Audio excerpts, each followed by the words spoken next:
service. It is seen in her supporting refugees and asylum seekers. She is a big advocate on youth-led solutions to curtail or climate issues or environmental issues. And her interest in climate justice and environmental justice is seen in her work and just who she is. Everyone, please welcome Mayor Kelly. Hello, hi guys.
Or plant lives and grows and breathes. It's what sustains our life and provides our natural resources. Um, and it's a really integral part of who we are and who our planet is and our lives. It's the most important thing, I think, at the moment. Without it, we wouldn't really exist.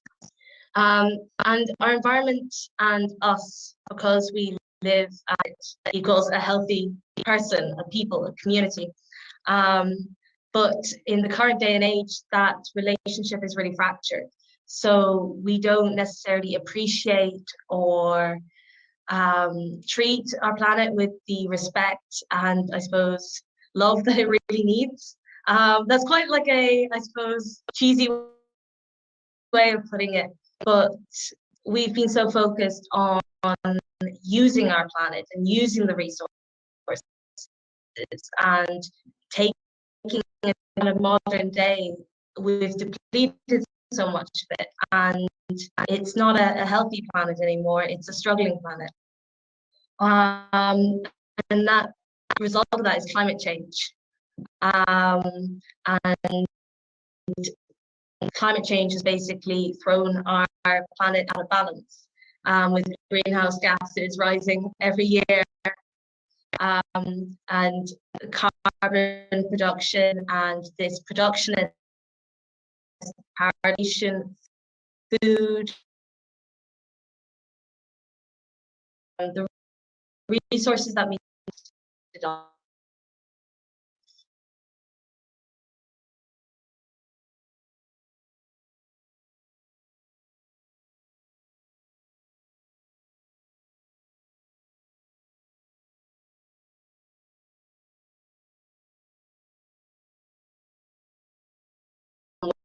helping hugely as well, the connection that we have with our planet isn't as strong.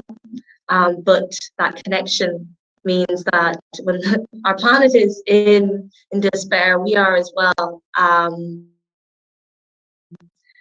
And we're only starting to fully realize that, I think. So currently, I suppose, historically, the Industrial Revolution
over the last couple of years, and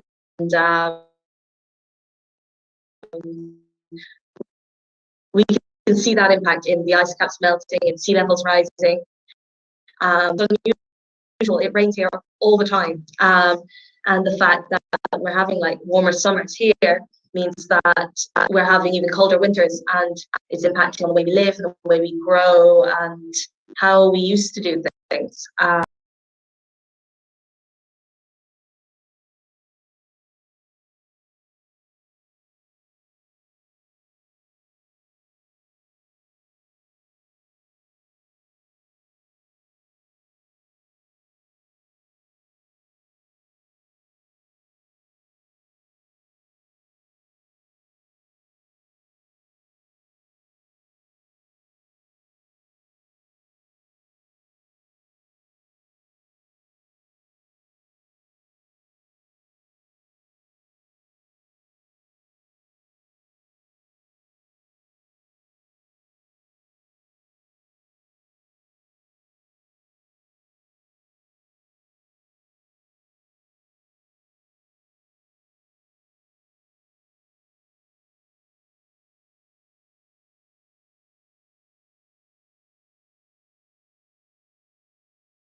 That's what they're trying to do differently, but they're trying to build places like temporary housing out of shredding the plastic. It's really cool.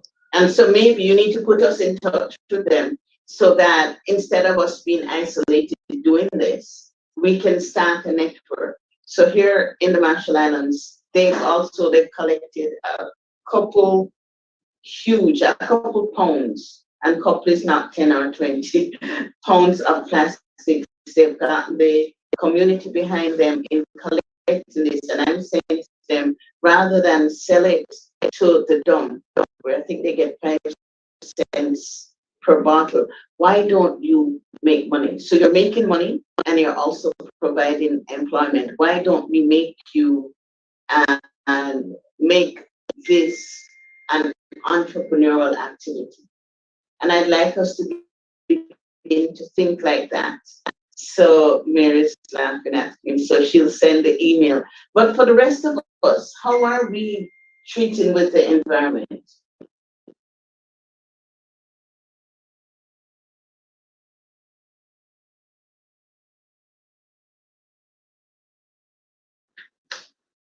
What else are we doing? Especially as young people, how are you? And this is the thing I tell people, you're either helping to solve the problem or you're contributing to the problem. So maybe that's the first question I should ask. Mayor spoke about us being island states. Now, Brazil is not an island state, it is a huge place, but they also have challenges. Now, always putting your garbage in the trash, but do you sort it? Are you sorting your garbage, sorting the plastics, doing things like composting rather than just dumping?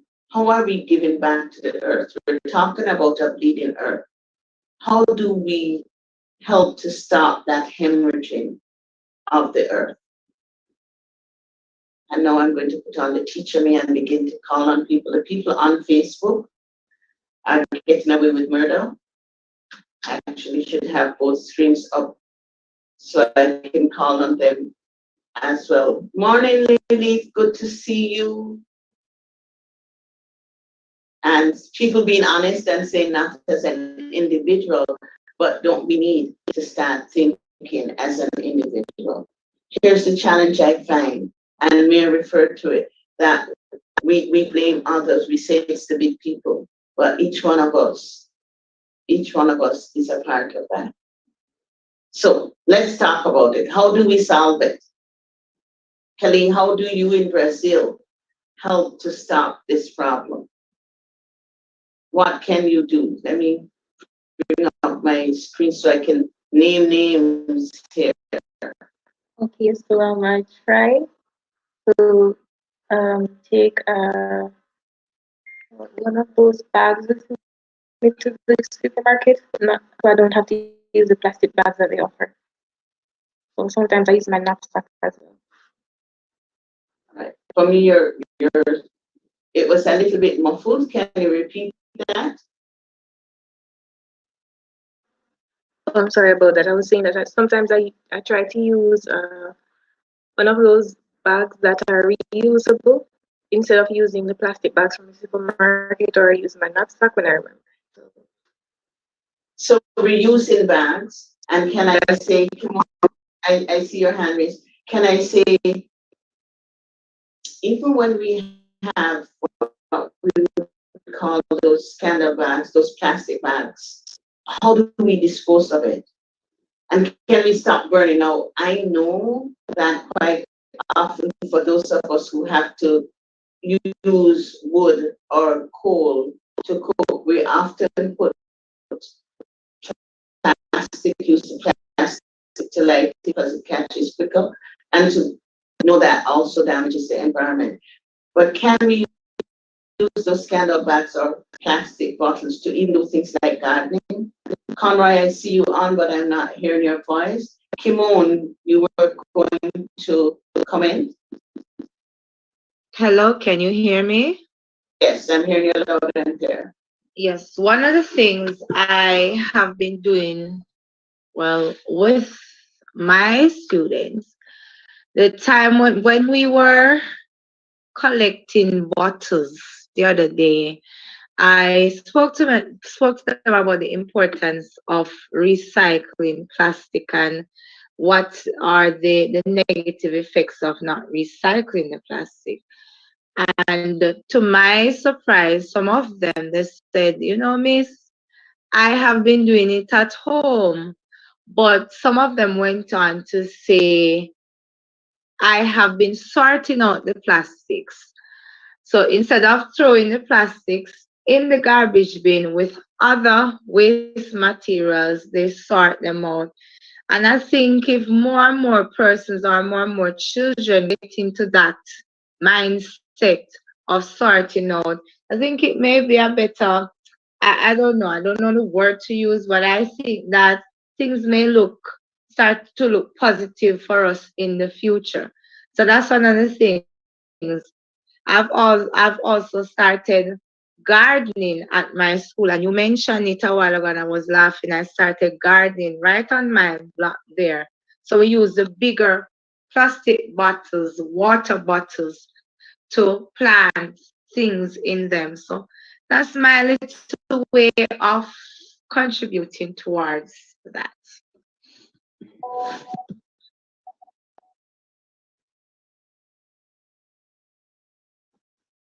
I'm finished. Thanks, Kim. I know there's some other teachers online. I see a couple people telling me that their internet is not working so well.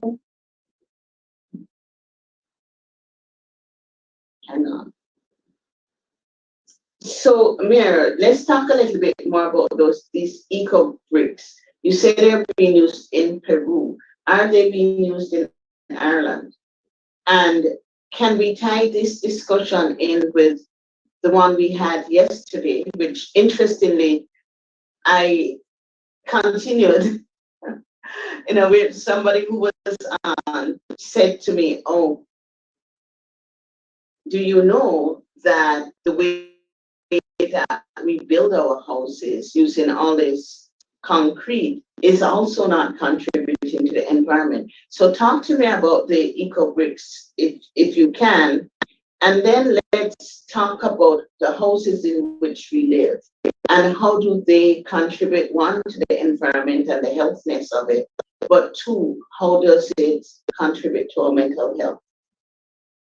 So Mira, can you start us off with telling us a little bit more about the eco bricks? So I'm not too up to date with what they're doing at the moment, but I know that they started doing it through the Youth-Led Solutions fund with World YMCA, and basically they've been working with young people to help. So it's been a way of, they start off by learning about climate change and its effects, and the solution then they've developed themselves that was powered by the young people was, how about we try and address this through by tackling waste, but also tackling some of the social issues. I will try and find it.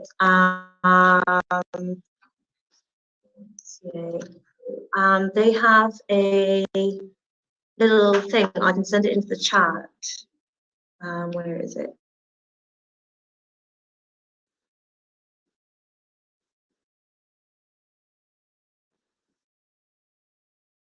So while Mir is doing that, thank you, Mir.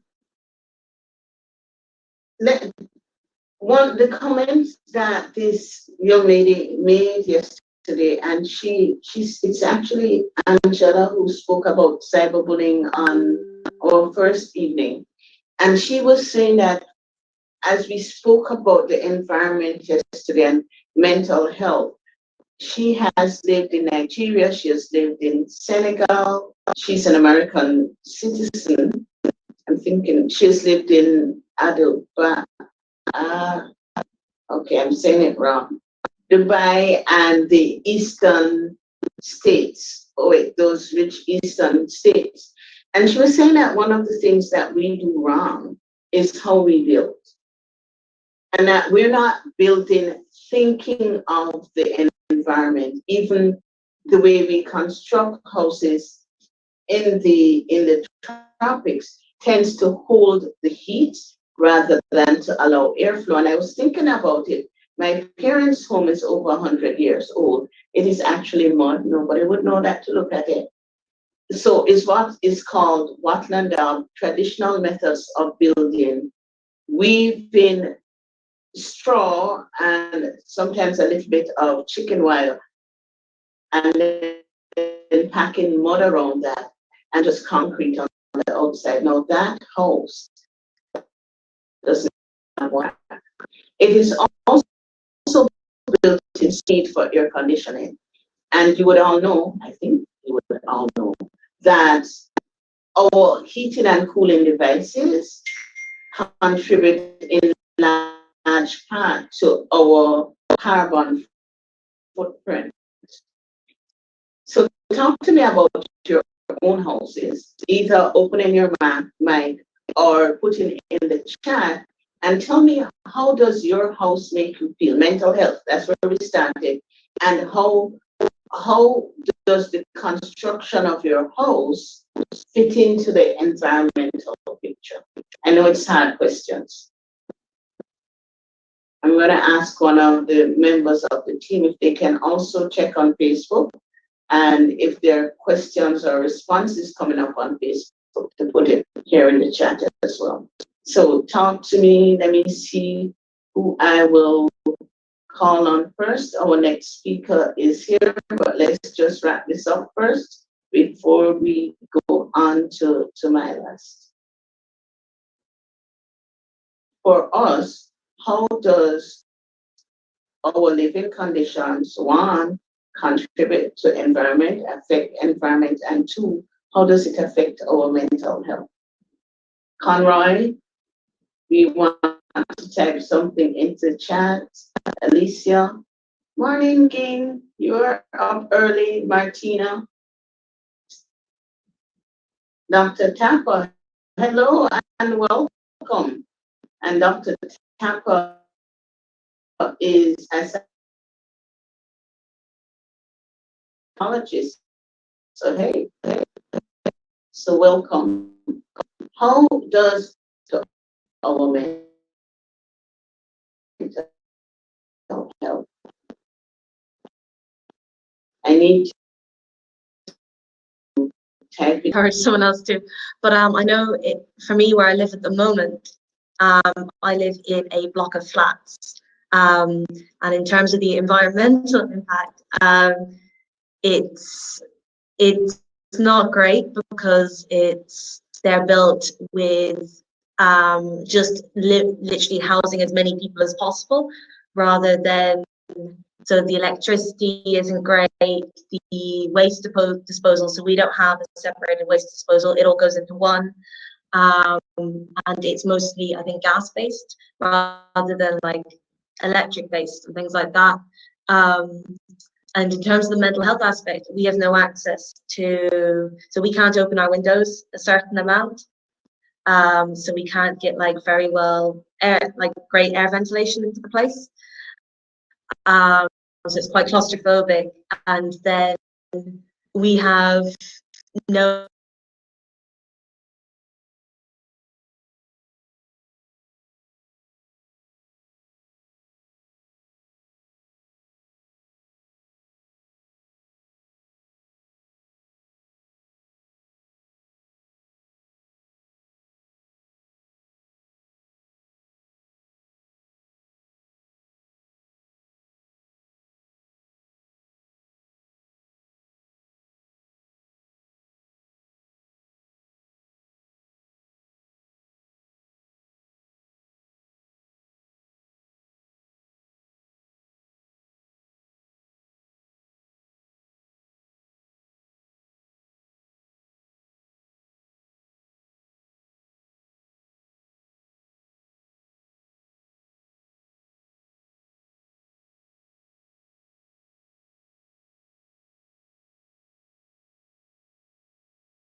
our living environment, because that's the space we can control in one way or other. We're talking about the air quality. We can bring plants in to help improve that. We need to have that discussion. Kimon, you want to open your mic? Or was your hand raised from earlier and I didn't know it? I'm not sure. It was raised from earlier. So I am going to move. So thank you all. I'm going to continue this discussion as we go through the day. And I want to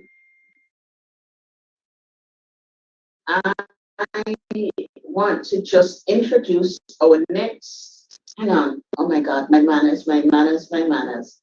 We need to thank Mayor. So Dwight and Sandra, can you bring on and thank Mayor? Oh my God, manners, my manners, my manners. Just, we need to thank Mayor. So Dwight and Sandra, we need to thank Mayor. So Dwight and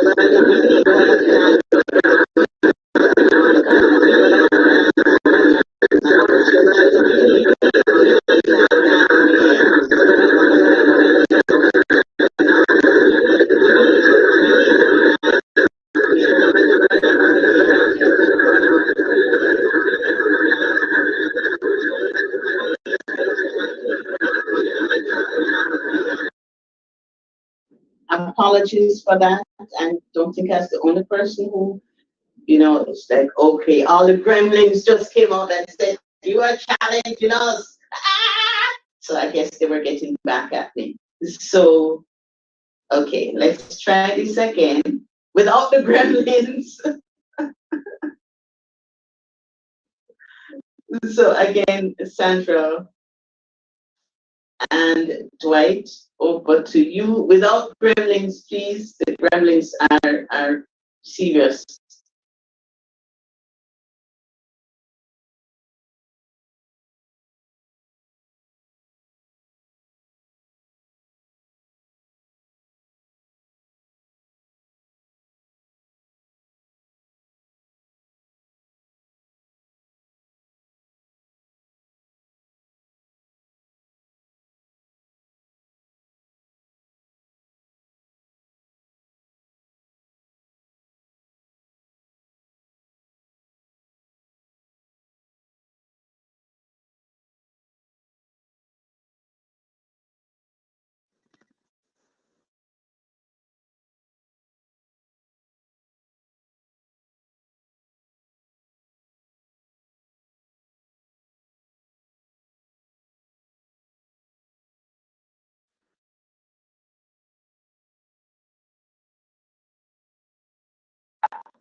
Okay. I'm gonna say gremlins are real because now I am not. You can open your mic and do the vote of thanks. And thanks, Sandra. I see your comment here. So Tiffany, can you do the vote of thanks? And while you're getting that together, Dr. Tapper said that darkness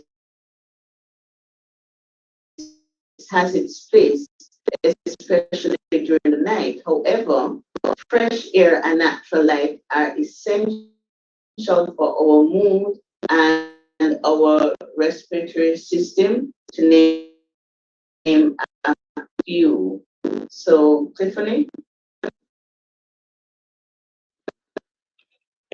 Wherever you are at this time, everyone. On behalf of the wise men and all the participating audiences today, would like brought to light the fact that we're not order for us to make our planet a place that we can actually live on and continue to live on for generations to come. And you also have it's not just us or any other countries who are experiencing the same thing. We're all experiencing the same thing, and it's up to go towards a better outcome in terms of our environment and taking care of our environment. So we'd like to present appreciation, this virtual plaque of appreciation. Thank you so much for taking time out to be here Thank with you us. so much, and been such a lovely, lovely evening for me, morning for you. But I've really enjoyed listening to what you were saying as well. Lovely to connect with you all online. I really enjoyed it. And thank you so much. And that's, you use the word connect. And okay, on my keep in touch with us, they can. You would all have our email, the Mandible Wise Service Club. So if you need any information after the conference or you want to get in touch with anybody, you can do that. In addition to that, we will be sending you some information after the summit with links, for example, and resources. So resources were shared by Janelle today and some of our presenters yesterday, and we will be sending, etc. So now it is my privilege to introduce Milas Villon, and Milas kind of looked at me and said, "You know what time it is?" So it is 5:26 here in the Marshall Islands. I do not know if she's a morning person. Yesterday, Mark said, "I'm not a morning person," and did a phenomenal job. And I'm like, suppose he wasn't a morning person, what would happen if he was? So Milas was born and raised in the Marshall Islands, and she is currently the head, actually, of the Marshallese Institute here. She started teaching at the College of the Marshall Islands as an adjunct in 2016, and she has a master's in Micronesian Studies. Her thesis, and she has a master's in Micronesian Studies.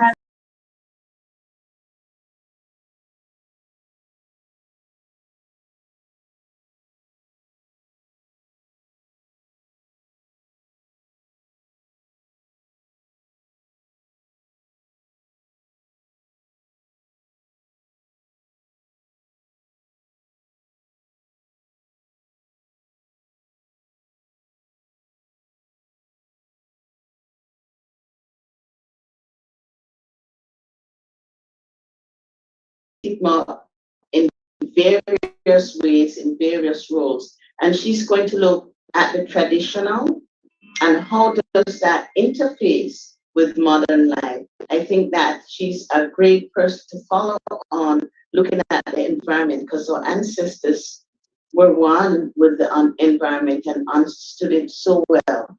So handing over right now to Milas Villan, can we give her a round of applause? Okay, And hi. yes. Morning, Milas. Good morning. I'm just trying to share my screen. Okay. Okay, so let's just get this going. Okay, so this is the title of my presentation, and actually it's the title of my thesis, Traditional Postpartum Inquiries into Stigma Against Non-Participating Women. And today I will be focusing just on stigma, which is one of the topics in my thesis. So I know it says it is. I do talk about the clash between traditional and modern, but I focus more on stigma against non-participating women when they don't participate in this practice we have here, where women's women go through. We call it kakarai, and it is a series of massages, bathing. It's a hold on if I can find it. So it's a practice where a woman undergoes a series of herbal treatments, massages to help her recover after giving birth. So, so here we have the things that I will in the table of content, and these are what I will be discussing in my presentation today. So I will first introduce the topic of Kagara, as well as talk a little bit about the background of how um, about modernization and how it affects this practice. Now, moving on, we'll talk about stigma and why some women are ashamed and stigmatized, and what are some reactions to stigma the women have here, and how do they deal with it. But before I go on, I need to mention that this is a study that I conducted.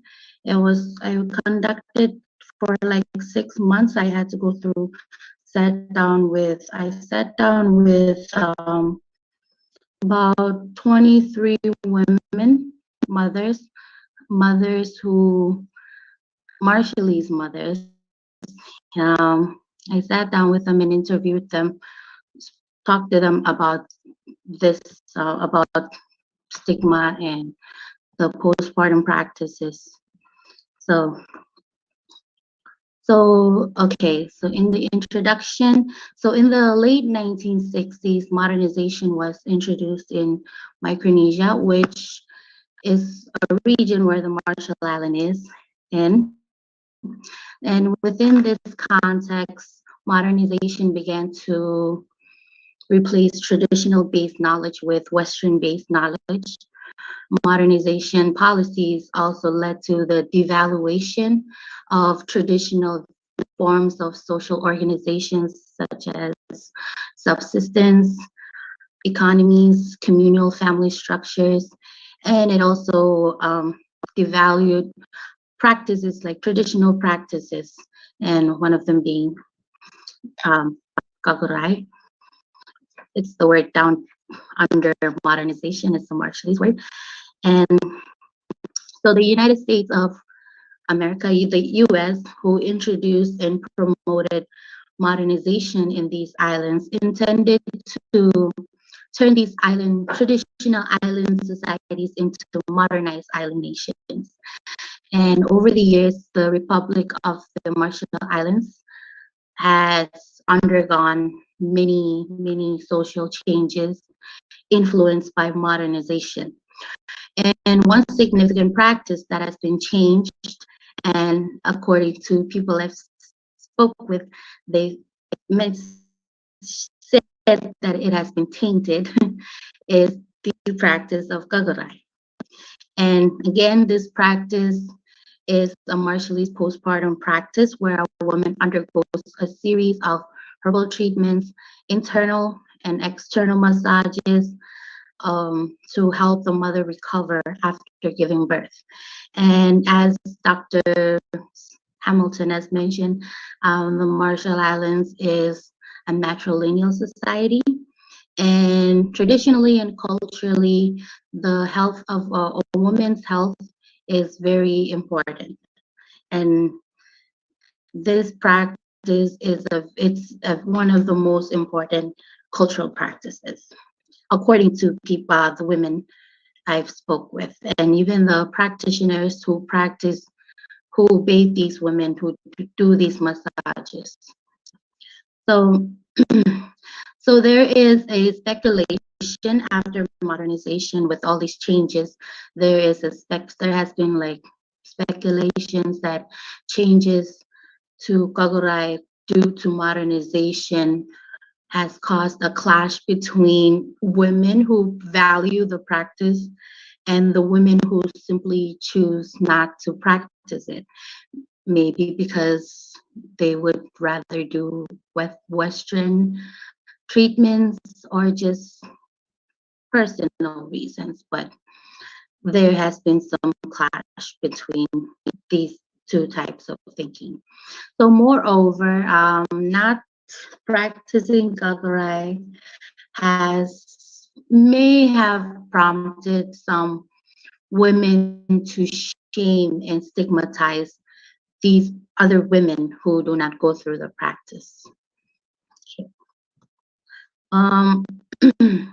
So moving on to stigma, um, the word stigma refers to bodily, before like used to refer to bodily signs designed to expose something unusual and bad about moral status of the signifier.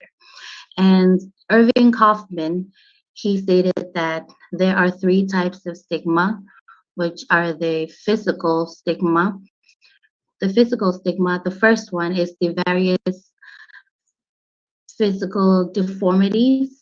And the second one, the stigma of character traits, is if that one is there are blemishes of an individual character perceived as weak will, demeanoring, or unnatural passions, treacherous, rigid beliefs, and dishonesty. Like, and finally, the third one is the stigma of a group identity that shares the same common sociological feature, which is the yes, the stigma of tribal stigma of race, nation, and religion.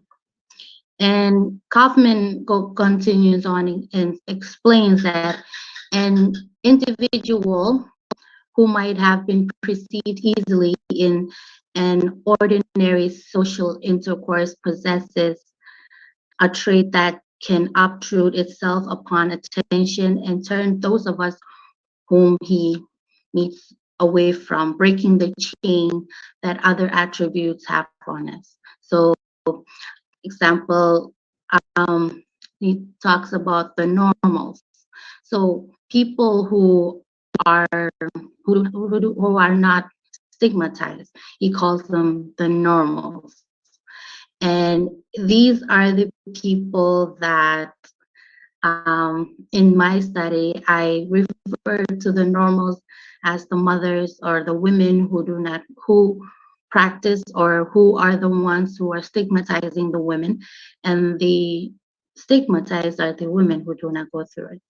So Kaufman also says that, so the normals are also these mothers who feel entitled, are the ones that feel entitled to shame these women.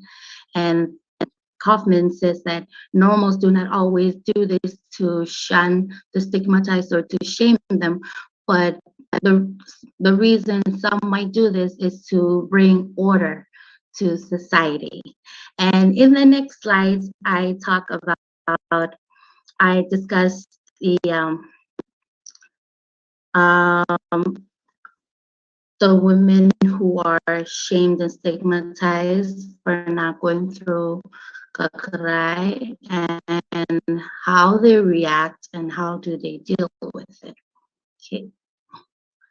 So when I asked the mothers who participated in the study to share their views and feelings and experiences of stigma towards women that do not go through Kagrai, many hinted that not going through the practice of Kagrai was overall a shameful act, ekachogo, which means it's shameful.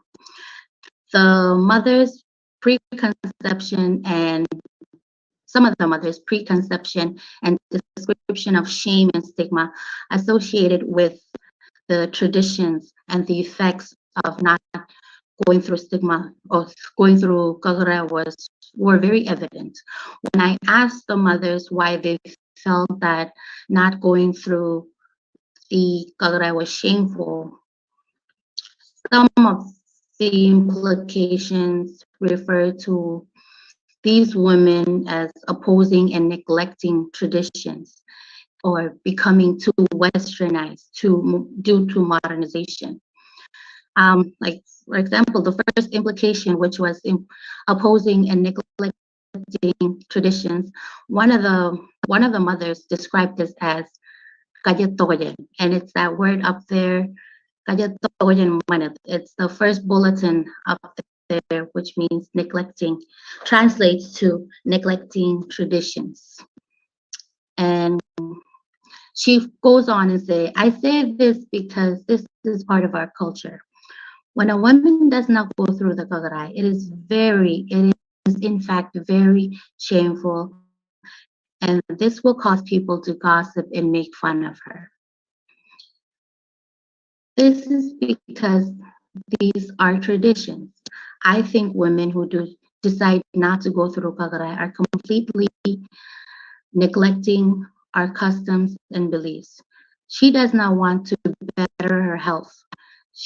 We all know that kagarai is to bring back our health, clean ourselves, and make ourselves presentable. So the word kajatoyan means, sorry, unquote, the word kajatoyan means to completely disregard. And like I said before, in the Marshall Islands, traditionally and culturally, the preservation of a woman's reproductive health is very important. Women, young girls, myself, Marshallese women, we're taught to, from a young age, we're taught to maintain and take care of ourselves. The failure to live up to these expectations of going through kagrai or to kajatoyan, this practice may result in being shamed and stigmatized. Most of the mothers are also of the opinion that some mothers are becoming too westernized. Therefore, they see these traditions or they see kagrai as old beliefs. One of the mother, um, one of the mother said, and I quote, she said, "Mantuneto," which translates to that's old tradition. And Marshallese society, like many other societies in the Pacific, they rely on traditions to maintain the balance of their society. And with modernization,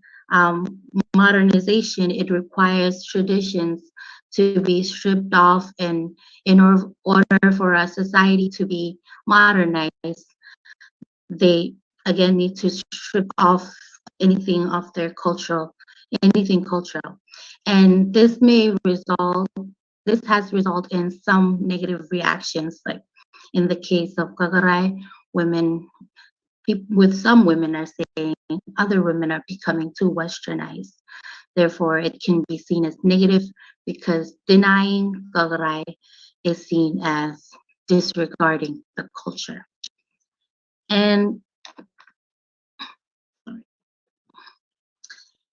while modernization influences some negative reactions towards mothers that deny kagarai, from the interviews and from my discussions with the women, some have stated that there are indicators that Marshallese women can spot, they can spot on other women, and it's like they know they have certain signifiers or certain indicators that they can tell if a woman did not go through the kagarai. And some would argue that this is not always the case, but these are popular indicators that women talk about. And these indicators, according to these mothers that participated in the studies, it can be the way the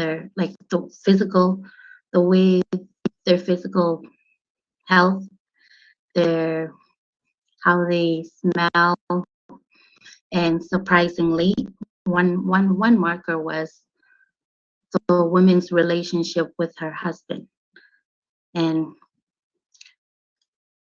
the first indicator, if just to explain more on those indicators that I just mentioned.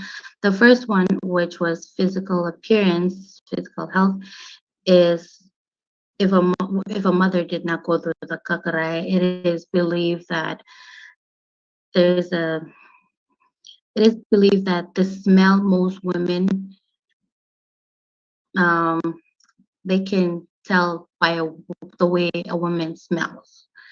And this was an interesting conversation I had with the women.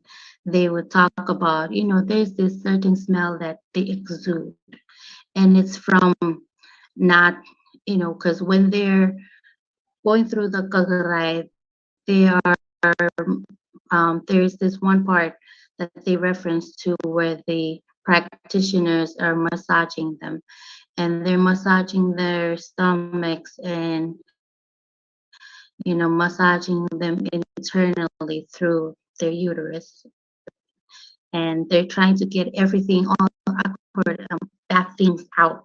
And these are the things that if they remain in you, you'll have the smell. It's according to the mothers. And these are clumps of blood and whatever that was left by the afterbirth, and they weren't not going through the kakara. They did not get rid of those, and that's why some women might have a smell according to these interviews.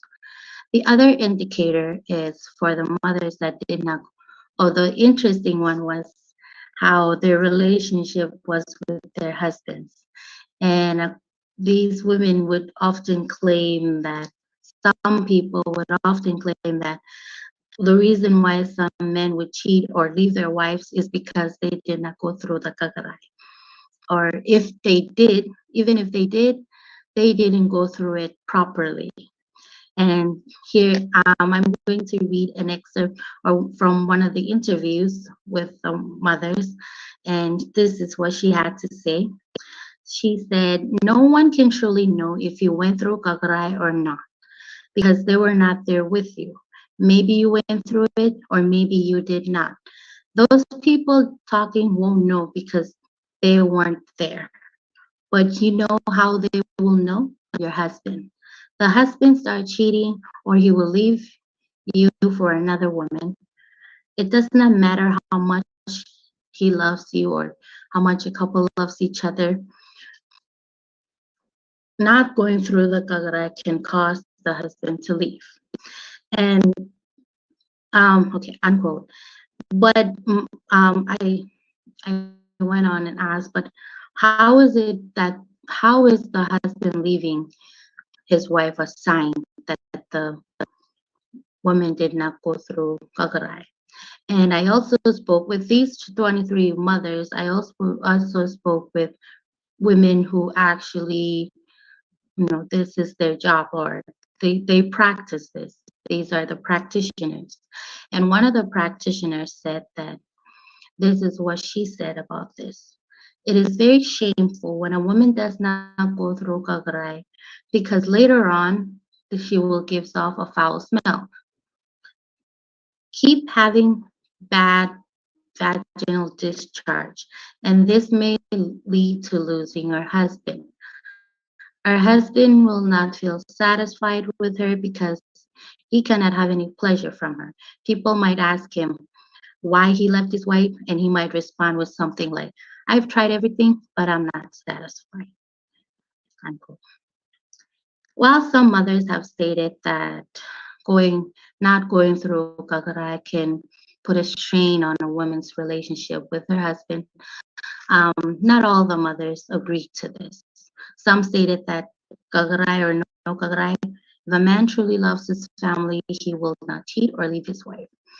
However, a failed relationship between a man and a woman is still the top indicator for not going through kagarai. Like, it is something that people will assume. One of the first things they will assume. And yes, this will be the assumption most people will make when they hear about a failed marriage or relationship. Okay, sorry. The shaming of women who did not go through kagarai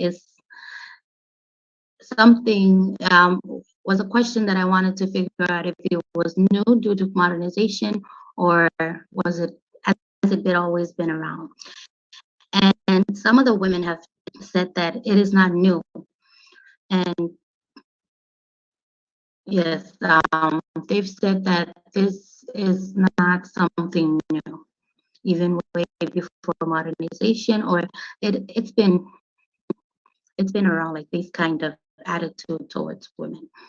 And Marshallese women openly make comments because the reason is Marshallese women openly make comments about other women on their physical appearance, how they smell, and their state of relationship with their husbands. The moment women spot any indicators on a woman, on another woman, they put a label on that woman, meaning casting her outside of the norm because she did not follow the traditions. And I will move on to the next part where I talk about how these labeled women react to stigma. Okay, so reactions to stigma. According to some of the mothers in the study, these labeled women may react differently to being stigmatized. However, the number one reaction, which seems to be the most recurring one from the discussions I had with the mothers, is shame followed by anger. And one of the mothers said, if you tell a woman she did not go through kagarai, her initial reaction will be shame and then anger. If someone came up to me and said, people are saying things about you and saying you didn't go through kagarai, I would feel embarrassed and ashamed. Then I would be angry at these people for saying those things about me. I have seen women argue and fight over this matter. Women fight over this, unquote. Um, Other mothers in the study had enclosed that telling another woman she did not go through kagarai has become the number one insult. The number one insult a woman can use to another woman in an argument. And interestingly, this was how I came to become interested in this topic. It was through after witnessing a thread of online arguments between two young women throwing insults at each other. And the final straw was that the other women just, you know, typed, it was online, they were typing back and forth on comments. And finally, the other woman just said, in the midst of their argument, she just straight out said, you did not go through the, and that put a stop there.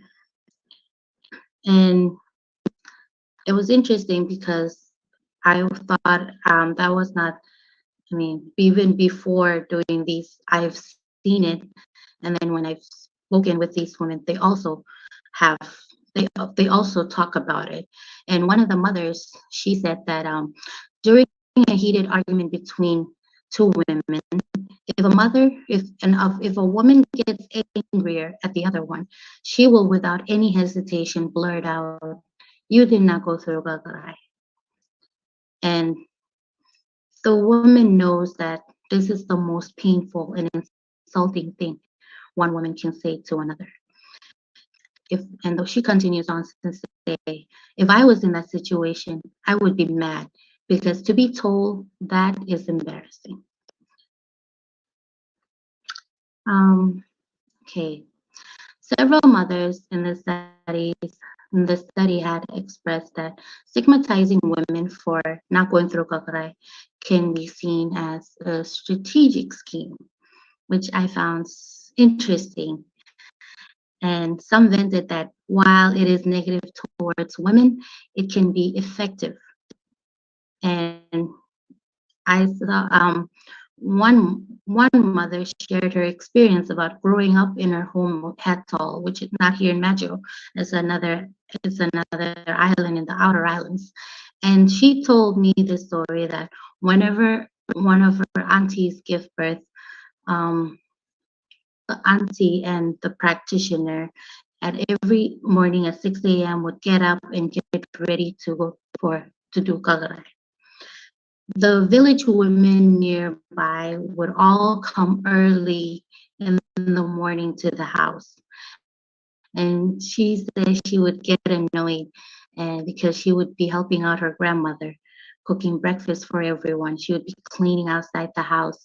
And while she was doing all of this, she would, listen to her aunties and the women in the village gossiping about other women saying things like, have you seen so and so? Like, did you see that she was riding this bike this morning? And some women would be like, oh, what again? How can she be riding a bike when, not going to the Kagarai? We all know she smells really bad. Or can she be walking around and she smells bad? All these kind of like, she would hear them talk about other women. And she said when she made a promise to herself that if she ever grows up and has a kid of her own, she would make sure she would go through the kagarai. And and she would make sure that her aunties and the women from her village would know that she went through the kagarai. Even if they were not there physically where she was, she would somehow find a way for them to hear that she went through the process. And she said, I needed them to somehow hear that I did it. And unquote. So the women that are labeling other women and stigmatizing them, referring back to what Kaufman said about them, the normals not meaning no harm. They meant no harm when they're labeling this woman. However, some of the other mothers said had other reactions to this. They would say that calling out women for who did not going through kakarai, like these women are probably not satisfied with themselves or with how they look, so they're attacking other women. Um, but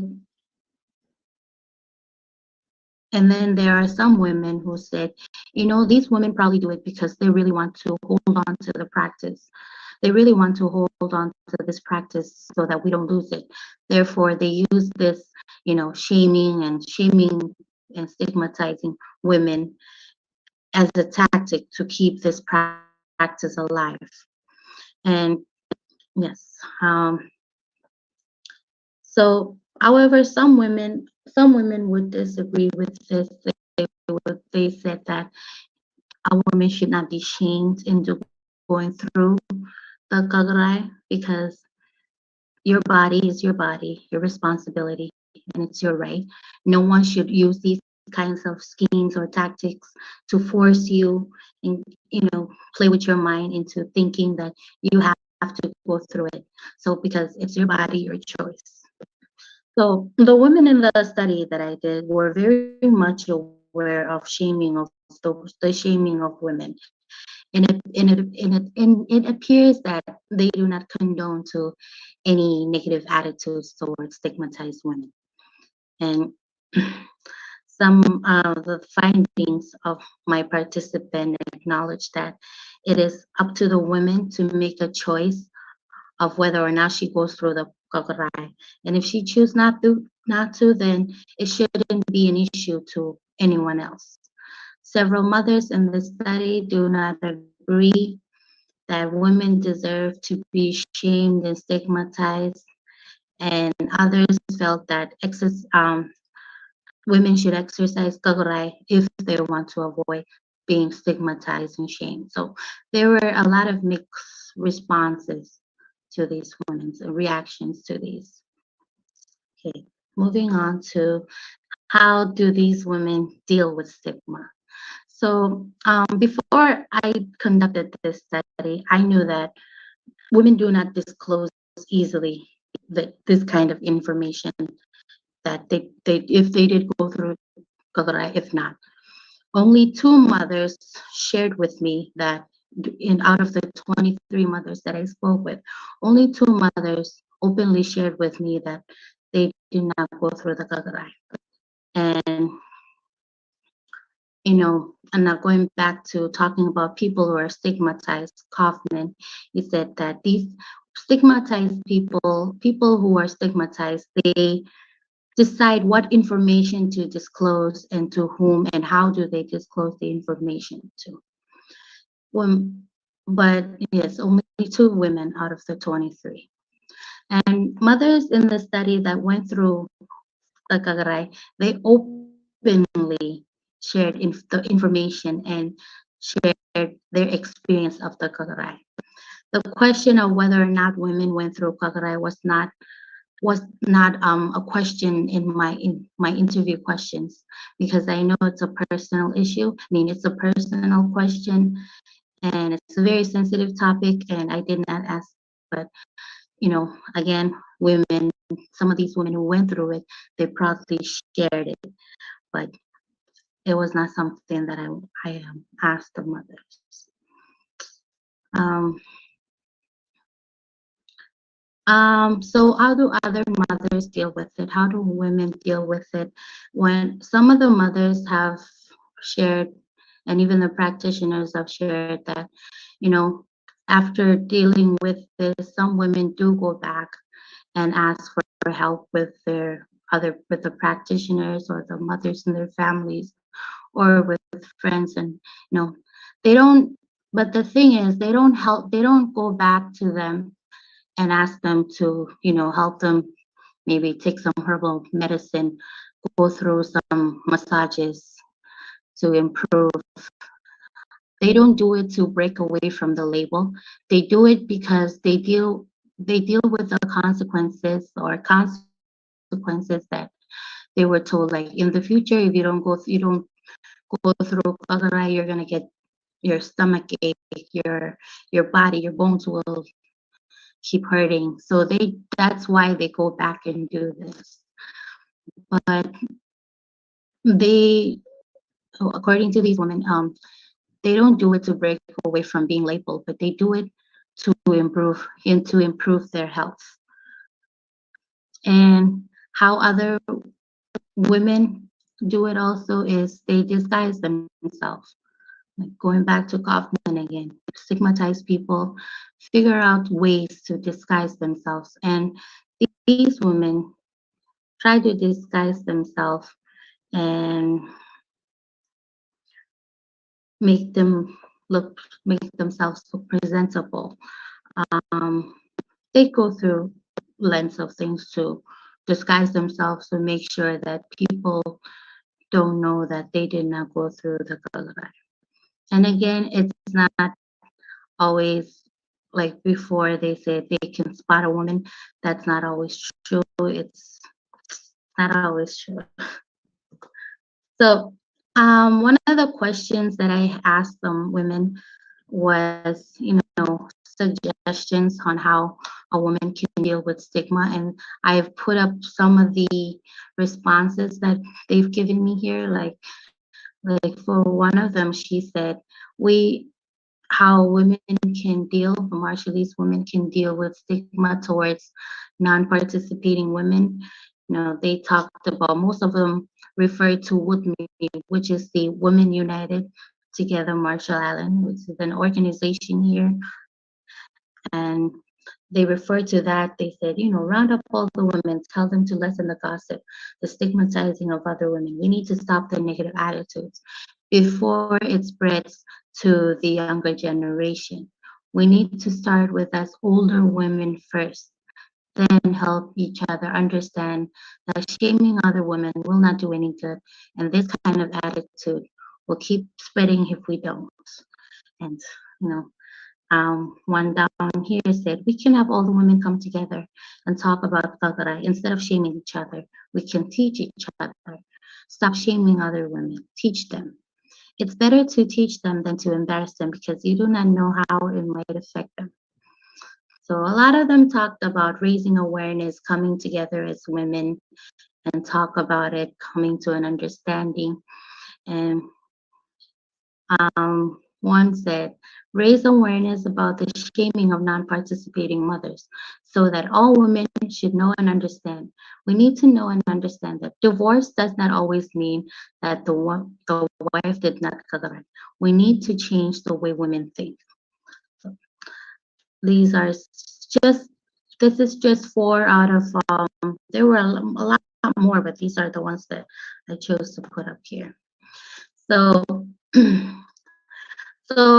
most of the women felt that raising awareness that women are being stigmatized is the first step of to deal to dealing with stigma. Marshallese women need to know that shaming other women and making assumptions can hurt them mentally and physically. And the mothers in this study strongly believe that the best way to gather all the women, the best way is to gather all women and educate them. Most of the mothers also suggested that I present this study to women so they can learn the importance of kagarai and the importance to work together to make sure no woman is stigmatized for not going through it. Yeah. So in conclusion, not sure if my time is up, but my main question was to, figure out if women are being stigmatized for not going through kakarai, and if this has something to do with modernization, like did modernization influence this to happen?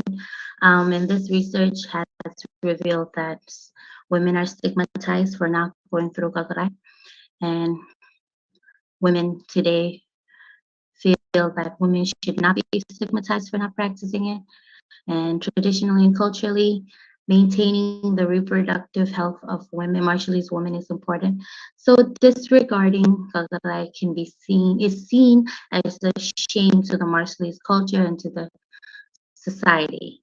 Non-participating women were seen as westernized, shameful, and cultural objectives. This study has revealed that there are indicators used by Marshallese women to recognize and conclude that a certain woman did not go through Kagarai. These stigma indicators, going back, the first include physical appearance of a woman, failed relationship with her husband, and having that smell, that physical, exuding that smell. And this study revealed that women who not properly exercise kagarai, um, again, even though some women might go through it, but women have stated that, if they go through it and they don't do it properly, still they will go through these. They still have these. They will still be stigmatized, and that was something that I didn't really think of until during that time. So that was one of the interesting findings that I found. So for mothers who do not properly go through kagarai, the indicators are the same as non-participating mothers. Spoiling kagarai is almost the same as not go through it, and there are consequences. So, yeah. So this was a study that I wanted to do to see how the clash between the women who choose to go through it and the women who choose not to go through it, and women and just Marshallese women in general, and how they react to both types of mothers. So that's stigma, and it is still something that it's still happening, and it's yeah, something that after I've written this thesis, I've been trying to educate women more, because in my thesis, this is not the whole thing. This is just focused on stigma, but in the other parts of my thesis, it discusses why some women do not go through Bhagavad. And if we are to talk about these reasons and explain these reasons, then they're really valid reasons. Some of them are, they're good, not to say like they have to have good excuses, but you know, there's some things that they just cannot, it's just out of their hands. And so it's the reason why they don't go through it. And going back to modernization, like today, things, if they want to go through it, some women cannot afford to go through Bagarai. It is expensive because you have to drive to find all these plants that you need. You have to build a small house away from your house where you can do the, the bathing. You have to buy, or even if you say, oh, I'm going to the outer islands and not in Major, because in the outer islands is where I'm from. I don't have to drive to get plants from the rural areas. I don't have to drive all the way over there. But even if you think of going to the outer islands, it's expensive because you need to buy plane ticket and you need to provide, you get food, all these things. And some other reasons where women are working women now. Some women cannot afford to have um, 2 weeks maternity leave or be on leave for 2 weeks because they have to go back, especially like the women with the more lower paying jobs. They've said that, oh, I can't afford that anymore. So a lot of things have, modernization has affected the practice in many ways. And this was just a discussion on how it has influenced stigma, but that other discussion is for other parts. Yes, so that concludes my presentation. Thank you all for listening. I do hope you've learned something today. And sorry about my voice. It is 5 a.m. over here in Nigeria. I usually sound more, how would I say it, cheery, but today I sound a bit groggy because of, yes. But thank you, Dr. Hamilton, for having me. Yeah, and I will agree. It is cold today, so it is a bit chilly this morning. Thanks very much, Milas. I have a lot of questions. Oh, Big questions, but I will give that all of them to you today. I want to ask our audience, though. I saw Game On from the Philippines. So my question is, how many of us, so we have Myanmar, we have Brazil, we have Philippines, we have Jamaica, we have Nigeria, those countries, I know those people, we have Fiji. Can you tell us, can you type in the chat if you have similar practices, whether now or previously? What are the practices surrounding birth?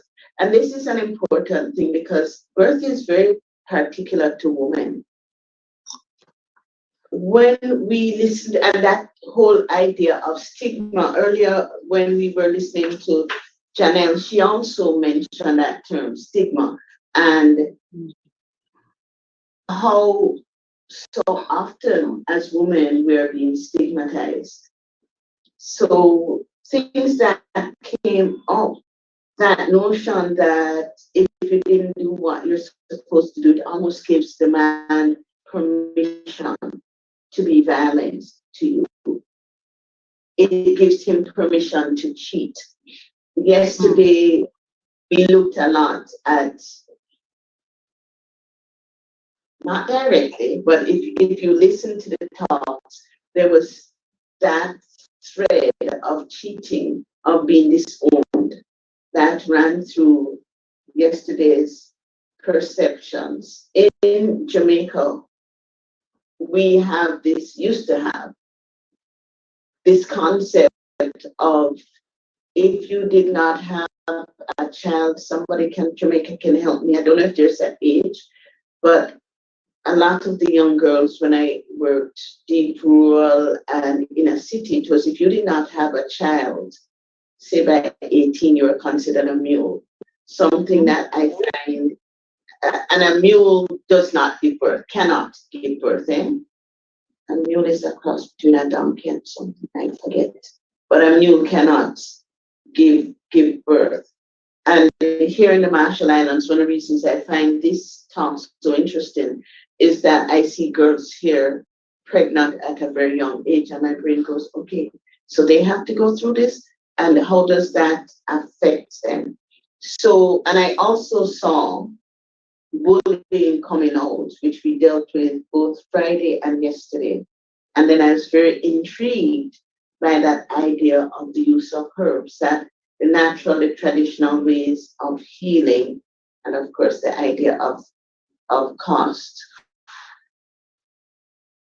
So let me see, Ging or Moon, is this idea of woman needing to be cleansed after birth, is this something that's also in your tradition?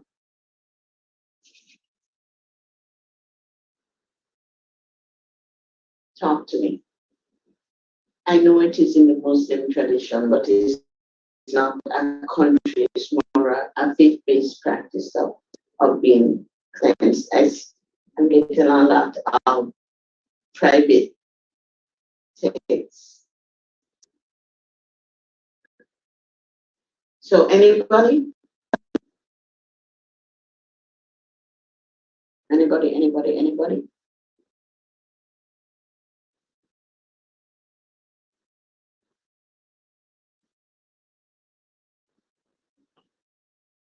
And here's the thing too, I will say, people won't say it, but I will, is that quite often we are so ashamed of our traditions because, as Milas is saying, we're supposed to be modern. But where is it that meld of the modern and the traditional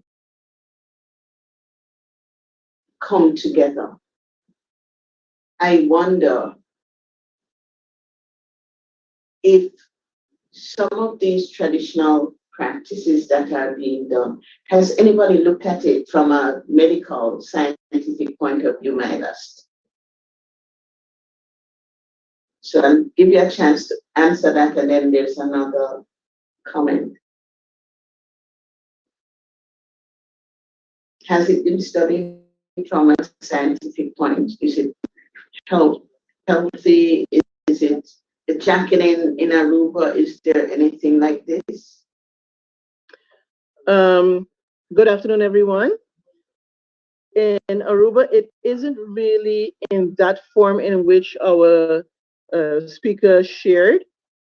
But what I can say is when we look at tradition in general, not every level of tradition, I'm sorry, I should have put on my video. Not every level of tradition is then embraced as a great foundation to take you to a step higher, especially when you look at the young people today. They like to ignore the foundation laid for us so that we can build upon it and not exclude it. So I am very happy with this part of the summit where we can use tradition to take us to a place where the modernization ignores or neglects because probably they feel it is too outdated between brackets for us to proceed with. The tradition has so much in practice and everything comes before us that modernization somewhat kind of skips, and skipping causes us to miss the part where we can merge, interlink with each other. That's it for my comment. I don't know if Thanks. the others can understand that. And Ging is from the Philippines. She says they don't necessarily have the practice, but it depends on your family traditions. And that sometimes I find the whole family is stigmatized because they're so different. And the stigma would be, interestingly, that that family is backward, that family hasn't moved into the current modern era. They're still doing that. Mm-hmm.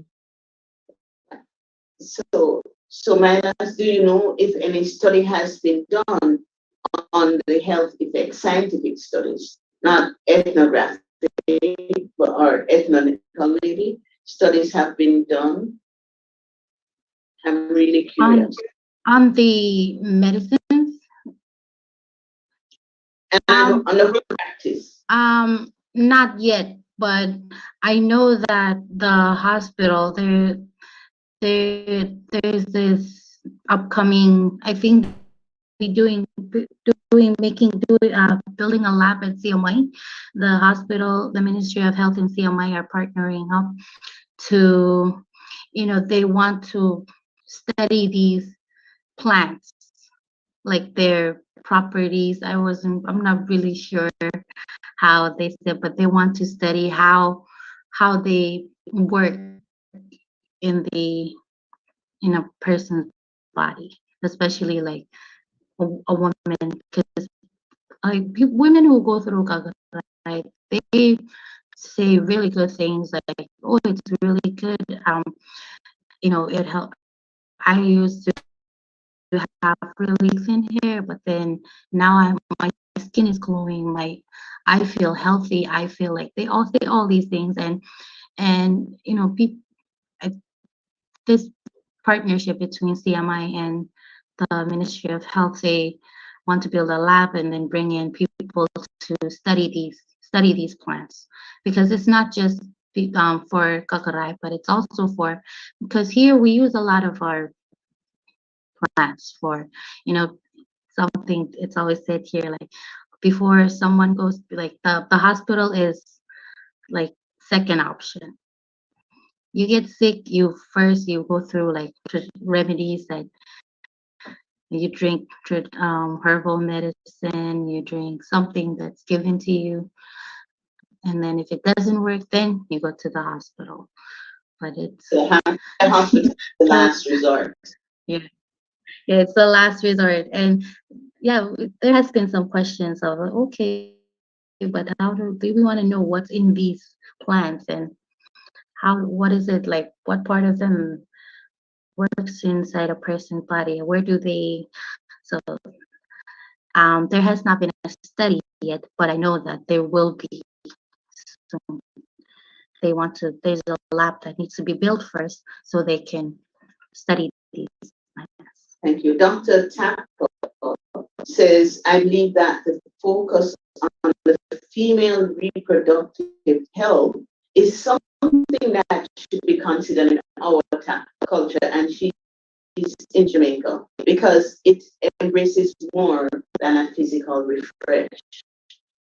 And she also says it may be the answer to the high rate of fibroids in Jamaica, and so this research should be considered. So maybe that we want to partner with them here, because I think it's interesting, and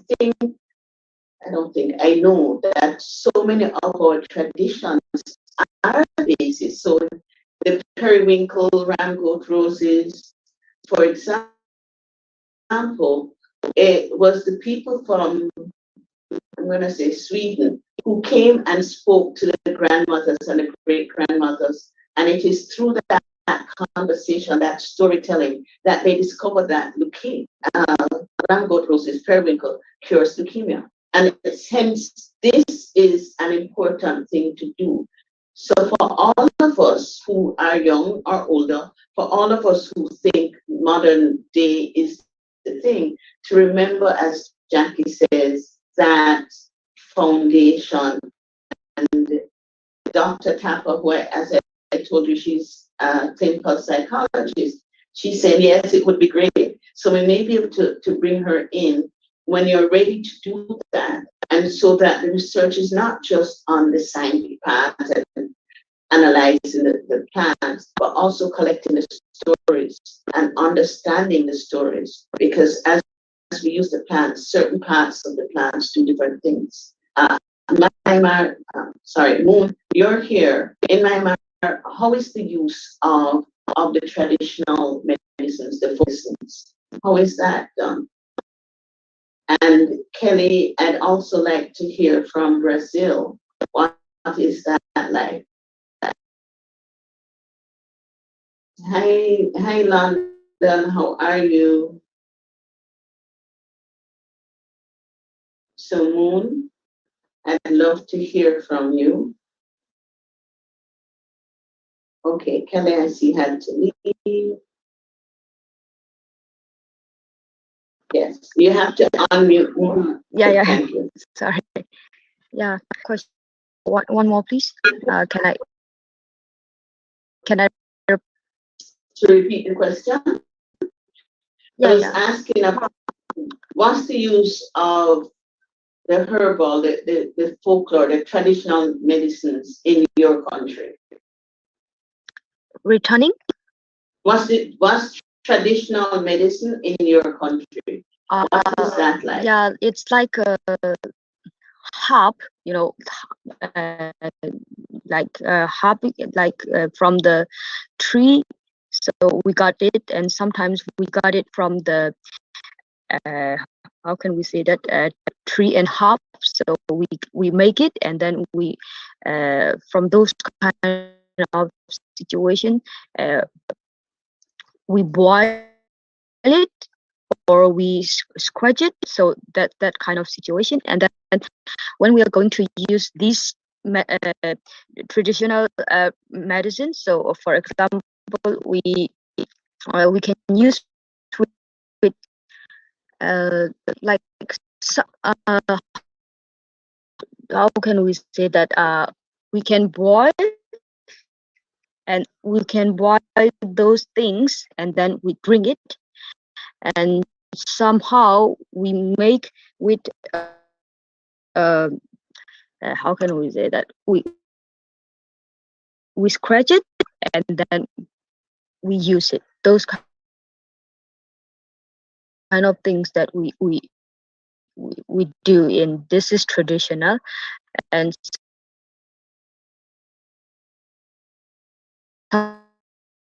sometimes it is only a term in here. So if the child, if the child or maybe the elder one, so whoever it is, it feels sick, then they uh, they make like, how can we say that, on the skin with a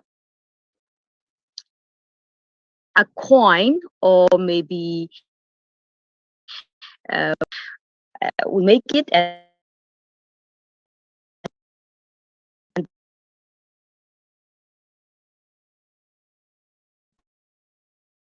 then appear on the skin, and somehow, so, but some old people, how can we say that, to cure the illness. So it's a way that we use in here. It's a tradition. So Moon is saying that they are using the herbs, they are using the barks of the trees. And it's interesting, she just mentioned the red. And so in curing or in protecting us from evil spirits, I will say it as it is. And I find that the color red is there's used in India. I'm looking if Ekta is on, she's Indian, that they tie it to ward the spirits, and that color is also used to heal. So we have the traditional medicines, and then we have color therapy. I see Sarah saying that in massage therapy, we often go back to traditional practices because modern day practices, so the idea that connection, which is so important, and because I'm also very fact that an alternative medicine, which people here know, I think a lot more needs to be done here to use that and to bring that to the fore, that how do we blend those two together so that we honor our traditions even as we're moving forward. At this time, Cliffany to do our vote of thanks. Cliffany, over to you.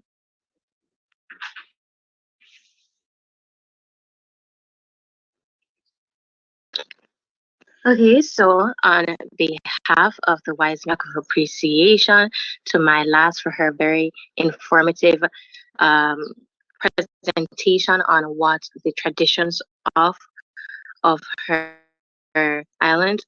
And let me just say I've learned a lot because I did not know about those kinds of traditions because I'm not used to those. I don't know about this, so it has opened my eyes in terms of the traditions of other countries or other islands as well, which is very, very interesting to me because we don't have that, at least not that I know of. We don't have that kind of tradition here, and it is really, really great to hear that there is an ongoing movement rather for women to be empowered in terms of um, what they choose to do in terms of the kature kakure. Is that did I say it right? So that is very, very interesting in terms of women being able to say, okay, we try not to stigmatize women in terms of these aspects, because health is very, very important, and that's what we should all think about on in the long run, rather. So thank you so much, my last. That was very, very informative. Thank you. Well, thank you. Thank you, Cliffany, and thank you, Dr. Hamilton, and thank you to everyone who have listened to my presentation. I did enjoy giving the presentation. Thank you for having me.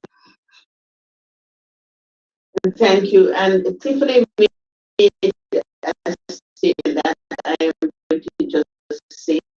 So often they're happening and we don't know. So it's not that, and that's why I asked the question, because every culture has things which the young people do not know about. My mother said the other day, my nephew was giving coconut soup to his sons, and she said, "No, you cannot do that." And he said, "Why?" And her comment was, "That's why we need grandmothers, you young people." But it is true because there are things that we do not know, and so to remind us, even though we're young, to respect the elders. They've gotten there because they know stuff. They've survived this long, and we need to build on that. I want to welcome Trinidad in the house. And I also saw, and I saw somebody else. So, and Christian came on. So, welcome to those persons as well. Now, we're going to have, I believe, Anik, it is you. Anik is going to introduce our next speaker, Dr. Howard Harvey. Good afternoon and good morning, everyone. I hope and trust you are all doing well this morning. Today, I have been tasked to introduce our next speaker who will be speaking on the topic, Beating the Odds. Our speaker today is a humble young man who started life as a street boy, wiping the windscreens of passing cars as they stopped at the red lights on the corner in exchange for $1 or $2. Dr. Harvey knows what it means to be homeless, abandoned, unwanted, and rejected. He also knows what it means to succeed.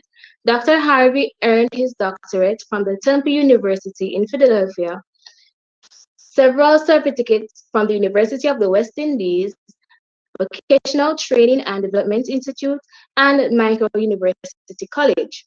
Dr. Harvey has published several articles, including From Windscreen Wiper to Doctorate and Freedom Come Rain, which can be found at www.freedomcomerain.com. Additionally, he has been a career and psychology counselor, sports coordinator, and an adjunct faculty at several higher educational institutes. Currently, he is a career development officer at the Hart Trust National Training Agency, NTA, Leap Center, and the president of the Kingston Wise Men. Ladies and gentlemen, please help me welcome Dr. Howard Harvey. Thank you.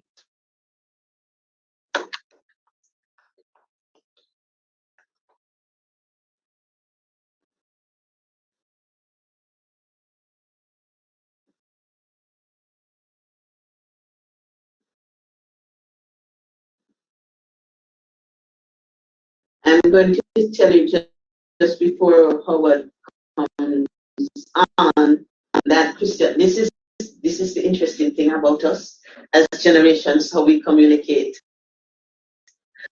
So there's some interesting thing happening, and Sergio. Mic check. Am I can be heard? Yes, Howard, we're hearing you. So welcome to Aruba. It may Jackie, but failed to mention other people. So welcome to Aruba as well as Gambia in the house. Thank you. Over to you, Howard. Thank you very much for introducing me in such a wonderful way. Thank you, Dr. Hamilton, for this opportunity to be able to interact with our local young people and international young people, and also nationals. This is an awesome summit, and I think you should put something forward to the government so they can have this more widely supported. Share my screen? Yes, you do. Okay, thank you. So I want to start my presentation by asking a couple of questions. So the first question I want to ask is, anybody knows where is the richest place on earth? Just to start the discussion. And I want you to know that we're going to be having a discussion this afternoon. Anybody can tell me? Yes, sir. Yeah. The burial ground. The burial ground. There you go. Is there any prizes in the house, Dr. Hamilton? It's the first I've ever done a presentation, and the first answer is on the money. That's and the reason why the burial ground or the grave is the richest place on earth is because I'm not knocking any particular group, the community, church, institutions, schools, parents, friends, loved ones. They actually tell us many negative things to the point where many people believe in these negative things. And these negative things also take us to our grave. And some of us have gone to our grave not doing anything on this earth, not making any sense to our generation. And as such, doctors, lawyers, engineers, professors, probably this climate issue that we're having and these housing issue that we're having and these stigmas, somebody died with the knowledge and the skills and the competence to save it. But I just want us to start thinking about it in that way. I want to watch a short video as we go along.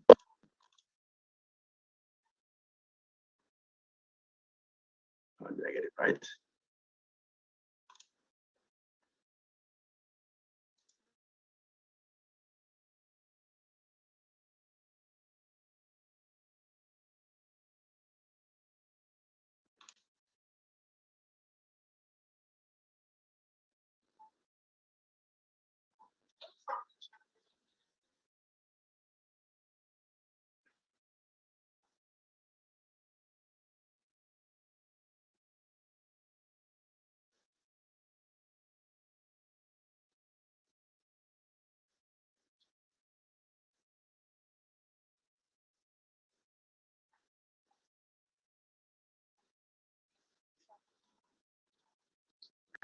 We're not hearing the. You're not hearing?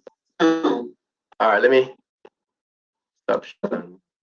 On YouTube, there's sorry. On Zoom, there's, and I actually don't. Icon that I have to change. So while you're looking at that, Jared is agreeing that the graveyard is the richest place on earth. Since we talked yesterday on financial wealth, does that mean I need to die if I'm going to be rich? Just curious.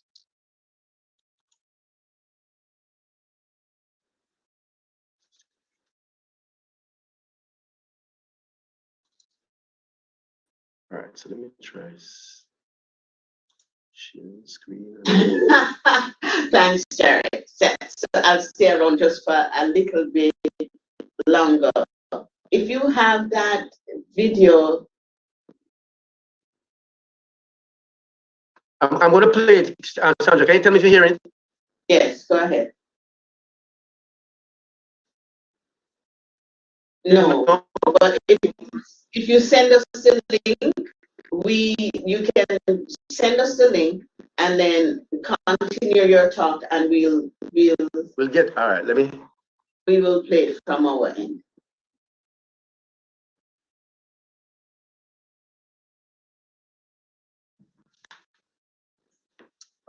This is awkward. And this is a learning process for all of us who are going to be in this space presenting. Zoom is an interesting thing. It does not automatically play the sound into. So most of us are not aware of that. There is a setting that has to be used. You can put it in the chat, and one of the technicians will take it and do the magic. Oh, you want to put it? Okay. All right. In the chat, and one of the technicians here in our background will work magic for you.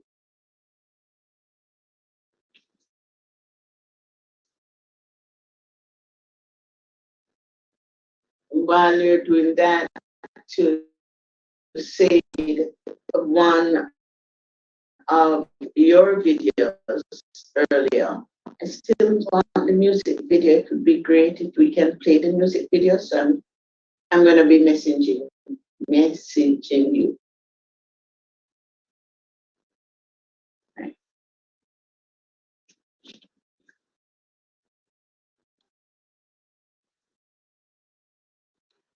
Right. So once you put it in, yeah, I'm going to put it in chat. Just continue with your talk. Thank you.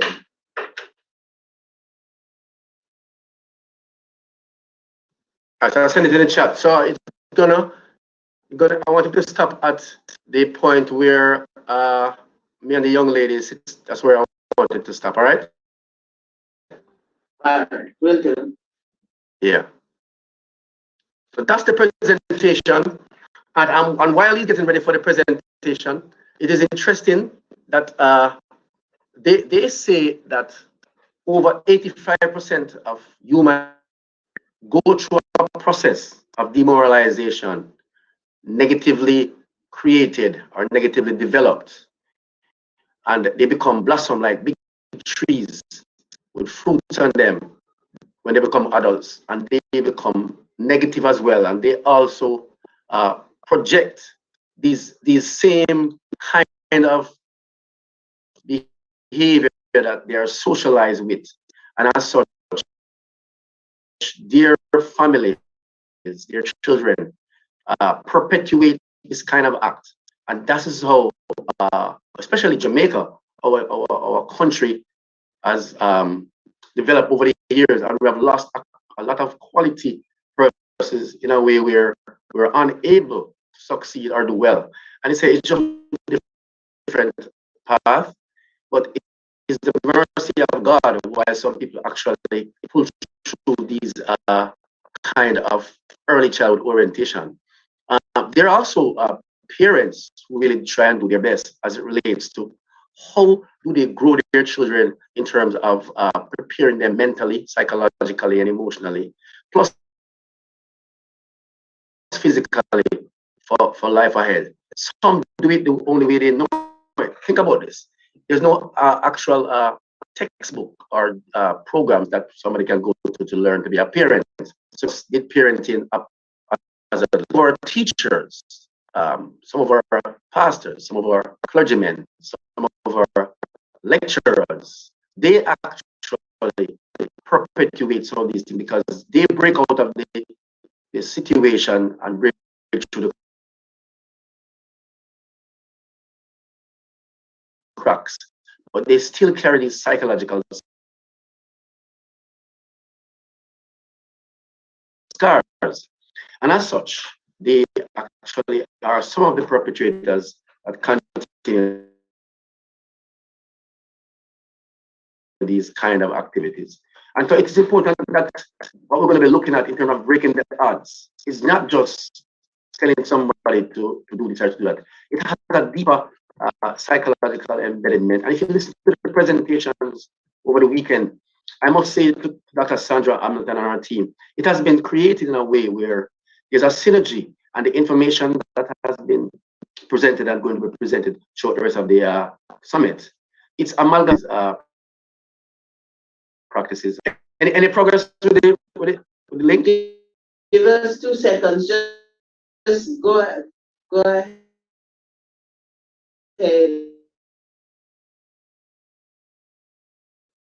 Sam is bringing it up now. Okay.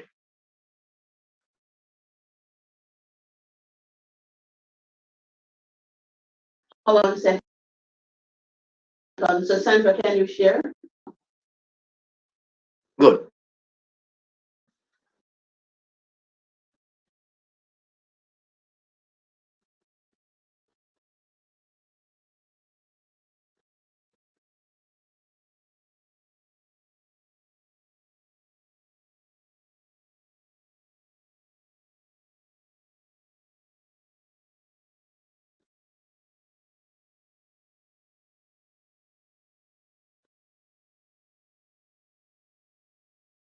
So shout out to the Nation of Steel Pan, but not just so, but Steel Pan music.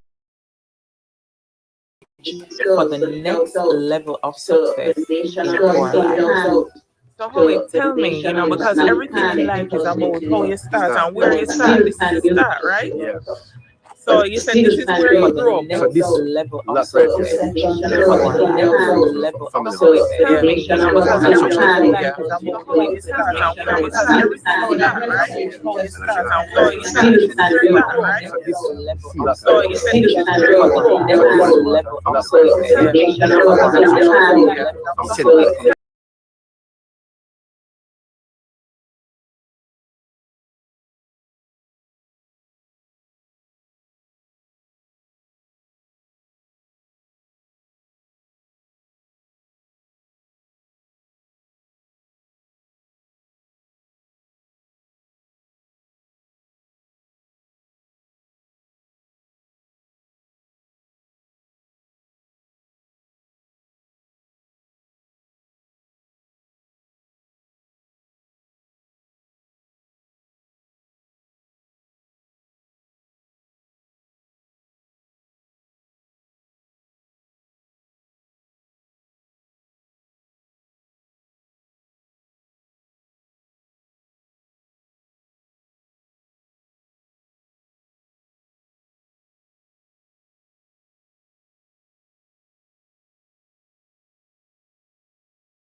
Uh, so look at the video. So at this point, you have to start thinking, how do you change your mindset? What is it that is going to get you to the next point? And so for me, it is about reframing the mind, reframing how you think, how you operate.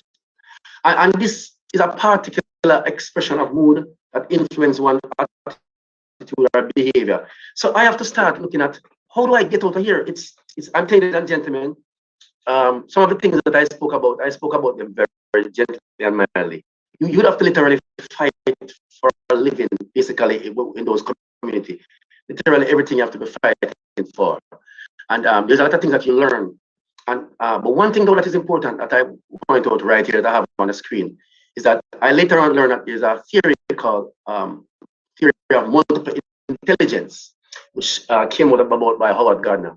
And what he mentioned in his theory is that there are different levels of intelligence. One may think that IQ is the intelligence, but there are artist intelligence, there are people who have musical intelligence, and a whole host of different intelligence, which in the communities when you're growing up, you would have to set a frame of a mindset.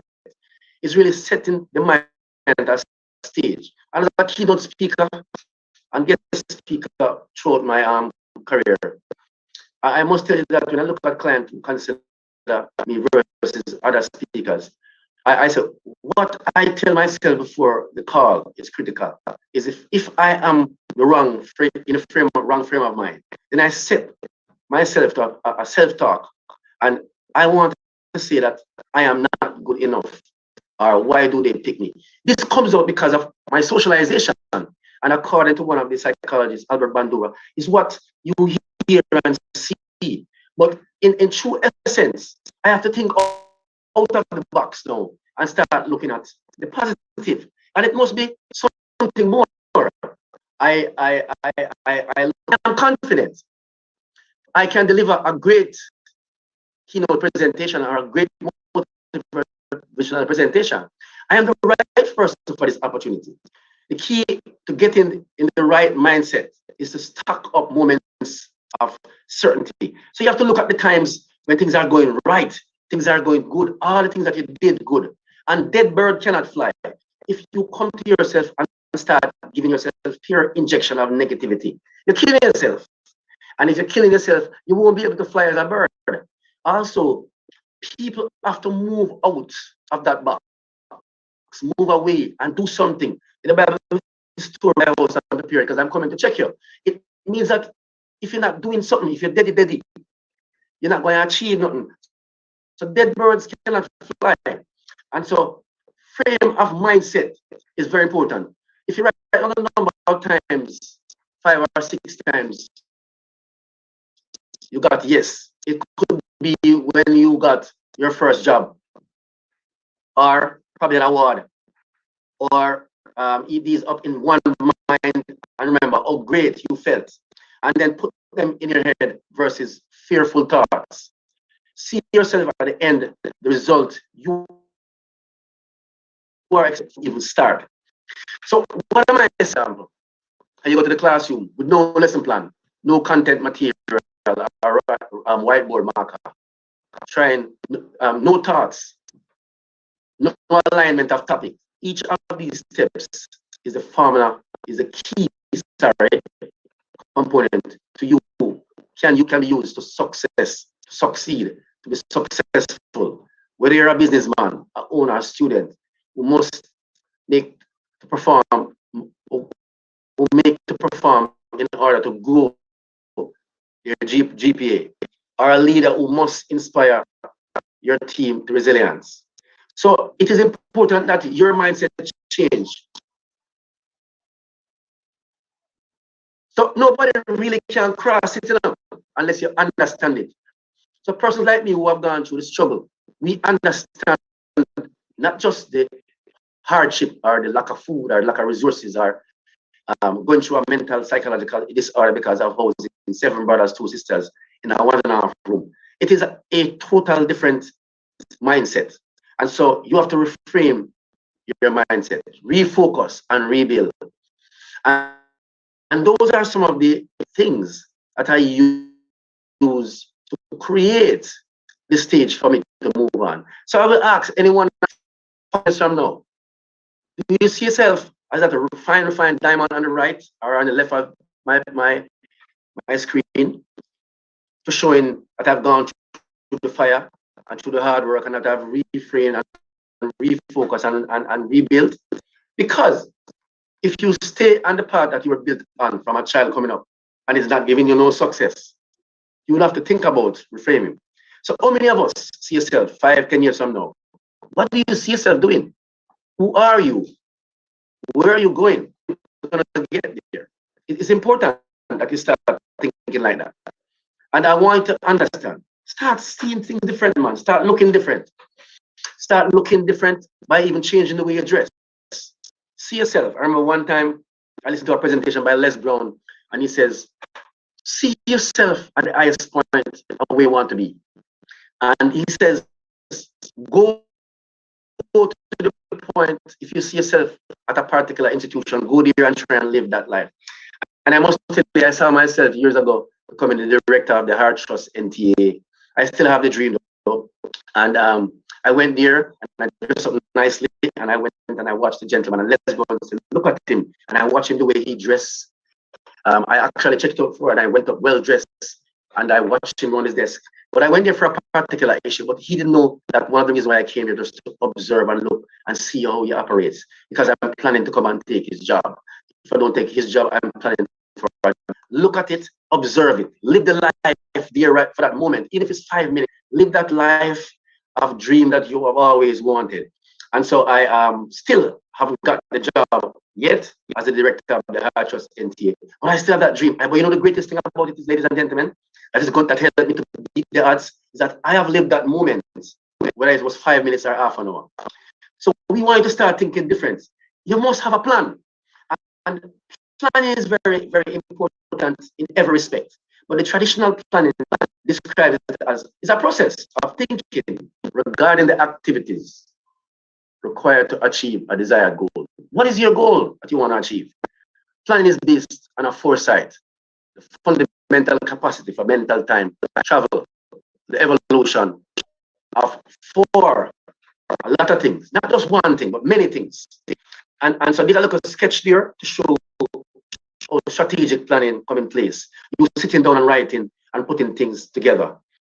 Now, there's a guy named John Crumbles that speaks about plan happenstance theory. Now, this theory is not well known by a lot of people. Why? Because it is not infused in our traditional teaching and learning.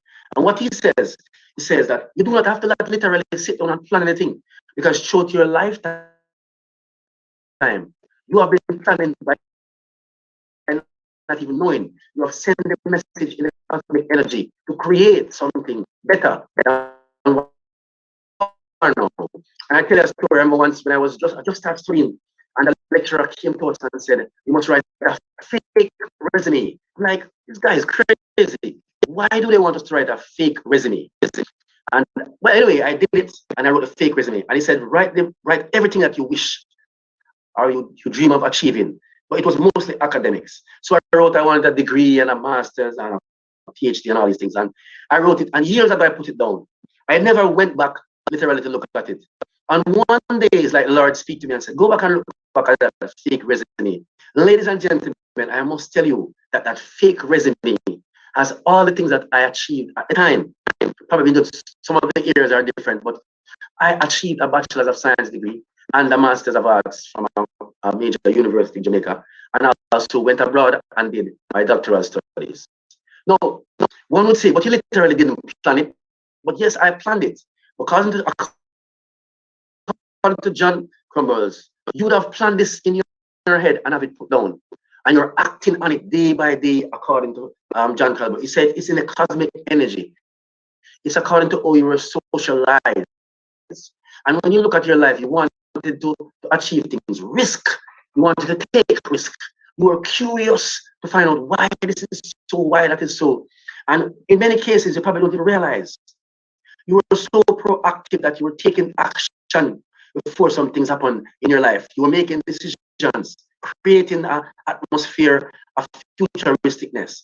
And many people don't know this, who are actually being flexible like a manager, a great position in life. And John Campbell is saying that this happened to a lot of people not knowing, because many people are in career and they don't know how they get there. So the next point about beating the odds is preparation. And Arthur Ashe is one of the famous tennis players. And he once said, important key to success is self-confidence. An important key to self-confidence is preparation. If you are in a business, if you are working in a company and you are work extra to develop your skills, like marketing or communication or public speaking, do you stay a little longer than everyone else to make a few extra sales calls, or I'm sorry, each night? Or do you stay back and put in an extra work in your preparation, in your PowerPoint presentation if you're a teacher? Or do you go the extra mile and gather instruments and all these things to make sure that you are properly prepared? Michael Jordan says, if we prepare relentlessly every day to get a little bit more at what we do, we can one day become a champion in sports or in business. Michael Jordan. And so it is important that you understand. According to Les Brown, it says in one of his books, Live Your Dream, it's better to prepare for an opportunity and not have one than an opportunity coming where you're not prepared. And so these are some of the things that is important for you to beat the odds. Preparation. Now, once you see yourself where you're going, your preparation is going to take you way beyond the normal situation. Now, I like to look at this. People think that preparation is always doing something significant. Sometimes preparation is taking yourself away from the crowd. I think there's a story in the Bible that the Lord take himself away, Jesus, and go by himself to meditate and pray. These are some of the things that you can do for preparation. Because once your mind is extended to the idea or a concept, it shall never go back. And preparation extend the mind in terms of thinking positively. And I want you to understand that preparation don't necessarily mean you doing a lot, but it's you doing the right thing for the right time and for the right moment. And as such, when I was on the streets of Kingston, wiping windscreen, as you all have observed by now, the YMCA was very, very instrumental. It was a key corner. The Lord put me there for a purpose. That was a key place. And I must tell you, for years, I was the leader of a crew of young men that was working on the streets. I recall that you work nowadays because it's a little bit more modern. And the more we go to the Y and push back, the Y keep telling us, no, they never take us in. Why? Because at the time, I'm not looking out against the Y was considered to be an upclass place. And wiping the screen at the time, you weren't kind of stuff. But the thing about the YMCA, they're always, everywhere you go in your life, gentle people, there's always somebody there that is going to help you to make that breakthrough. And I keep going to the Y. Sometimes they'll call the police. And they'll never stop us until one day the YMCA let us in. And from the YMCA let us in, I got involved in the YMCA and did a program there called the Young Men, YDP, Young Men Program, Young Men Development, Youth Development Program. And I enrolled in that program. And there's a lot of act. I learned to play badminton. These are real classic sports that you will never get a chance to learn while you were in the inner city. And so the YMCA actually grew and accept some of the things. And when I look at the YMCA, I saw men and young men, families. I actually was envious of them. They were living the life. They were living the life of luxury. And they were living the life of fine arts. And Lisbon is one of the finest things in life. And I want to share with you that you deserve the finest things in life. And right after the YMCA took us in and we started getting involved in activities, I wanted to beat the odds. The odds was to become educated, to become an instructor, to become a teacher. And I was wondering how these instructors became so good. And you would see them go by there, some of the persons there, they're going to university and all these kind of things. And I look into myself and I said, someday I want to be like one of these people. And so I started reading books like The Art of War by a guy named Sun Tzu, And the art, it is the art of fighting without fighting. But what this book taught me, it taught me the skills and competencies to be able to strategize, to look at your life as a war and look to win it without fighting. And it teaches you a lot of technique, how to ignore things, how to change your personality. And the book, The Art of War, also talk about planning strategically and how to deal with war as it relates to moving ahead. And so I wanted a change. So I looked at the book, Who Moved My Cheese. I read this book. I remember I was in New York and I read this book off when I was watching the long speaks to you preparing yourself. If you are doing something right here now in Jamaica or wherever you are working, and they move the cheese, does that mean that you're not going to work anymore? If they move the university from where it is and say you have to go to classes in Montego Bay, rather Kingston, are you going to stop going to school? So these are some of the things that I install in my life as it relates to change. Now, this book was very, very instrumental also because it set the stage for me to understand how money was hit and how you use money wisely to make yourself better. So this guy Kawasaki, Robert Kawasaki, in the book Rich Dad Poor Dad, he literally didn't speak about riches really, but how to become good at managing money and using money wisely to make money work for you. And what he's saying, you have the skills, you have the competencies that you can use to make money and make you better. This one is very important for me because while I was on the street, I must tell you, I was very emotional and I was really angry. I was so angry with everybody because I was wondering why the people, why I was looking so good and they're all so happy and smiling and driving all these pretty cars. And I was so emotionally distraught. But Daniel Goleman speaks about how do you manage your emotion, and emotional intelligence is not just about checking to see if your emotion is all right. It's about how you manage it when you're angry and how not to take the wrong step. And so this guy was really good in terms of more emotionally balanced. Now, this guy, The Richest Guy in Babylon, by Carson, he is not even an inspiration, but more so, he taught me how to understand that saving, investment, doesn't mean you just invest in money only. People feel that saving means you put away $1 a day, which is what they told us, but you can. But this book became successful because it inspired a lot of people into wealth. How so? By using different resources, land. Some people use cars. Some people use real estate, farming, and all these things. Farming is very, very important. As a matter of fact, today, farming is going to be the catalyst in some people getting rich because I get to understand there's a drought coming soon. But one of the final points I want to reiterate is savings of all times. Why? Because you can use your education when you're 100 years of age. You don't have to leave a straw. And that is one of the key to investment. Now, I am very, very, very, very strong and you becoming very resilient. Because resilient don't just come as some people talk about it.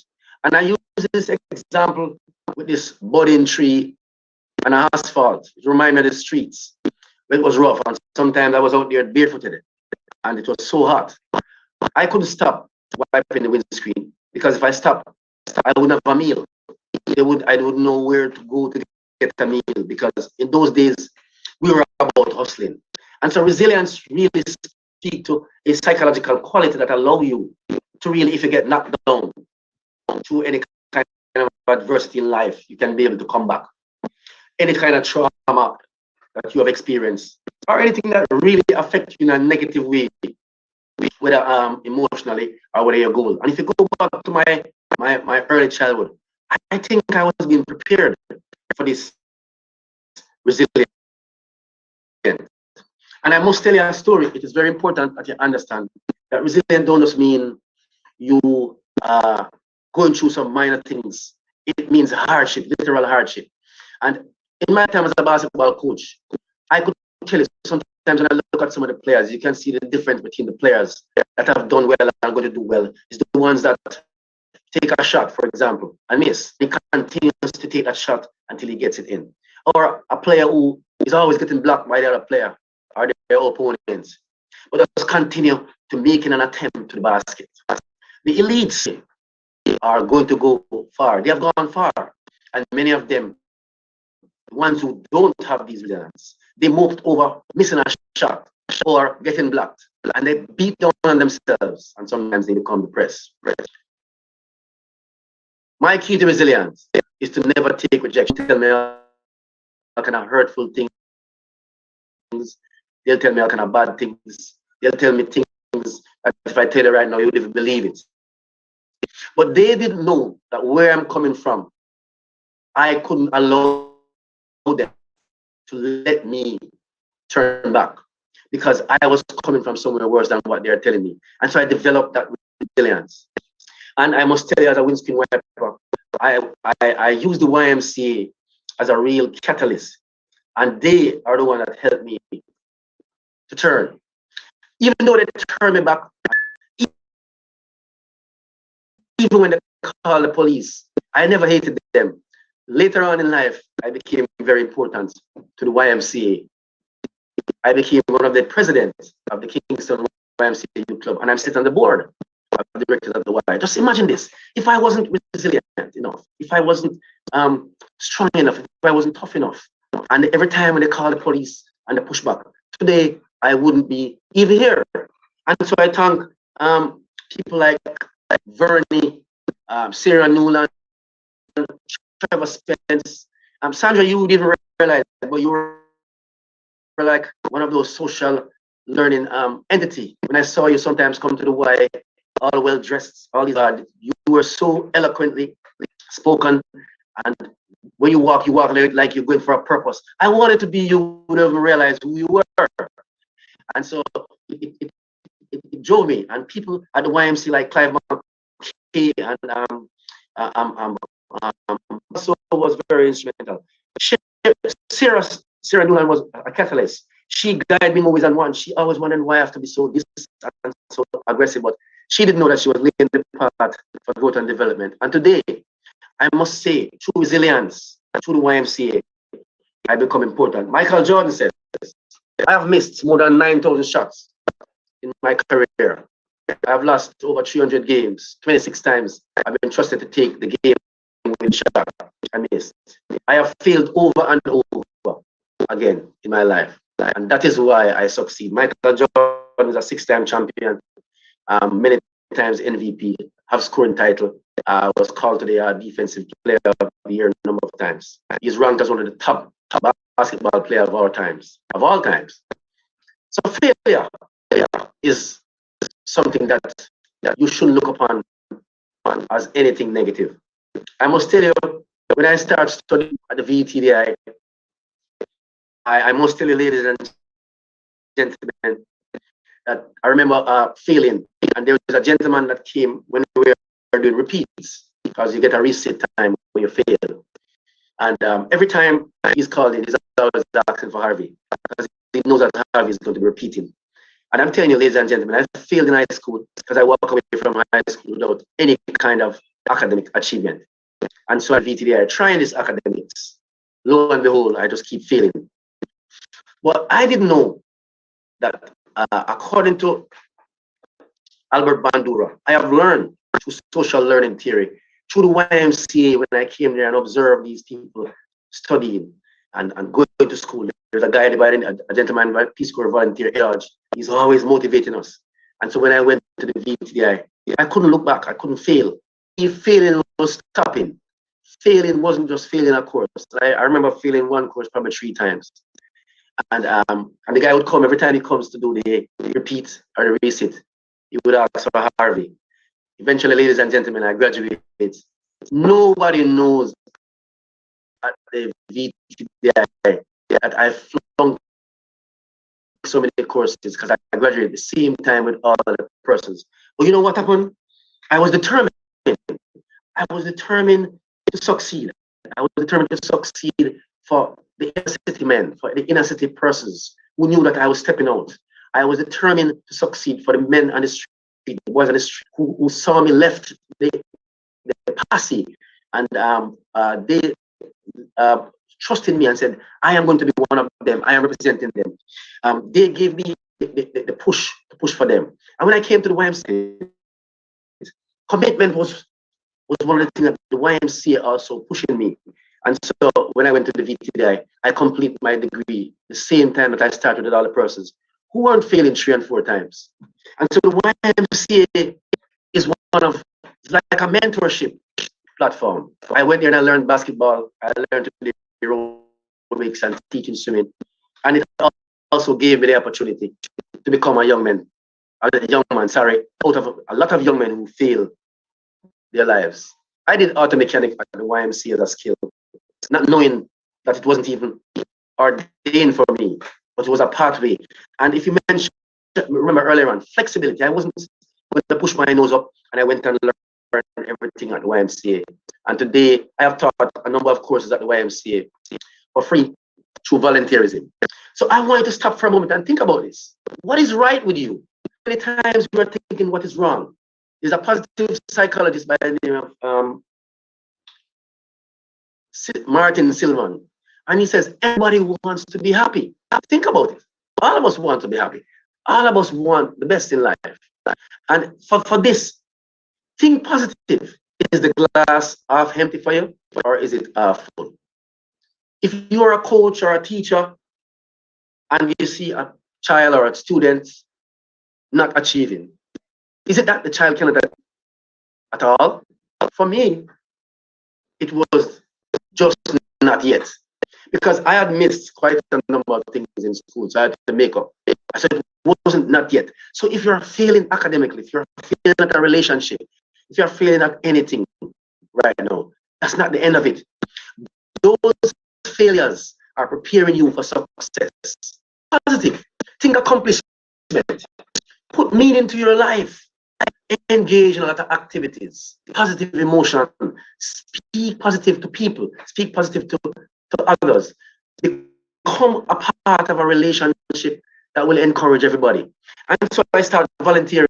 I started getting involved in different programs, and I started giving back. I was giving back to people and things that I never had at the time. I was just giving back. I wanted to make sure that the opportunity that I got to be where I was at the beginning, I can give back. And so I would volunteer with Mustard Seed Community at YMCA. I would go and speak to the young men and volunteer in basketball. So I would volunteer. And in my own volunteerism, I would develop skills and competence. Just think about this. For you to beat the odds, you have to start thinking about what you can do. And there's a story in the Bible when I think the Lord asked David, one of those men, he said, "What is in your hand?" I remember one year I called to the national basketball team to coach a female national team to go abroad. And when I went there as a coach, head coach, I was the assistant coach, and he was very good. He was excellent. And he would take over all the training and he would do everything. I remember one day, every time the training completed, he would say, "Coach Harvey, do you have anything to say?" But he would take up the entire 1 hour after practice and leave like a minute and give me. And there's nothing I could say because he would have mentioned everything. And so I went and I was depressed. I felt real limited. And it's like the Lord speak to me and said, "What can you do? What are your skills? What are your competences? What is it that you can do that he cannot do?"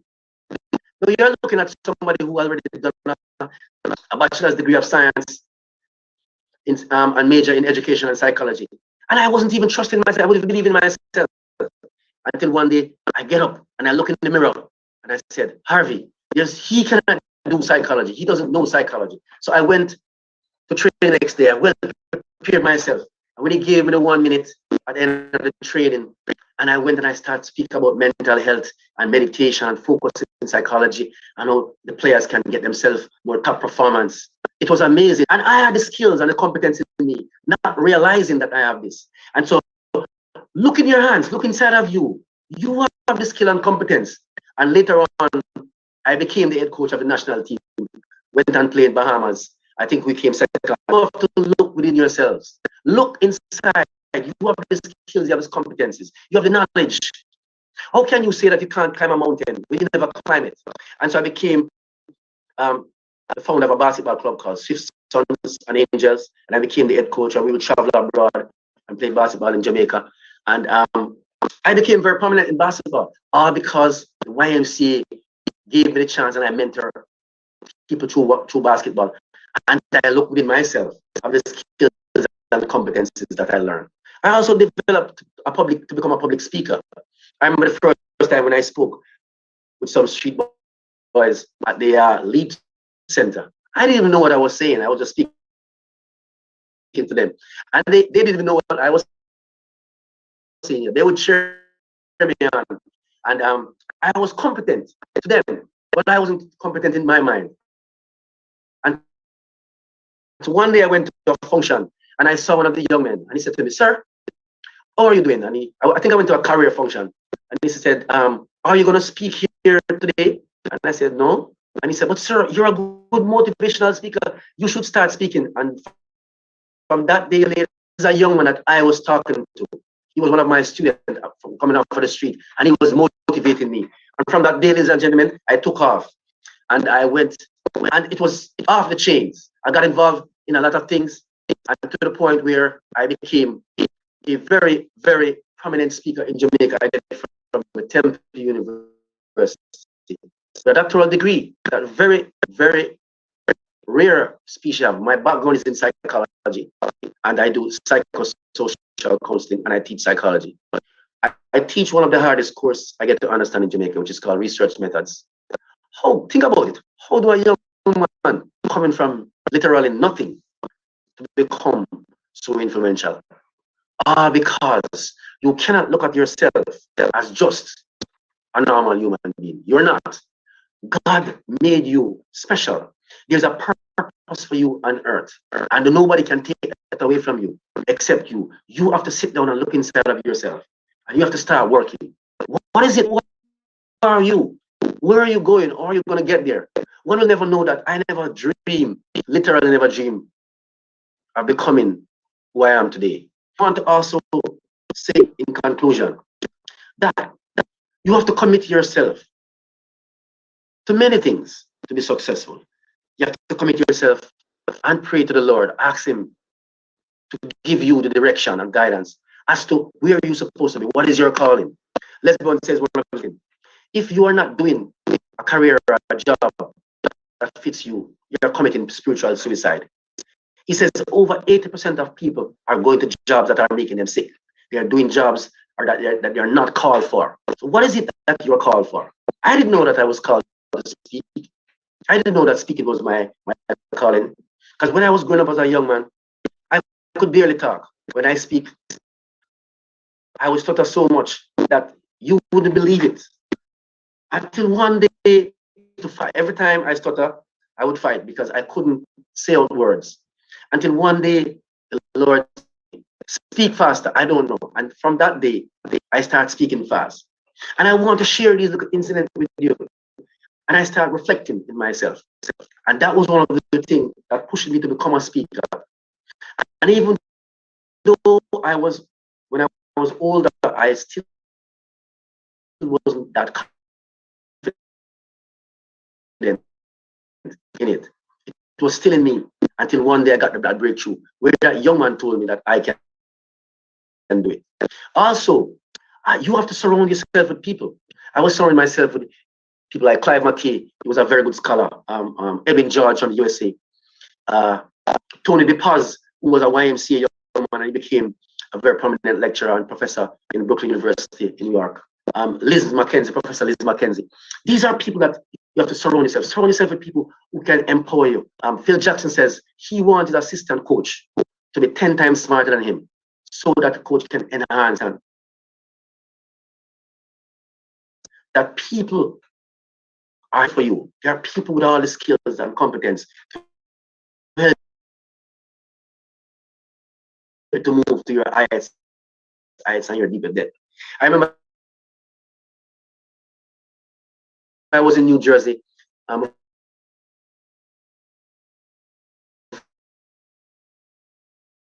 Before I signed up to start your doctorate, I wasn't even conceiving that kind of thing until I met a young lady, one of his friends, her name at Temple University, and we were there talking. And they said I must just jump in the car, and she took me to Temple, and I walked the campus of Temple, not knowing that I was going to be a Temple graduate. And today, I graduated from Temple University without even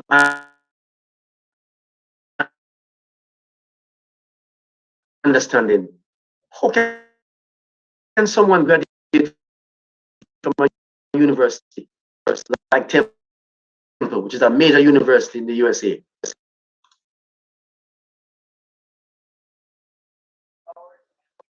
And this is me going up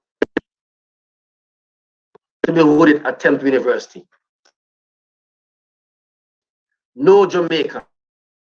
I'm probably one of the only Jamaican that have walked this path. Literally on the literal campus of Temple. And this is an awesome feeling. For days and weeks and months, this feeling linger on. And so if I were to ever get in a situation where I need to tap into my resources, and I'm meeting some of the top professors, it was an awesome feeling, ladies and gentlemen. And so that's how I beat the odds. And I'm saying to you today, that's not easy to beat the odds, but it's possible. You can do all things through Christ who strengtheneth you. It is impossible for some people who think that they can't. And I want you to understand that if you think that you're not so sure, you gotta listen to guys like Steve Harvey, Les Mike, they're from the streets. Where you have guys whole steam. You have guys, you have people all around that can motivate you. You can listen to their motivational presentations. Even if I really connect with, you need to find the persons who connect with you, and these individuals, they have powerful messages from day to day. You can study them, you can read their books, you can go to their seminars and inspire you. I thank you very much for listening to me, and I hope I give you some resources to be able to beat the odds and any odds that come upon you in any aspect of your life. Once you approach it like this, you will succeed. Thank you very much, and I'm open for a question.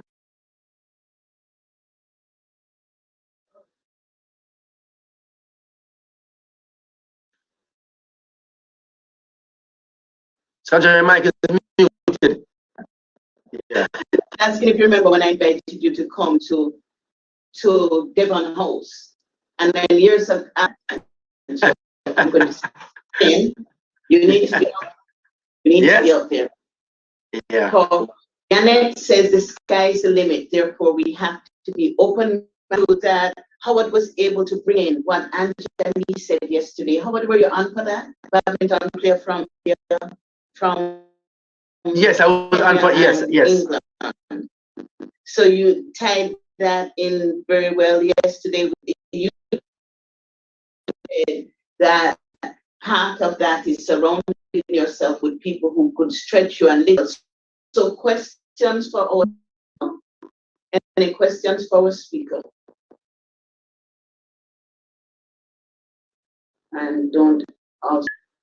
Hi, I am so happy with this presentation. It is literally speaking to me, and I believe everybody that I have in the club so far, because we are all at that transition where we want to be, how we want to be, and beating the odds. So it just happened to give that key point that is needed to break through, yes, and make the decision to continue going on. Indeed, this, you have no idea how you have encouraged me. I'm happy that I did. I'm ready to start as soon as we're finished.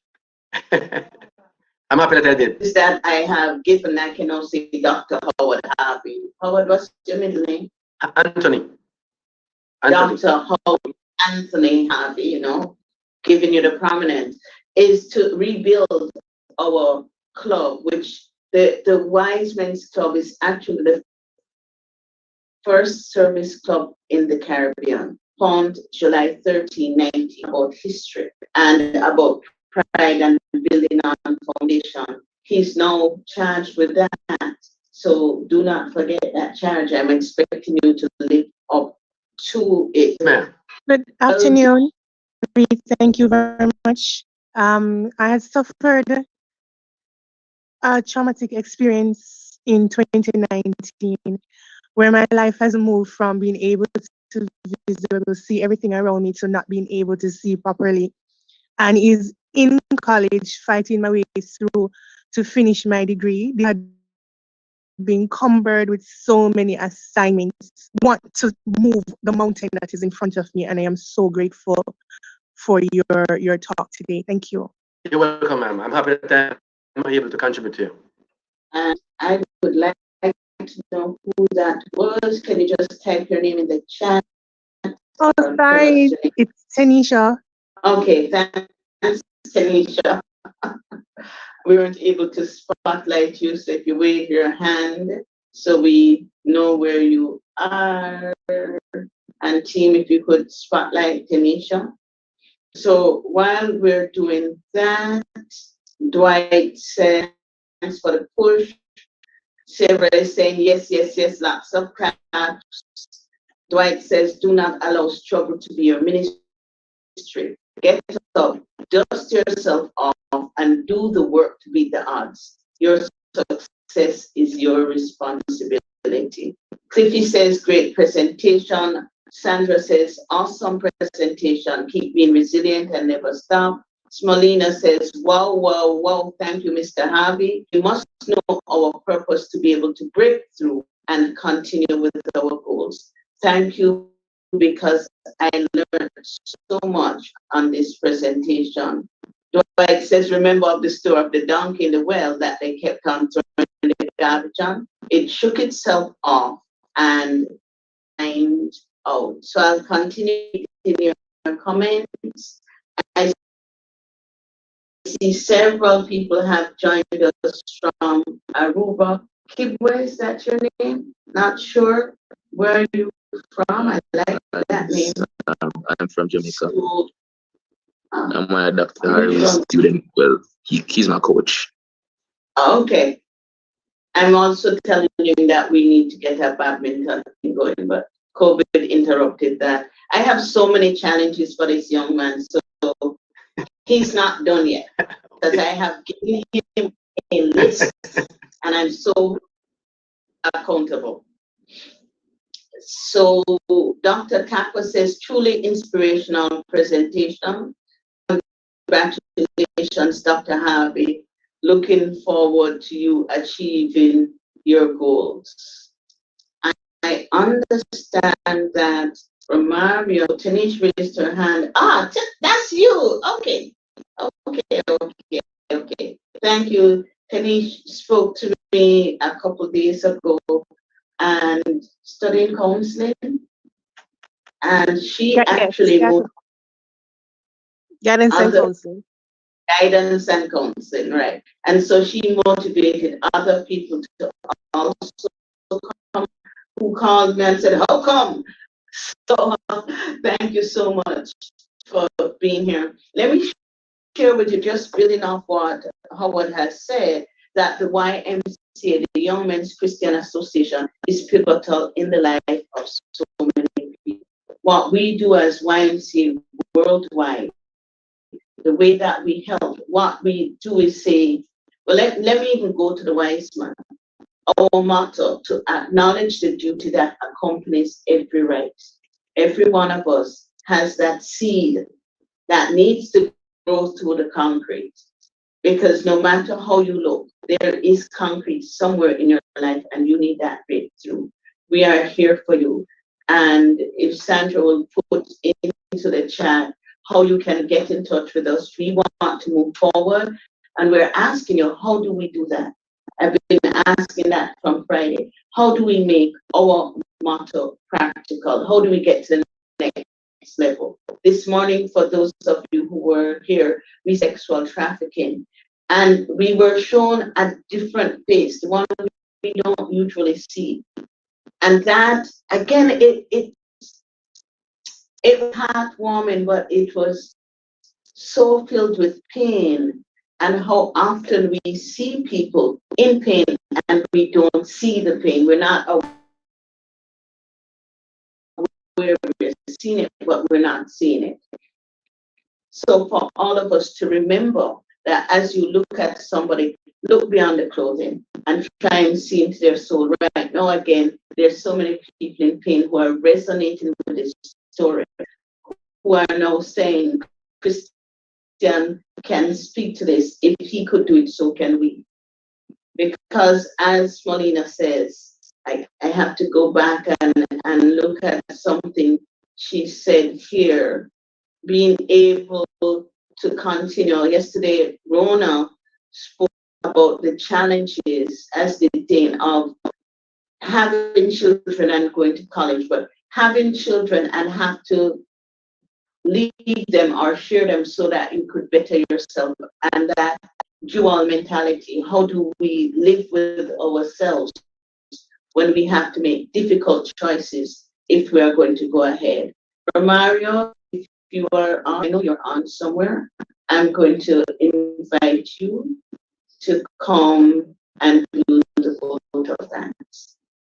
To come when we have any difficult choices, if we are going to go ahead. To come when we have any difficult, you're on somewhere, I'm going to invite, if we are going to go ahead. Yeah. Good afternoon. So, Dr. Harvey, you spoke about preparation and education, and I truly believe that both of those are really the key for success. You came from such beginning, but you showed resilience, determination, and everything to you fought for what you want in life. You basically beat the odds. And I also believe that each one of us have beat the odds in some aspect of our lives. Your presentation was such inspiration, and I hope your work is not done as yet. You have much more to do. So thanks again for sharing this presentation. I truly believe that we all have gained and learned a lot from this, and we will see more work that you do. Thanks. Thank you very much, sir. Thank you all for having me. It was a pleasure. Thank you, Sandra, Dr. Hamilton. Pick up yourself, as we say in Jamaica. It's a pleasure. Thank you so much. Now, we awesome seminar called, okay, is that private? Yes, we need information on the Portland camp. So let me just share with you again that as wise men, as we look around, as we look at the challenges, one of the things that we're trying to do is to, I said that wrong. One of the things that we are doing is establishing a retreat center and camp in Portland for women, especially who are abused, but also it will be for children who are considered different. There is a story here in the Marshall Islands of a woman who gave birth to a deformed child, and she was the child because happening hands or legs. People from Marshall Islands can help me. And he died. Plants me by your front door. And she did it. Bury me by your front door. And he grew to become a coconut tree. And here they tell you that in Jamaica, and I think in Myanmar, we talk about the coconut, the eyes of the coconut. And it is said here, that's why there's so many coconuts on this island, because that is the child watching over and protecting his mother. Even though she was afraid of him, she did show him love. And sometimes we are so afraid to face things that are different. But when we face that fear, is when we realize the strength that we have within. I'm going to ask Sarah, tell us when you are ready. She's going to lead us through some exercises. And after that, we are going to have Kendall, who leads some American here in in the Marshall Islands, and they have done a music video. We can't show the music video right now. We want to show you the making of the video. Let me tell you right now, we have lost 12 of our speakers. Our poet he's at home trying to fix his voice. He has no voice. He was to speak on being different.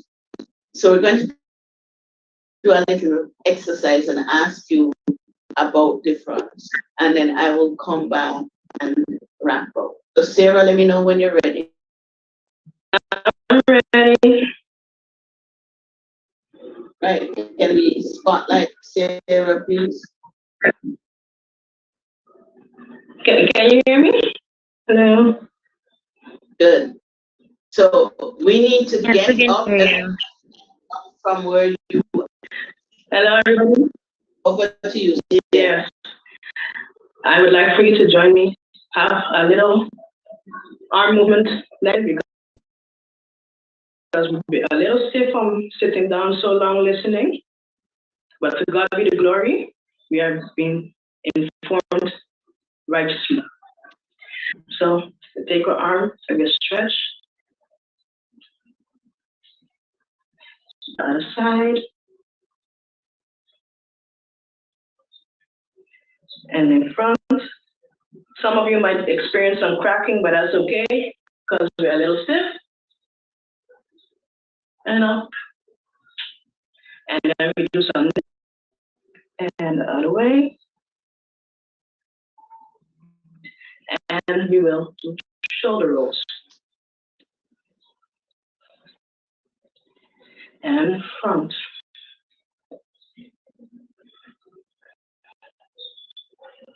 We take our arms and we include our fingers going down, draining. We go up. Do you remember the song? The sun goes up and the brain comes down. That's what we're doing right now.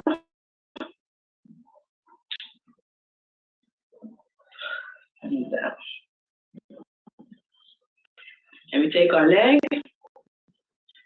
bring it as close to the body as we can, and we stretch and pull and stretch. While doing so, we take and down, and we take the other leg. Oops. And we rotate.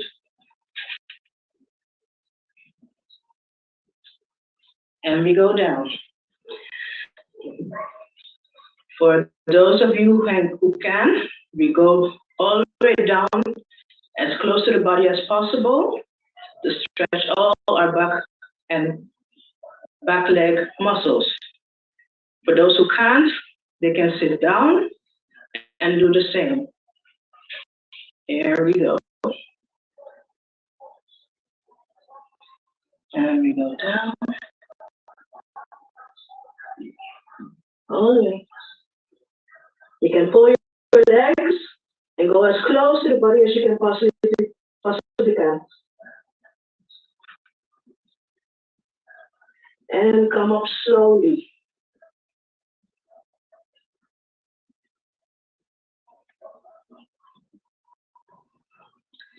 Now, we will take our arms, we go to the right, and we take our left leg and do tippy toes, and the movement is as follows. Up, down, up, down. Yes, do we follow? And we go faster. Through the legs, rotate the arms.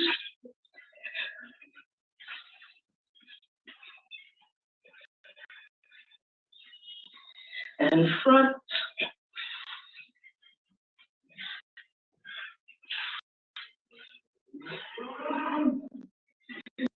And that was my presentation. Thank you for being here. Your muscles are nice and loose. A last minute shake, and you're good to go. Okay. Thanks so much, Sarah. And as we've been talking about health, it is about health and wellness. And always remember when we say health, physical health is important. Right now, this weekend, we've been looking at our mental health. And we need to look at that along with. So they go hand in hand. Now, my team had some questions. My team had some questions for you. If you type them in the chat, I will share them. They want to know if you've been paying attention. And so, guys, type them in the chat and then people can respond there. And let's start with the questions that looked at what have you learned? There were some questions about that. There's another thing I wanted to point out.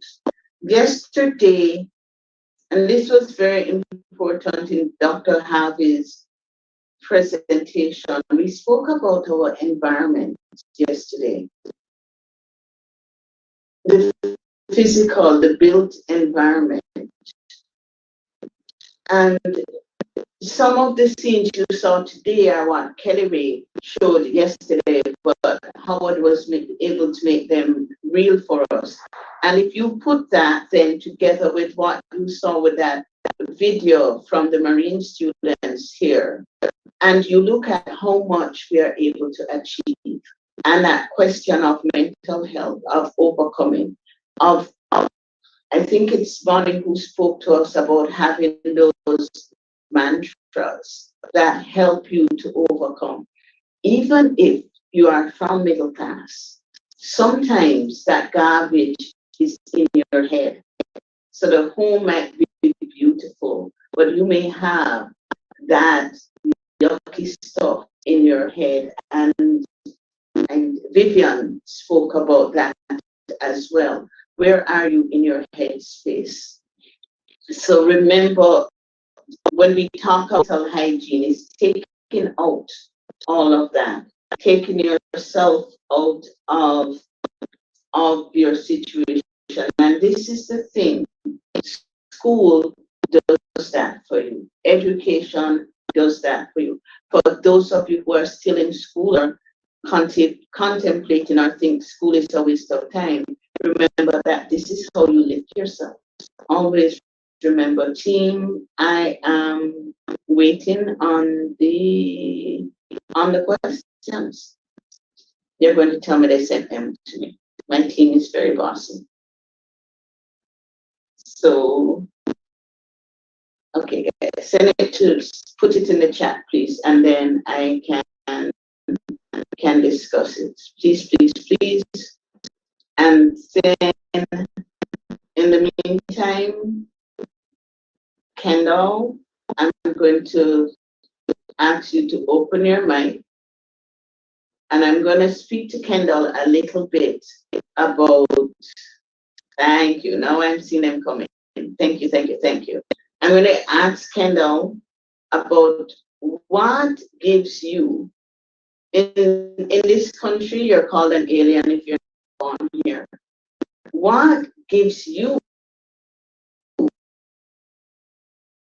the motivation to lead such an awesome group of young people to achieve things they have not achieved before? Kendall, where are you? There you are. So that's my question for you, Kendall. Hello, everybody. Hi. We're hearing you. Sarah, can you hear me? Oh, okay. All right. So my name is Kendall. Everybody, I'm from Trinidad and Tobago. Currently, I'm stationed in Marshall Islands. I'm working at the College of the Marshall Islands. I am the instructor and also the coordinator of the Marine Science Program. All right. So when I came here, is when I actually recognized how impactful the forces of climate change are. And I recognize that I have to do something to help these people here because they really need my help. Because of their vulnerabilities here, right? It puts us in a situation where it's very devastating for the people. So I have I've decided that I have to do something to try and reach them because this is the fight of our lives right now. And I have to get my students to understand the gravity of the issue. And that is what I have been promoting in my classes. I have recognized that what I do has to be something unique, right?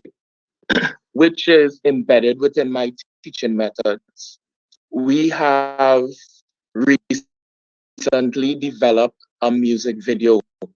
And what this music video is illustrating, it magnifies the impacts that are associated with climate change and how that is being unleashed on this country, right? It is communicating to the community here and also the world how serious this is and that we have to take action now. It's not too late. And that is what this is about. We have to do that, right? So that is basically the essence of the video. It's also a very stunning video because what it is also exhibiting is the beauty of the country that will erode if we do not fight this major battle that is upon us. And it is increasing in its intensity and also its aggressive nature. And that is why we have to do something now. So I have been trying to use different types of elements to communicate to people that all of us have to stand united during this time. We have to do that in order to be victorious against this formidable threat called climate change. And this video is a very profound representation of this entire concept that I have just described. Hello? So as we speak about the world as our playground, as we have opportunities and possibilities to also recognizing of this, that each of us has a role to play in making the world a better place, wherever it is we go. I see Sarah, and how do you motivate yourself to speak up at the right time? I don't know if anybody wants to answer that. I have Dr. Tapp online, so I'm going to tell her if she wants to respond to that. And then Cliffany has asked the question, what does it mean to be different to you? And in fact, I want to go before that and say, how many of you here feel as if you're different, as if you're not normal, as if something is wrong with you? Anybody here can get a show of hands or just a Y in the chat? How many of you feel that way? How many of us feel that way?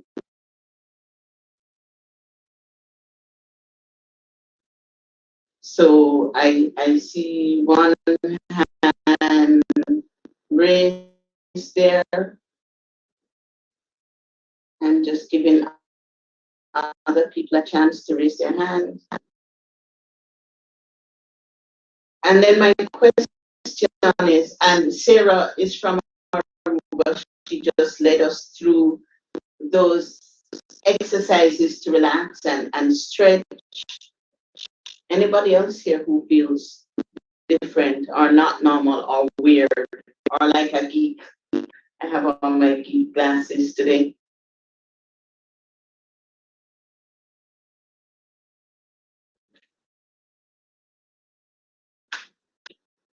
Nobody?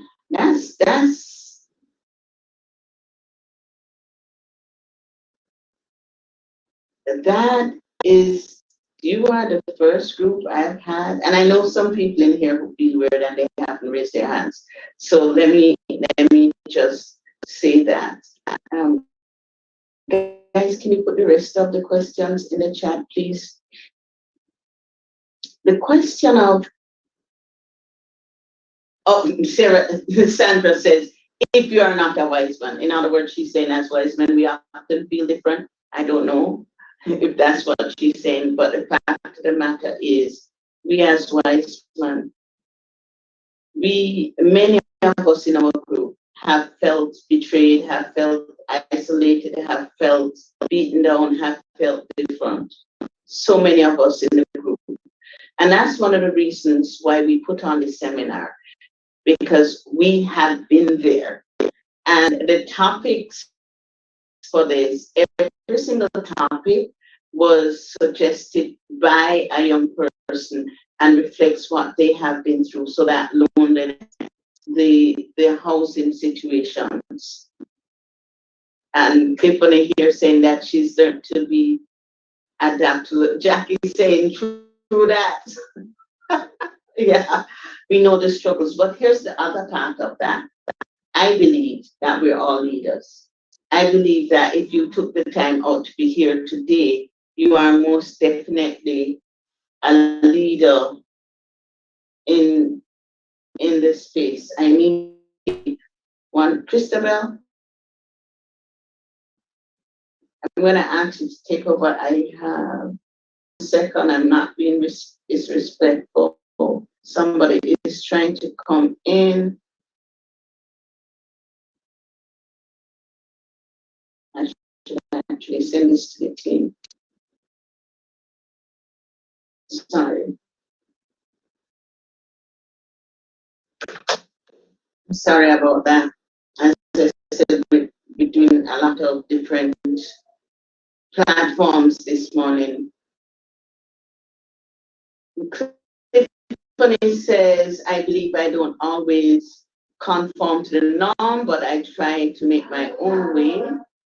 And White says that first you need to give yourself permission to be different. You have to give yourself permission. Here's the thing of that though, is that so often people make you feel different. You feel, I'm trying to remember the speaker who said it yesterday, that the world is not about you. And sometimes it's what's going on in the other person's head, but you interpret it differently. Different from how you have been in the past and what you think is expected of you. And he had this realization by answering the call from within to connect with what is true in his world and in his reality. So being different to me means accepting the who of what I am, accepting who I am, and that I have something to offer. As young people, quite often you are placed in positions of leadership and you're afraid to take those jobs because you say, who am I to deserve this? How I went through that? Who am I because of my background? Who am I to be given the place of honor? Anybody else who have wondered, we call it the imposter syndrome, who has felt that, who am I question?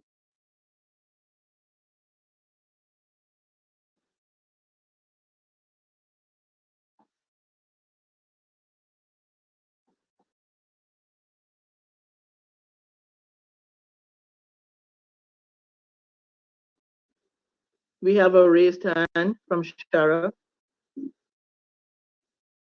Sandra or Dwight technicians. So Cheryl, many screens here.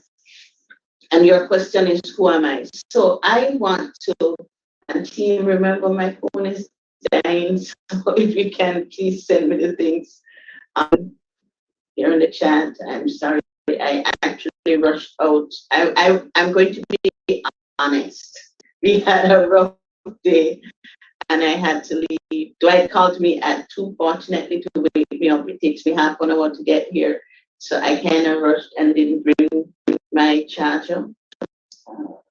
So I want to say to those on the other side of the world, or on my side of the world, because I know it's early hours for you, so grateful that you can be here, so grateful for my team for having things together.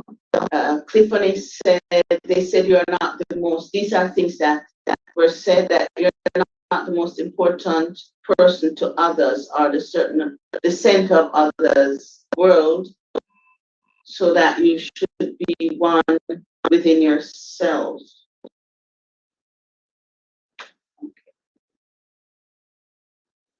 You need to be the most important person to yourself. I'm actually going to ask you, either to private message, or if you're brave enough, to just put in the chat now some of the personal challenges that you've had. Challenges maybe relating to mental health or issues with others. Can you type that in the chat? Because I want us to move into the question that Sarah asked: how do we motivate ourselves? So let me see in the chat some of the challenges that you have had. For example, we spoke about mind chatter yesterday and being distracted. Rebecca shared that she didn't say it, but you would have realized that she has ADHD, that her mind is always active, she can't keep still, she's anxious all the while, and that energy of that anxiety gave where she overcompensated through drugs, through drinking, through even exercise, which we think is so healthy, but that's what did it. Anybody else who can relate to that? Because we're now going to talk about the fact that you are unlimited. Sometimes being different means that you need to understand that not everything happened in your world is about you. Come to terms with the reality that you are used, and this came up yesterday, that you are used oftentimes as objects through which lessons are taught.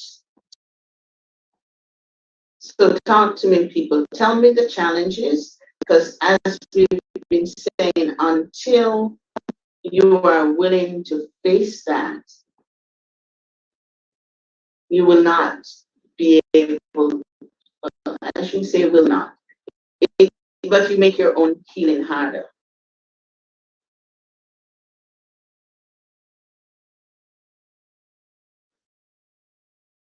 Anybody ever told that they're no good? Has anybody ever been told that?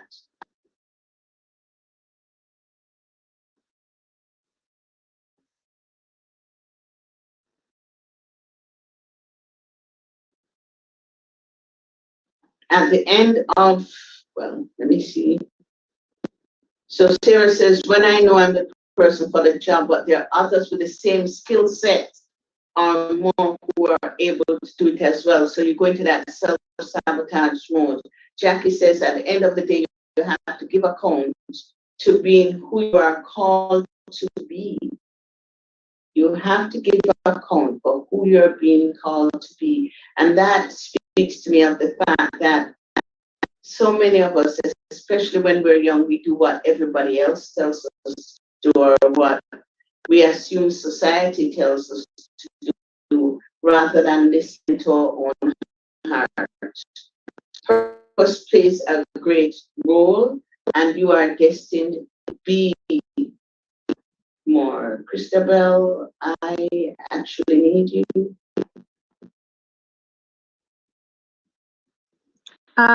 Just I'm not cutting you there for a minute, Dr. Hamilton. But I just saw a powerful point in the message from Dwight that you haven't read all of it, and I'm wondering if you could read all of that message, please. Tiffany, can you just take over and do that for me?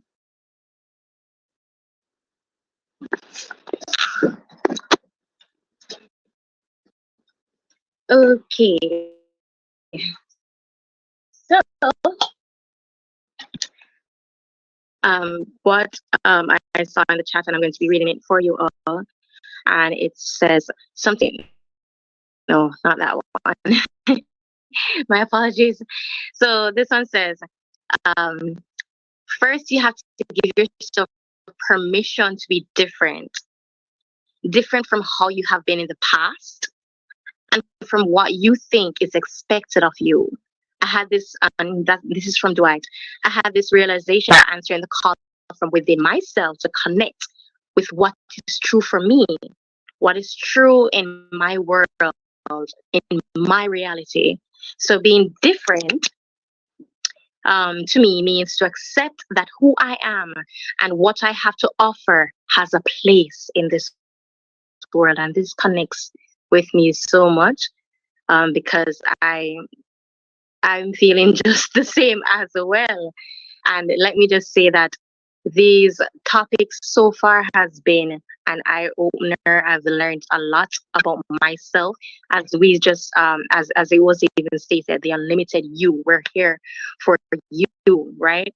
So it's all about you, right?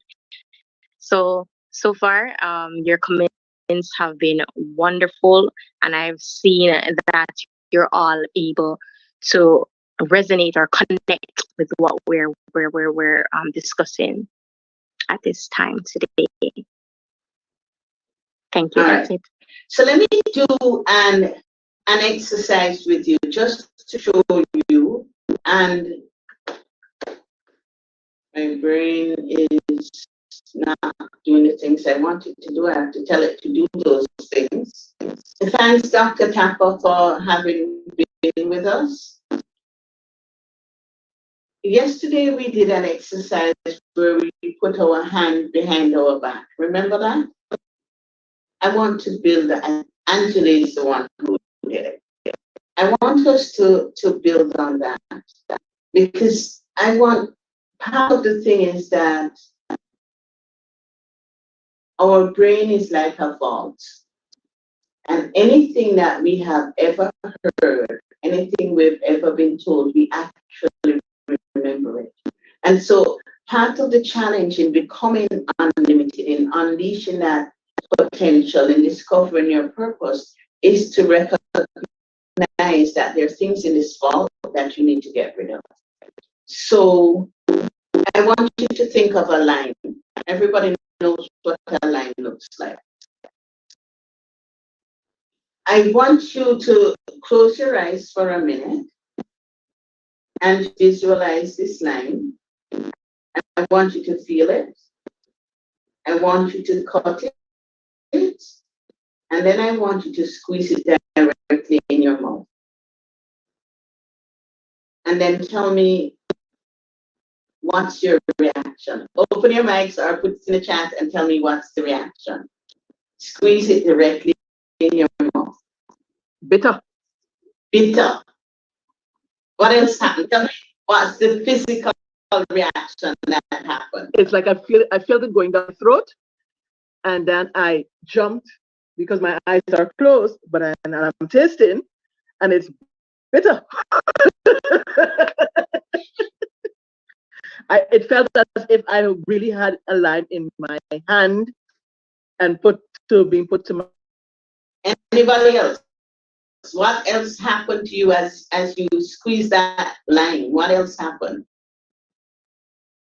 Tiffany broke hers. Tiffany, that is so you. So, what was your physical sensation?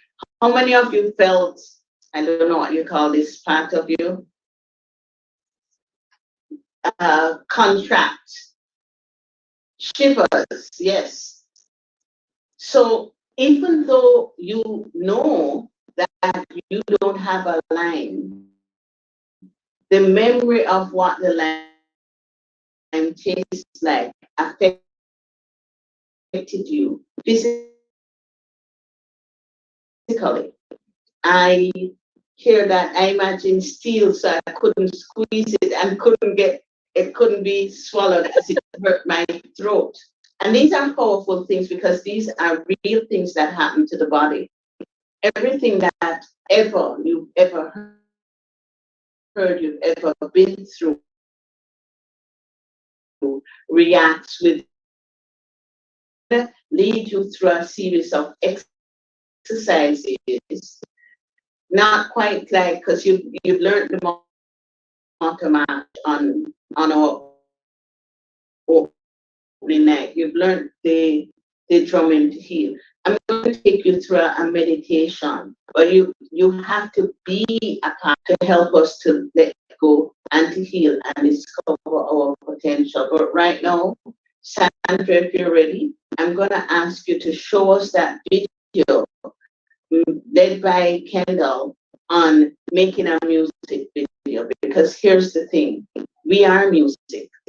On Friday, Rona was saying that they don't use drums in this island.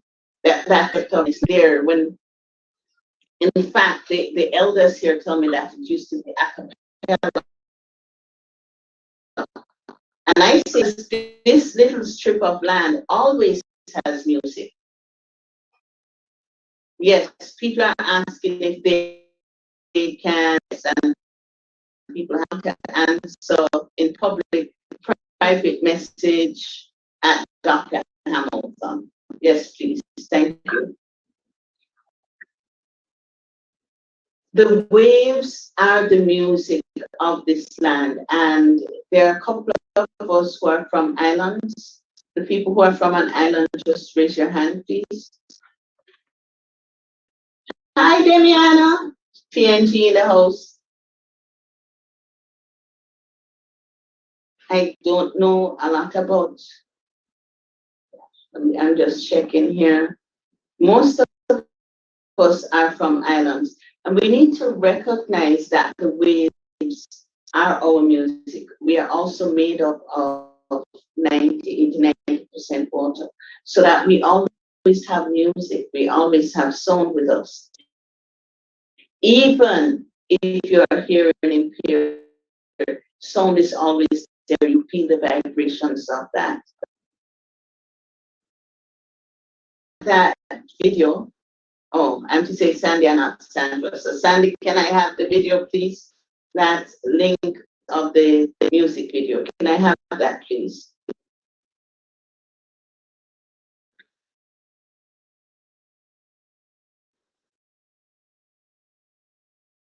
On her to bring that about the brain.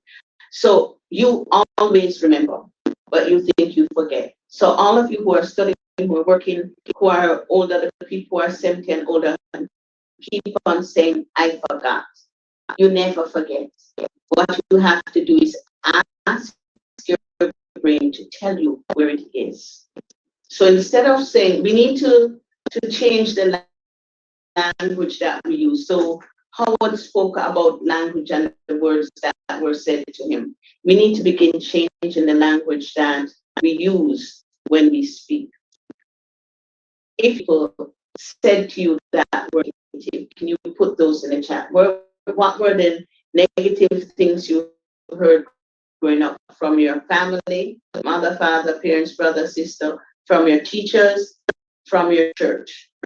Can you just type those into the chat? I'm going to start off with the one that we got from Marlon when he spoke about finances. We're so often told that rich people are wicked. Was that what was said? Money is the root of all evil, and therefore we don't earn money. We want the money, but we are telling ourselves other things about it. So you're Sandy, I'm actually waiting on you. So keep those coming. You don't matter. What here?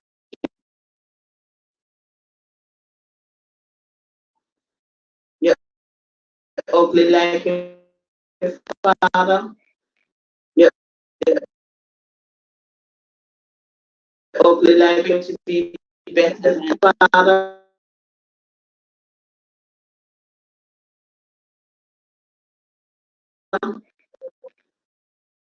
Yeah.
One, two, three.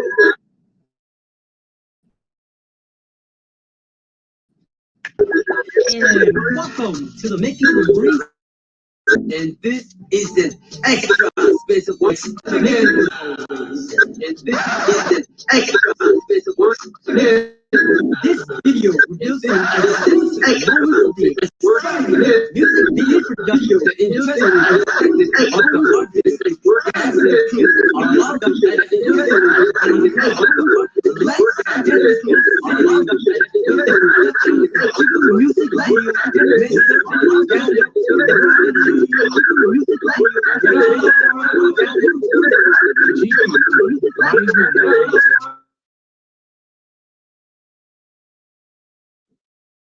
Sorry for that glitch. So while Sandra is, okay, now I lost my screen. While Sandra is sorting that out, let me share some more of the comments that I know we can relate to. You're ungrateful, you won't be anyone, you don't matter. The dogs are going to be better than you. You should not exist. You're stupid, you're useless, wasting time, you're ugly, you're not invited or you're not included, you're not enough, you do not have what it takes. I just don't want you to be a part of. You can't do it, you won't make it, you are dumb, you're ugly like a worthless pooper. Why were you born? They should have killed you in the womb. And all of these are really, really powerful statements. It is said, I wish I never had you. Wow. When we hear this, even if we're not hearing it now, what it is that we still carry the energy of that negativity within our body. It still resonates with us. And we keep on striving not to be that. Or we turn around and we live into it. Self-fulfilling prophecy. You're weird. We're weird. We now celebrate it. We're weird. You are Black. And again, I go back to that issue of the world being your playground. Yesterday, I'd asked what it felt like to be a person of color in this international forum. Our color is very important. It's who we are. But so many of us are reaching because we bought into that thought process that says white is right, brown is how is it? It's older people help me. I heard it recently. White is right, brown is all right, and black stay back. That was it. And so our color is part of our identity, and there's so many things that tell us that we are not okay as we are. Okay, I'm seeing here that there is, okay, that there's a glitch. Kendall, they're saying that the video is just How we felt that the in the video Marshall is just Islands. How we felt that this the in the video Marshall is Islands. just How we felt that in the this video culture. is just How we felt that in the this video is culture. just How we felt that in the this video culture. is just How we felt that the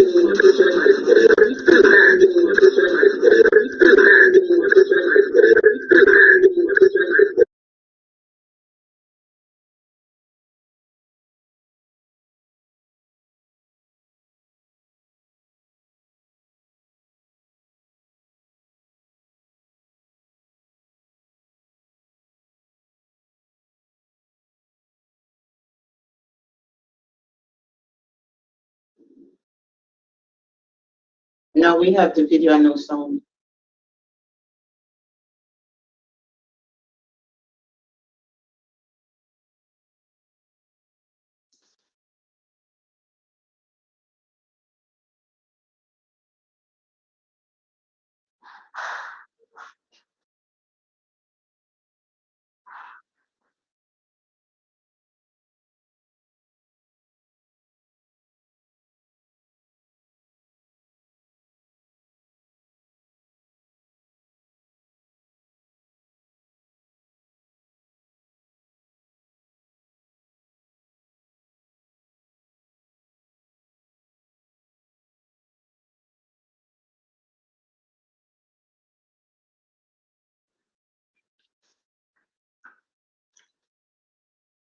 Dr. Hamilton.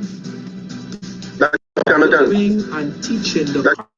career. Being and teaching was also career. Being and teaching was also I even have a course with career. Teaching was also I even have a course with career. Film teaching was refreshing. Film teaching not just because of the reputation changing scenery, not just Okay. Yes, Howard, you had your hand raised. I want to support your point. You made a very valid point as you pull out the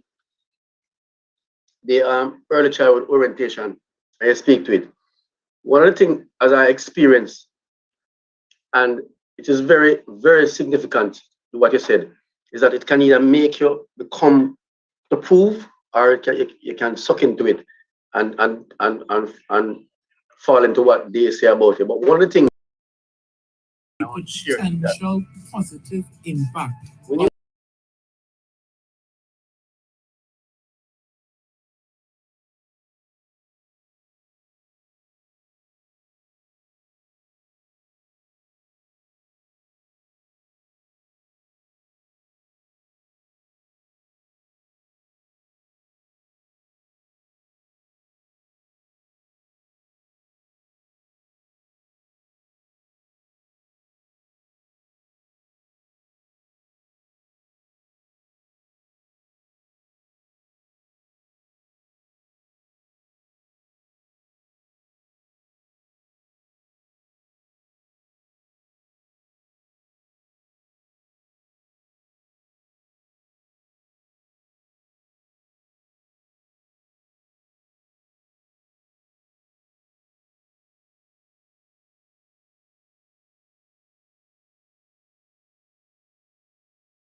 And I am saying that I have had to deal with it because I had it from both ends, both parents.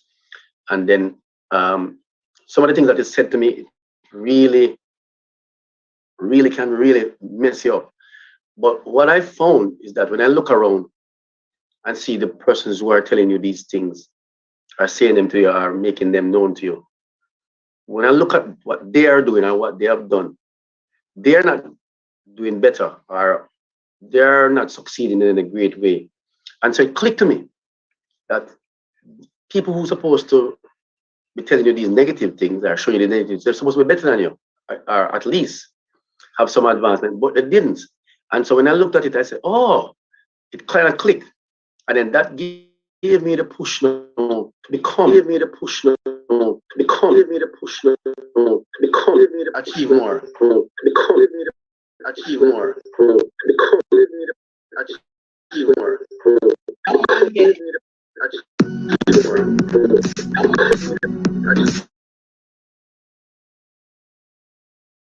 Yeah, so now I know why we're getting that echo. So what Dr. Harvey was saying is that the people who are telling him that he was no good and will come to nothing and all these negative comments were not any better off than he was. And gave him, because they were not better off and he was able to reflect, that gave him the push to become more. Sandra, it sounded as if you're sorted out. Or Sandy, it sounds as if you're sorted out. Let me know, let me know, let me know. Because when I start, I don't want to break it again. You have 2 seconds. People are seeing my eyes shift and they're like, what is happening out there? 2 seconds. I'm going to count to 5, and if it doesn't start, then I'm going to jump. I'm going to jump in.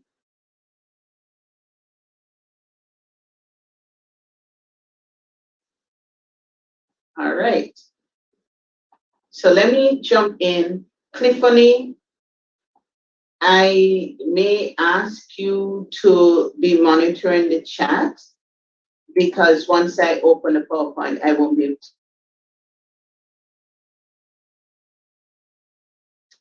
Okay.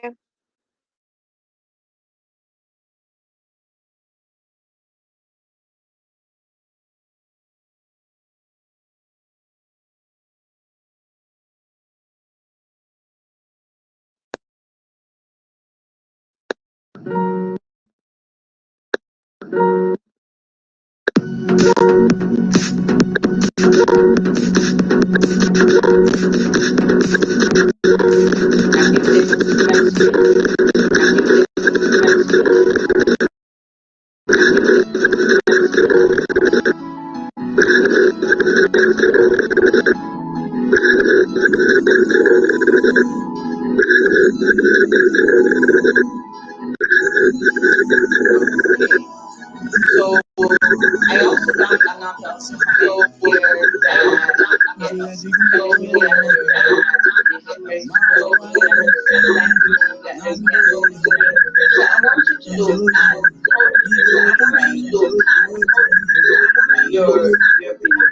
I want you to summarize your beliefs where you want to go. So part of what you'll have to be doing is telling me where you want to go. Here's the thing. If you don't know where you're going, you don't know when you get there.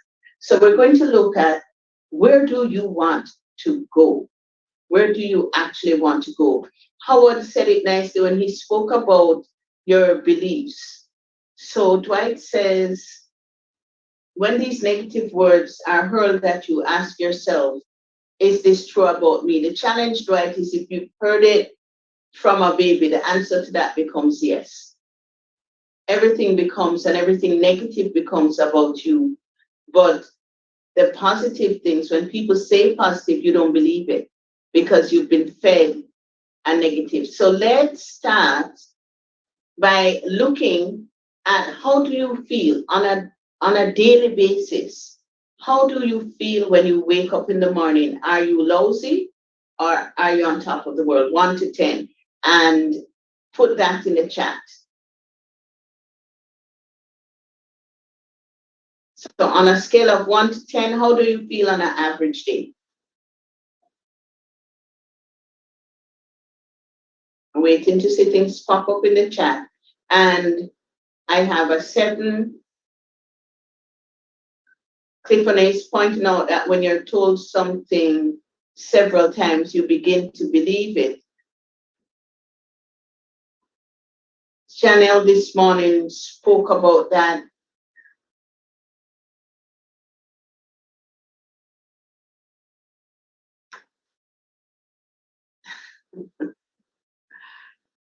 Chanel had spoken about that thing where you begin to believe that your abuser is the only one who loves you.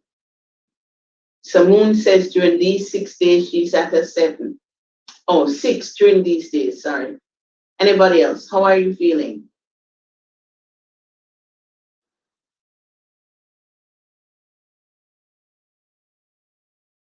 Anybody, let me do show of hands. How many people are feeling 5 or below? 8 or 9, Jackie, pretty cool. On an average day. And then I want you to take you to the next place, which is, how do you want to feel? So type in the chat and tell me how you want to feel.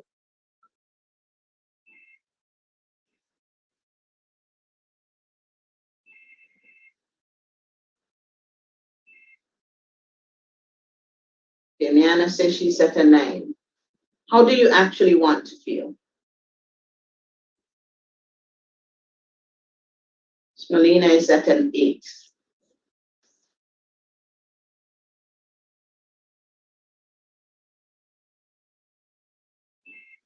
Rita is at an 8.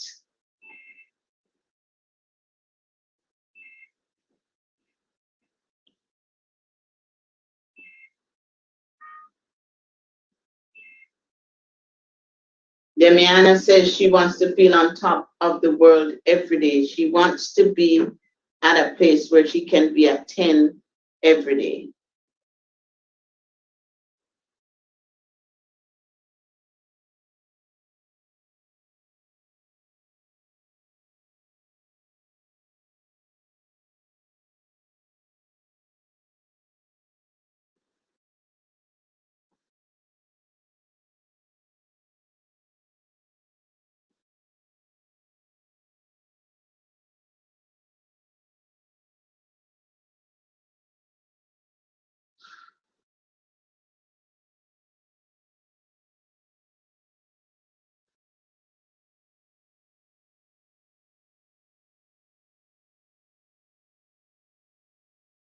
Want to feel at 8 or 9, 10 if possible.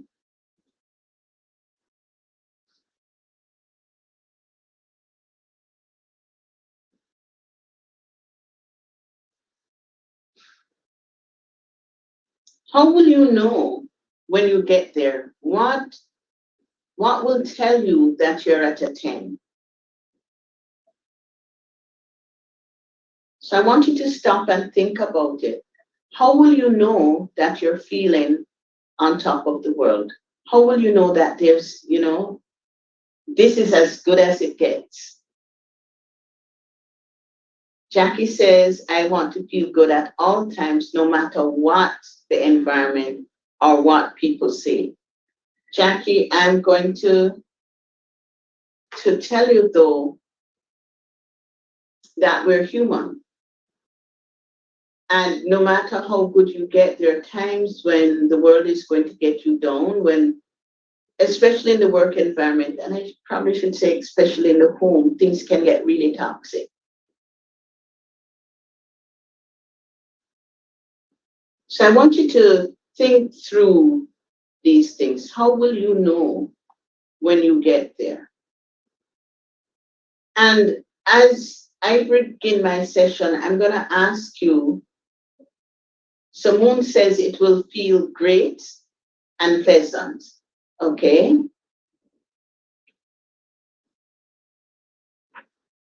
And Dwight is telling me, I hear him in my head saying, slow down.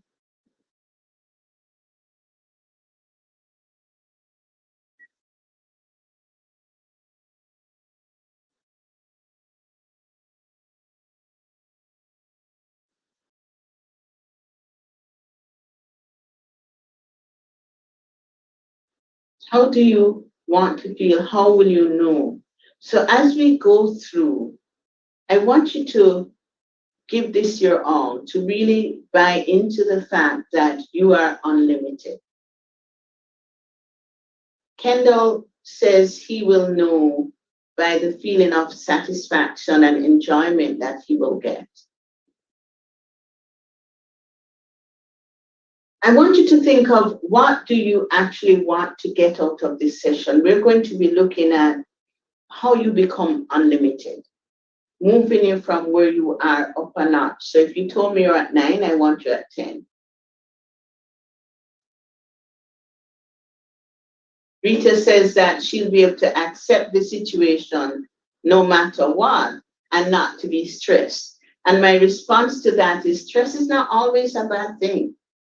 Sometimes it is that stress which pushes you to do more.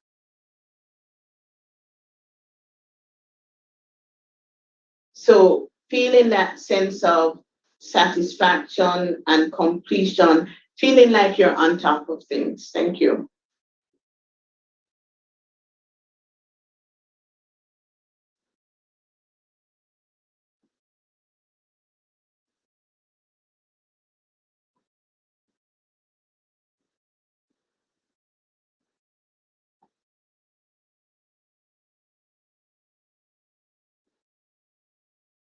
What do you actually believe? Deep in your heart of hearts, what is it that you believe? I asked that question and I hear my team saying they didn't get to introduce me. It's funny how people's, and this is the thing, it's funny how people's voices just kind of get into your head.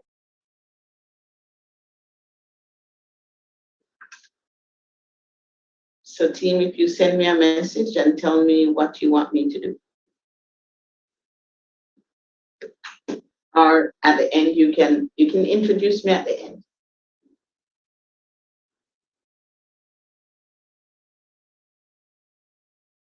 If you have thoughts, ideas, opinions that are stopping you from enjoying, I want you to identify them. And I want us today, in these couple minutes that we have, to begin to look at how do we rewrite some of those beliefs. How do we do that?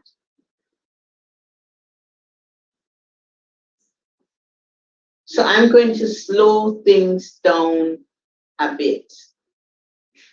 Slowing it right down, because until you identify the challenges, you won't know what to rewrite.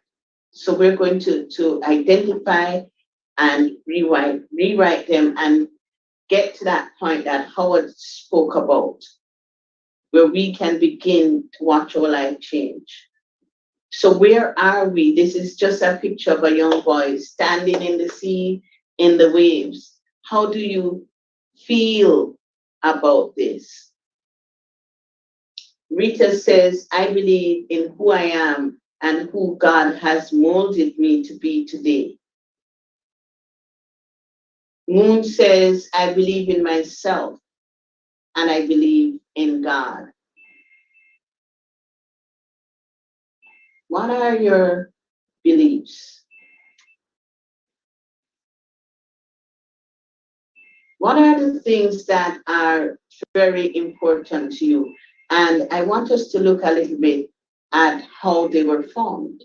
Which one of our beliefs lifts us up and which ones hold us back? Because there's something that we refer to as limiting beliefs. If anybody knows what a limiting belief is, can you just type it in the chat? What's a limiting belief?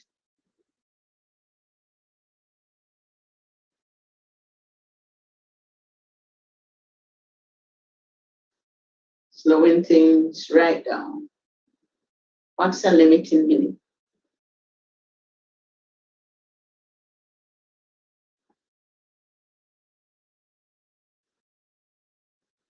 Firstly, it is unconscious. You are not aware that you have held on to those seeds of doubt, those negatives. So it's unconscious, but it's also subconscious. And it's something that you would have learned from your childhood or from education, your teachers at school, or it could be those conscious ideas or philosophies that you have gotten from disinformation.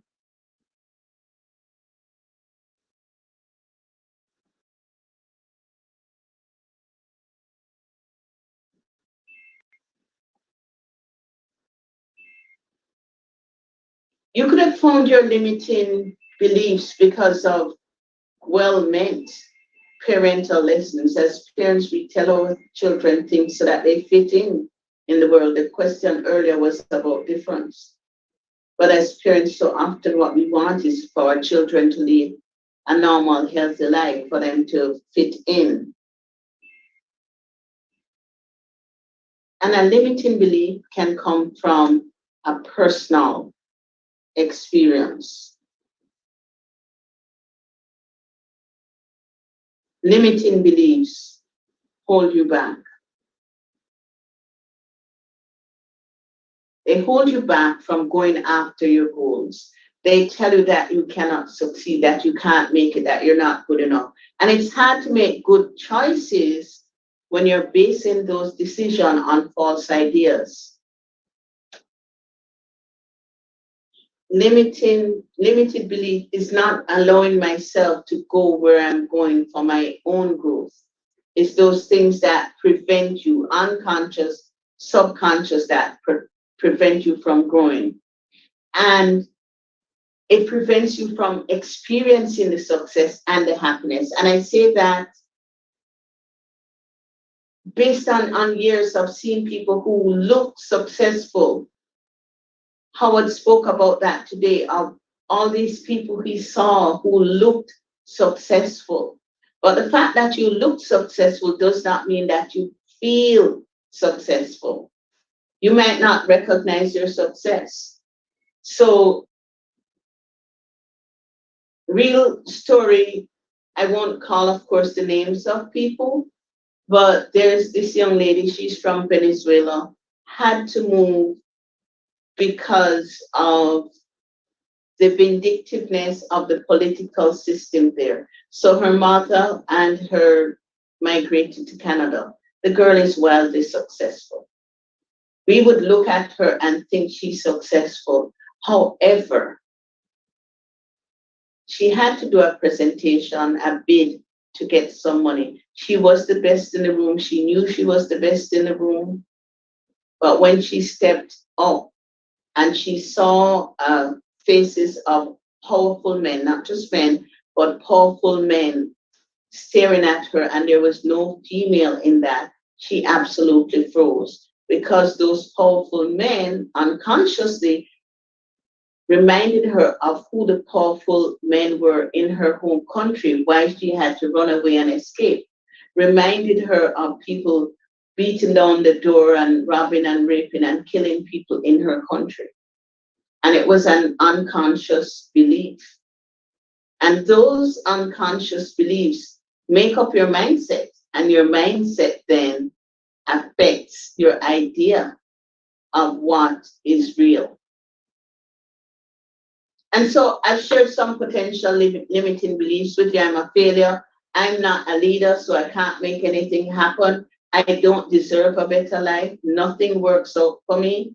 It's my parents' fault, the government's fault, somebody else's fault. I have bad luck. I'm nothing special. Why should I get what I want? I'm not pretty enough, or I'm not thin enough, or I'm not smart enough. I don't make enough money. I don't have enough time. Rich people are greedy, rich people are evil, rich people are unhappy. We all want money, but we make up these stories. Being poor is a part of my family identity. So yesterday we had Marlon telling us about these things that we hear about being rich, why we don't make the money. And today we had Howard talking about that poverty as being part of the family identity. And Demiana saying limited beliefs could be somebody else's opinion of you that has impacted you. Jared says, I do not dwell on the negatives, I thrive on the positives. Here's the thing, Jared, you're not dwelling on these. Sometimes your limited beliefs, you do not know you have them because they're unconscious beliefs. It's what you have been told. And so you self-sabotage because you don't know. I'm bad with money, I'm always broke. I don't deserve to be loved. We heard that today from Janelle. I'll never find another partner. Love is painful. We heard that from so many people yesterday. And so there are all of these that impact our personal life and they impact our professional life. And yet they're like the waves, they're the water underneath it. And we don't see it. Because you need to remember that we don't always see, we don't see everything, either in our own lives or the lives of others. So when we talk about limiting beliefs, we have to analyze them and then we need to rewrite them.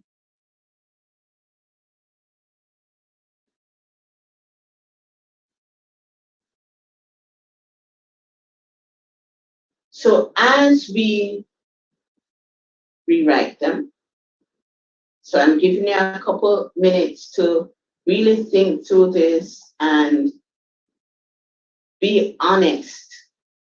So I don't want you to skim over the surface. I want you to be honest about the things that are causing you challenges. And if you come on here and tell me you have no challenges, I'm going to tell you you're a robot.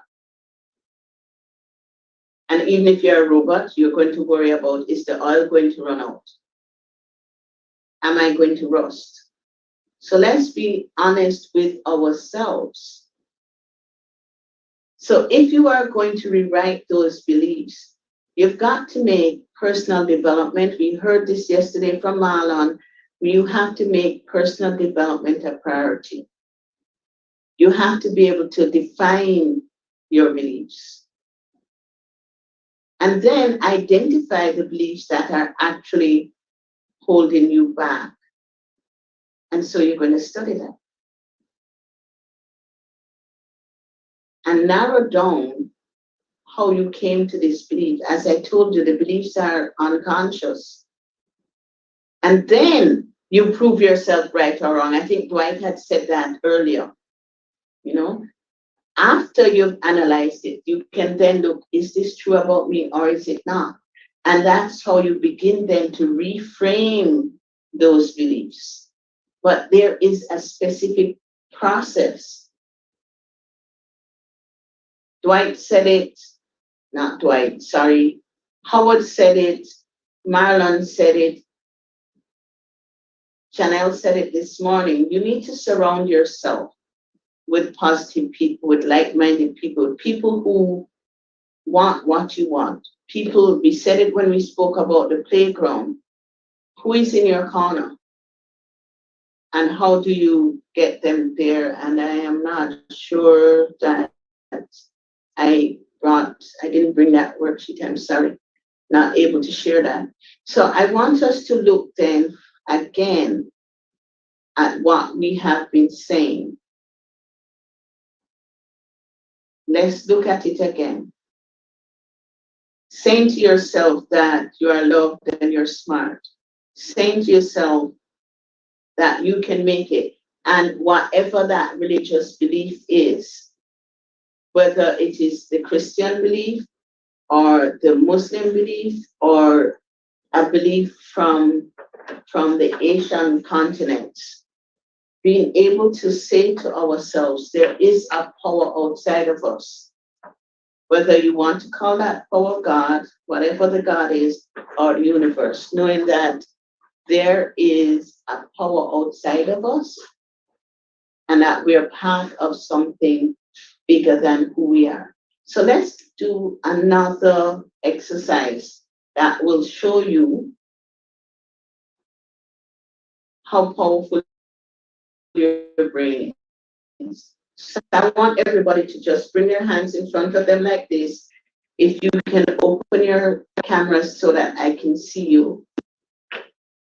Just open your cameras. I want to see your hands. Really need to see you during this exercise. Great. I'm seeing Shari.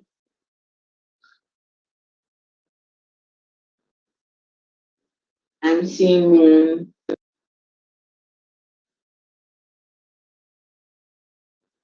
My screen keeps on doing interesting things. So just bring your hands in front of you, 4 to 6 inches. I don't want it out here, people. I want it right here. So let me see. I see Michael. All right. I want you to close your eyes. In fact, before I even do that, let me ask you a question and just unmute. What do opposing magnets do? Anybody knows? If you have a positive magnet, what do they do? Somebody unmute and tell me.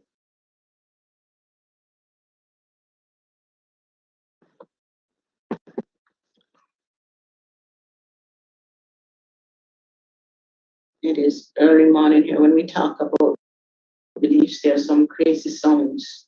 I'm like, okay, there goes walking up and down in here. Opposing magnets, a negative and a positive, like a magnet you put on a fridge, they attract. That's something we know unconsciously. That's something that we're taught. So I want you to that you have opposing magnets in your hands. So again, just bring your hands 4 to 6 inches apart. Close your eyes and pretend that you have a negative magnet and a positive magnet. And I want you to imagine that those magnets are pulling together. So just feel as the energy of the magnets pull your hands closer together and closer and closer. Feel, don't do it consciously. Just allow that feeling, that knowledge that magnets attract, opposing magnets attract, and allow the vibration of that to pull your hands together. Shari, your hands have touched. Yes. And so feel the current of that, the magnets are pulling your hands closer and closer together, closer, even closer. Okay, and feel it closer, closer, closer. Yes, and once it touch, just drop it in your lap. And then if you will, either open your mic or type in the chat, how did that feel? How many of you tried not to try to fight the feeling? So one, how did it feel? Michael, I saw your hands being pulled together. How did that feel for you? Shari, I saw you. Moon, I saw you. Yeah, gradually it feels warm, and it's a kind of connection that linking to my heartbeat. So I feel that kind of when the two hands are touched, it feels warm. Yes. Thank you, Moon. Michael?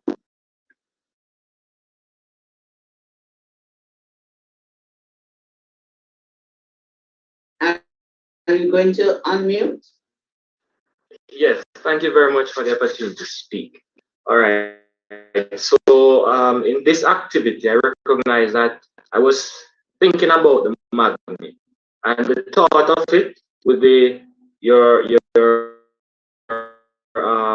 continue motivation and speaking towards what the magnet does and so forth, I recognize that there's a thought, it's like it is pulling you mentally, and so you just, for a period of time, recognize it begin to get closer and closer.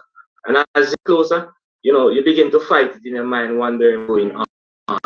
But the reality of it is that mentally, along with your emotional thought, your thoughts and how you feel, it gradually draws close. And so that was my experience in this activity. Thank you much. And I hear you saying mentally, and this is the thing, when we have unconscious beliefs, we know how to fight them. So you got the chance now, and you've seen it happening, and you're saying, "Oh my goodness, what is happening? Why is this happening?" Shari, do you want to share, or will you share? Yeah, I agree. Thinking about it, because thoughts are powerful, then you began to feel it actually happening in the physical. And I also felt the warmth as well. And so it doesn't matter what you did. So those people who are trying to fight it, it doesn't matter how hard you fight, because anything that you have been told, especially as a child coming up, it's embedded in your mind. And unless you recognize it and then deliberately go in and take it out, it will stay there and it impacts everything.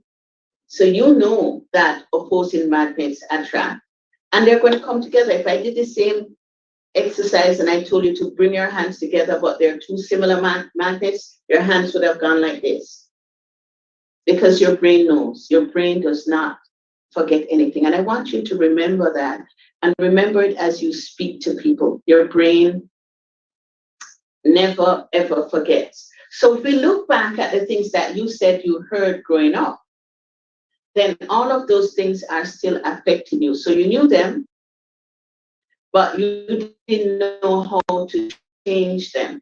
So the first thing I want you to realize is that wherever you are right now, is that your mistakes are perfect. Your journey to where you are right now is perfect. It doesn't matter what you have been through, because you are perfectly positioned to be your slightly future self. Because you write those goals, you know where you want to go. It's not going to go in one leap, it's incremental changes. I want you right now to turn your head slightly to the right and make a note of what you see. And tell me what you see. Type in the chat what you see. Turn the head slightly.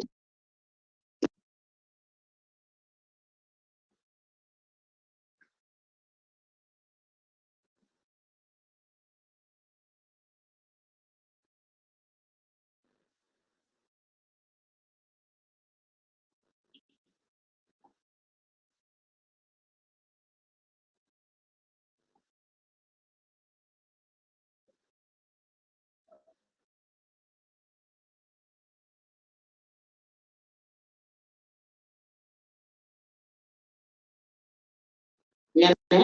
What do you see when you turn slightly to the right?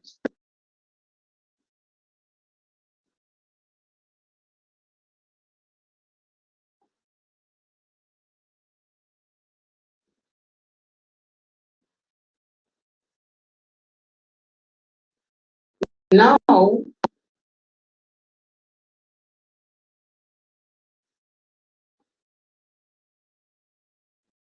Simone is seeing a wall.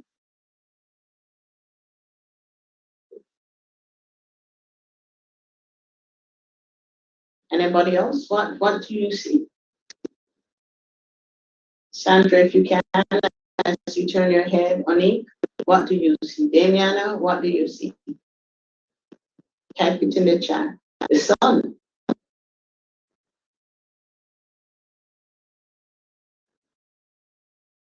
Now I want you to turn your head, so it is slightly to the right. I want you to turn it all the way around. Move your shoulders, so turn it. Don't ask me about math right now. Turn it even further around. Shed more to the right, almost behind you. What do you see? Smalina was seeing trees.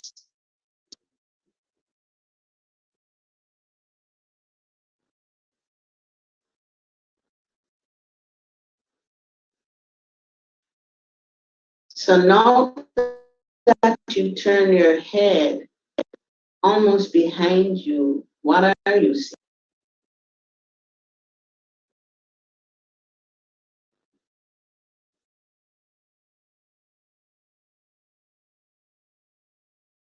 So Jared was seeing a passageway before, now he's seen a wall.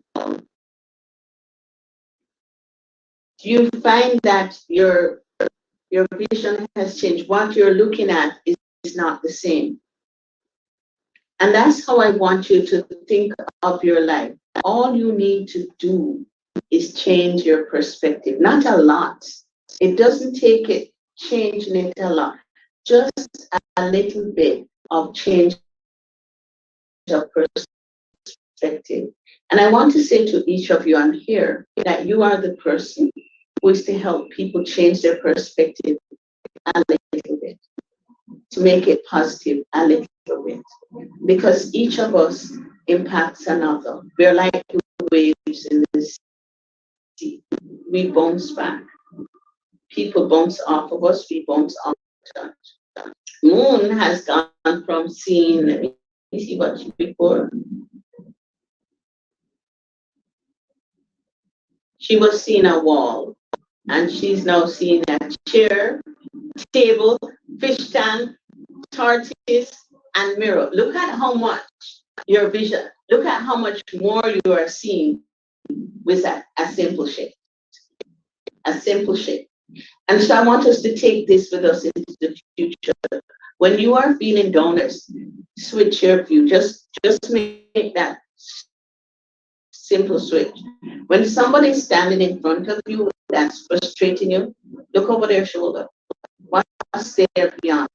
And because I'm a nature girl, I'm going to tell you, look at the trees, look at the sun, look at where you can be, and always remember where it is that you want to go. Keeping that emotional intelligence intact. I'm going to ask you to look at this chart and tell me where on this tree, where on this tree are you?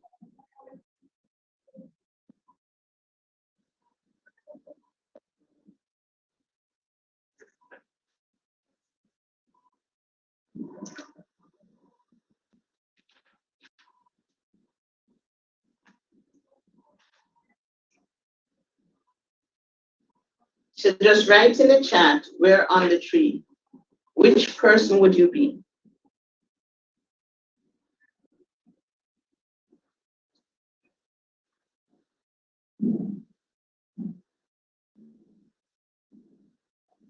So one person says 10, and then Michael says, to my right is a little detail of what is in front of me.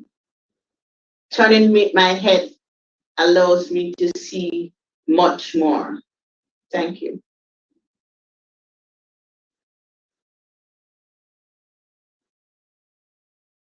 Who are you on this tree? Moon is a 10.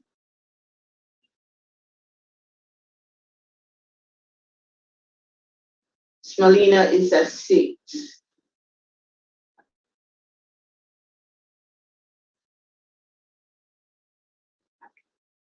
Sarah is at 2.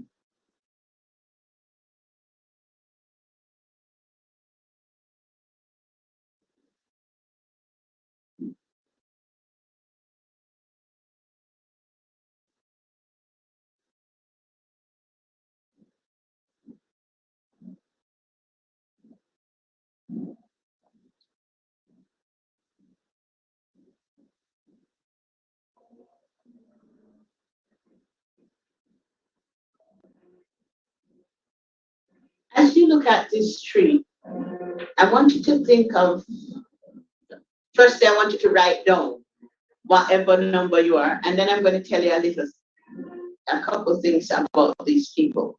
This is called the block tree. And it tells you where you are at the moment. So let me ask the question and people can just raise their hand. Jared is seven. Okay. Is anybody here 21?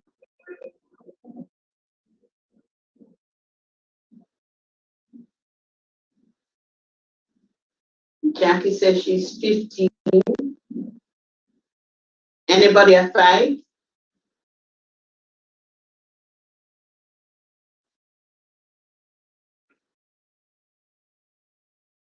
You can just raise your hand.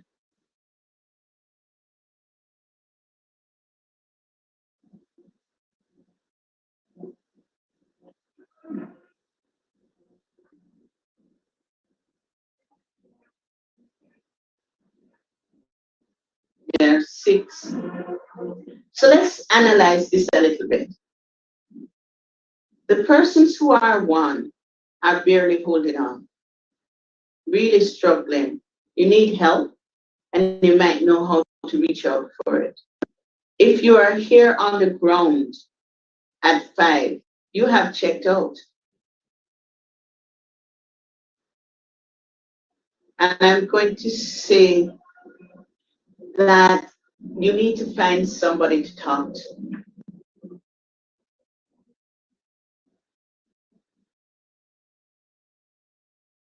If you're here at 10, you're contented.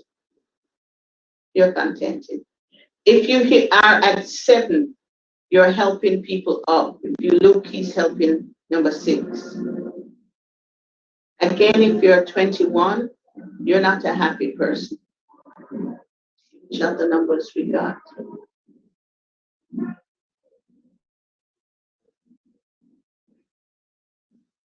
I want you to look at the numbers here, 19 and 14. And the person at 19 may look as if they're assisting, but they're really not. And 14 is definitely falling.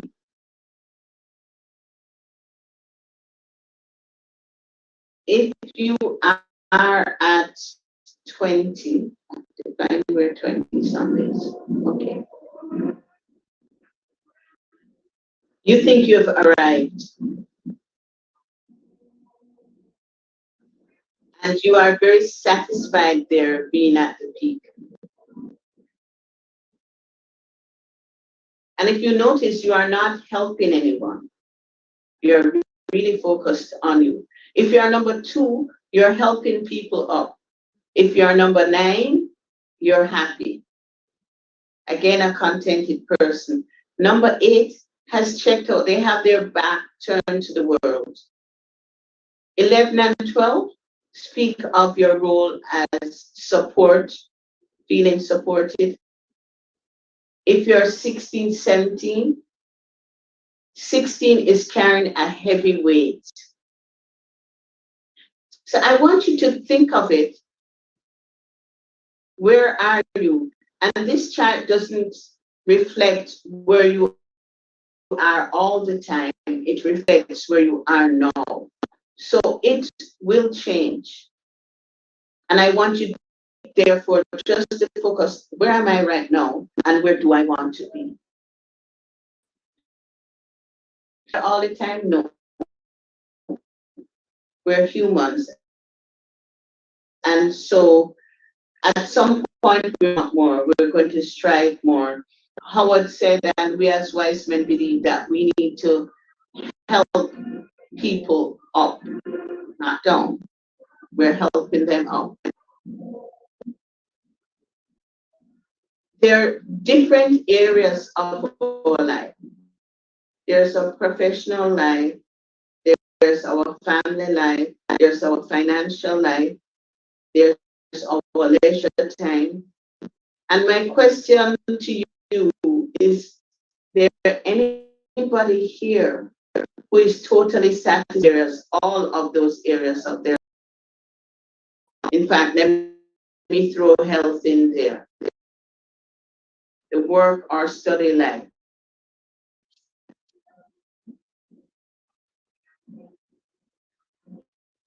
Anybody totally satisfied?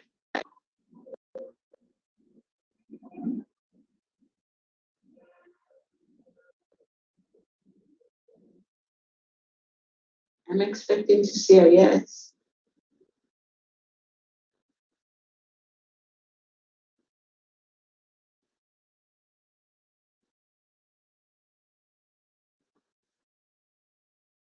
Okay. So there are people who are satisfied. Here's the thing that people tell you that you shouldn't be. That's not true. What I want us to begin to think of is think of yourself like a cup. If your cup is empty, you have nothing to share. So you need to fill yourself up. What we have been doing these 3 days is looking at how do we analyze what's in our cup? How do we then fill ourselves up? How do we become the person that we aim to be? And so I'm going to do an exercise with you to have you look at your struggle and then replace that struggle with joy. So firstly, I want you to look up as if you gradually close your eyes down. Jackie, I'll come back to you. I want you to breathe in and breathe out slowly. Remembering that on Friday, Bonnie spoke about the breath as being life, as being the God within. So slowly breathe in and out, becoming aware that you are breath, you are love, you are alive.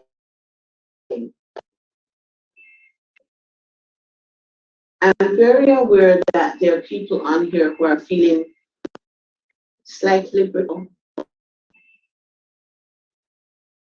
Some of you are feeling hopeless, and some of you are in abusive situations right now. And you want to get out, you want to change. Breathe in and breathe out, knowing that you are light. Again, breathing in and breathing out. I want you to imagine that you're going to walk down as if you're looking down those steps and step out onto step 10, step down onto step 9. As you are going down the steps, I want you to imagine yourself going into a place of peace and relaxation. Going into a place of openness and empowerment. Step down on 7, hearing your feet as they go down. Step down onto 6, knowing that you are powerful. On 5, you're halfway down, and I want you to feel as your body, every nerve relaxes, because some of you are so tense. You have a tension in your back, across your shoulder blades. Relax, breathing in and out, knowing that this is the breath of God circulating through you, knowing that you were born to matter, knowing that you're important. Stepping down onto 4, relaxing, onto 3, even more relaxed. Stepping down onto step 2, step down onto step 1. Now I want you to ask your brain. Remember that your brain is a vault and that it has in there stored all these memories you've ever been through. I want you to ask your brain why you are not successful, why you're not as successful as you want to be. I want you to ask your brain why you're feeling as if you're not worthy. And I'm just going to give a count while you allow your brain to process those questions. Be honest with yourself. This is about you and it is to help you to move to the next level. So see yourself getting younger and smaller. We mentioned over all of these days that what we go through in childhood affects us.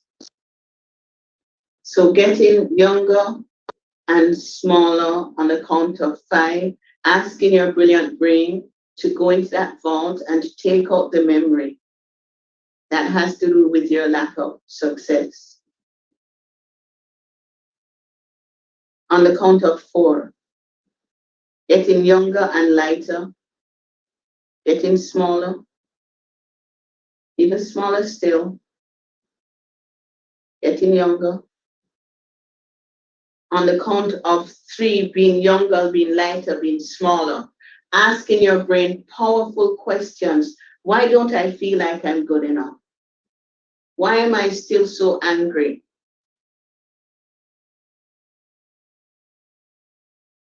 Why am I not successful? Younger, smaller, and lighter, asking your brain to go into that vault and to take out that memory that will show you why you don't feel like you're good enough. Getting smaller on the count of 2, getting smaller, your brain takes you to a vital scene that has to do with why you feel like you're not good enough. On the count of 1, in your head, answer the questions. How old are you? Is it day or night? Who is in the scene with you? How do you feel? What do you hear them saying?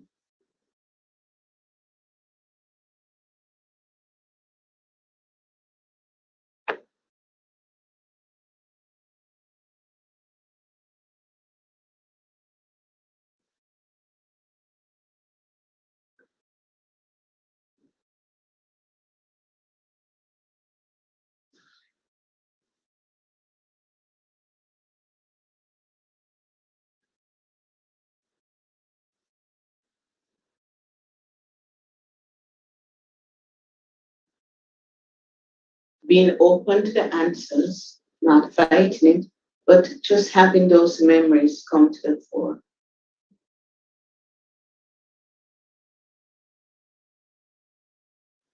Thanking your brain for doing a wonderful job. Ask your brain to take you back to another vital scene that has to do with why you don't feel as if you're good enough. Why don't you feel as if you're worthy? Why don't you feel like you're good enough? On the count of 5, going back, going way back, smaller, younger, lighter, asking your brain these powerful questions. Go into that vault and take out this one picture, maybe 2. That has to do with why you feel like you're not good enough. Asking your brain that powerful question and allowing it to go rummage in that vault and bring to you a vital picture that has to do with why don't I feel like I'm good enough. On the count of 4, getting younger, getting lighter, getting smaller, going back. On the count of 3, your brain takes you back to a vital scene that has to do with why you don't feel like you're good enough. You are right there. Your brain knows all the answers. Any question you ask, your brain can answer. Why don't you feel like you're good enough? On the count of 2, younger, lighter, smaller, asking your brain that powerful question. On the count of 1, is it day or night? Are you inside or outside? How are you feeling? Who is in the picture with you? What are you hearing?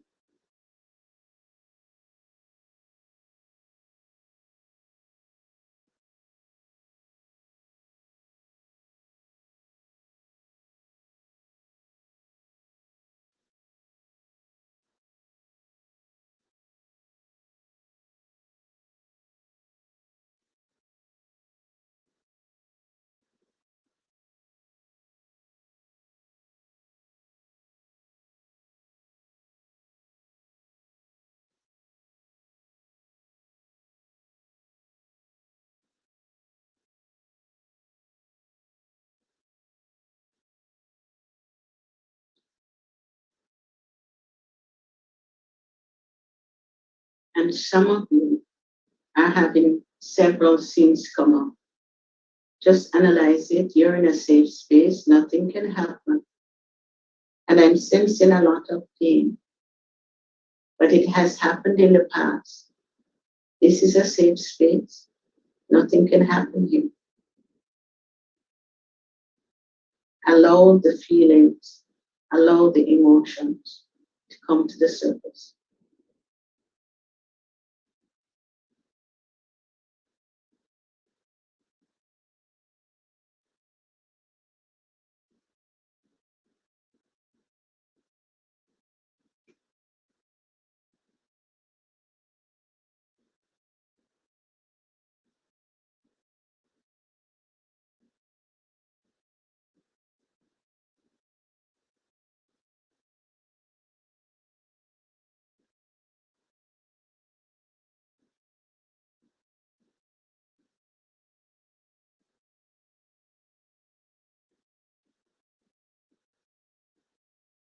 And one last time, ask your powerful brain. In fact, thank your brain for allowing you to see these bits of your past, things that you have forgotten, memories that were in deep, dark places. Thank your brain. And ask its permission to one more time to help you to go into that vault and pull out an even more powerful picture about why you feel that you are not enough.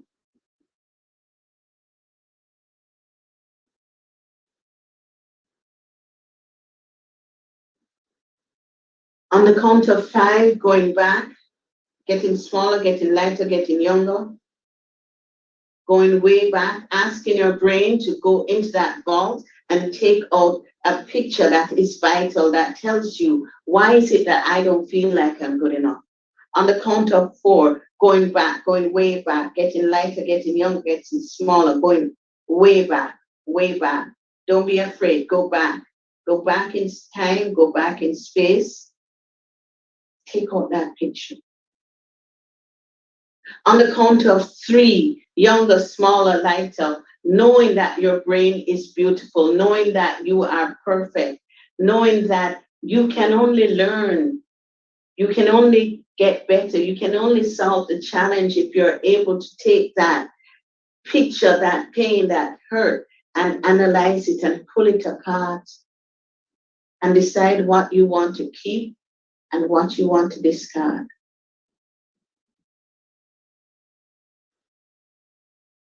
On the count of 2, you are right there. Your brain is so powerful, it takes you to a vital scene that has to do with why you don't feel like you're good enough. It takes to a vital scene that tells you why you have locked in your potential. It takes you to a scene that says, this is why you don't think you're unlimited. On the count of one, is it day or night? How old are you? What are you feeling? Who is in the scene with? How are you feeling? Allow the pain to come through, and the hurt, and the sense of abandonment, and the sense of not being good enough. Allow those feelings to come through. Who is in the picture with you? Who is outside of that picture, but whose presence you sense? What are they saying?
Now,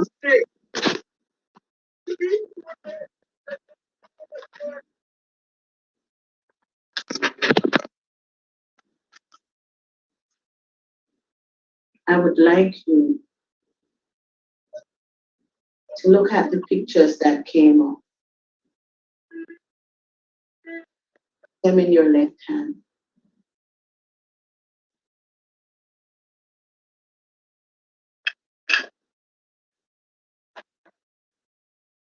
Sandy, I'm going to ask you to mute everybody.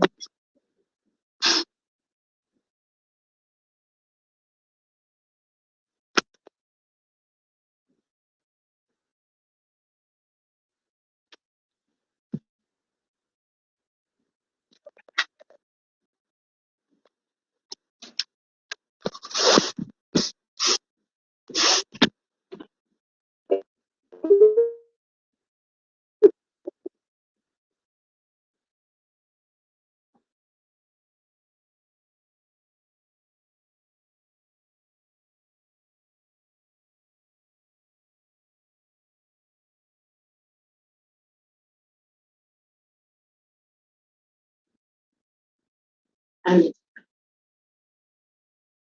I want you to take them one by one and look at where in your life you still hear those words.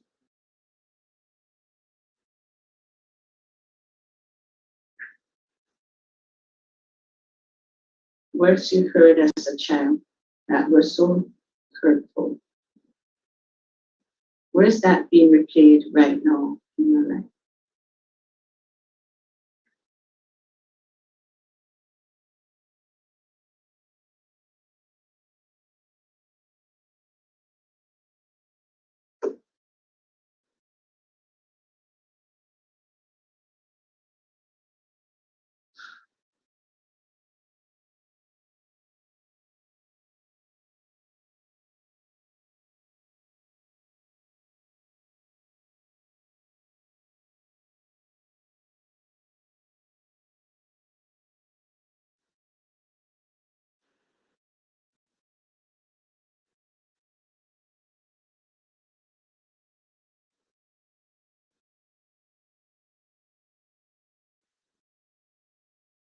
Now I want you to picture yourself walking over to a tree. Make the tree the most beautiful tree you have ever seen in your life. Put on that tree flowers of all colors, leaves of all colors. It's your tree. Make it as beautiful as you can. Use your imagination.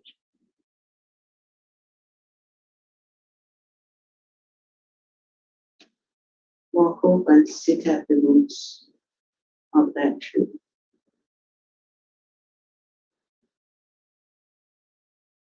And as you sit at the roots, I want you to lean your back against the tree and feel the wood, the roughness, the texture of it, the smoothness of it. I know that this tree is 100 years old. It has survived fires, lightning, floods, attempts to chop it down, this tree. And feel the strength of the tree come into your body. This tree is a medicine tree. It is here to heal you. I want you to feel your feet go deep down into the earth and feel as it gets cool. Feel as if there's water lapping at your feet and you're not afraid. This water is taking away the fear. Going down deep.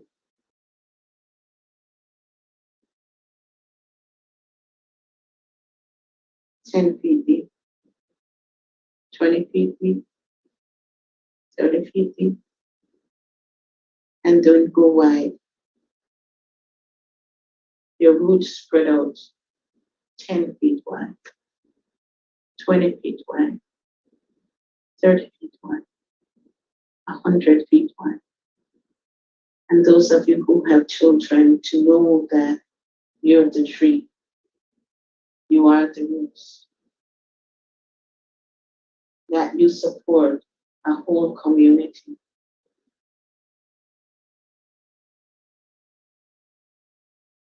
Each of us is a part of this tree. We touch, we impact each other. I want you to feel the soles of your feet open. And I want you to push out the pain that you're feeling, the anger, the loneliness, the resentment, the abuse. Open your feet and push out all of that negative energy, negative voices, negative chatter.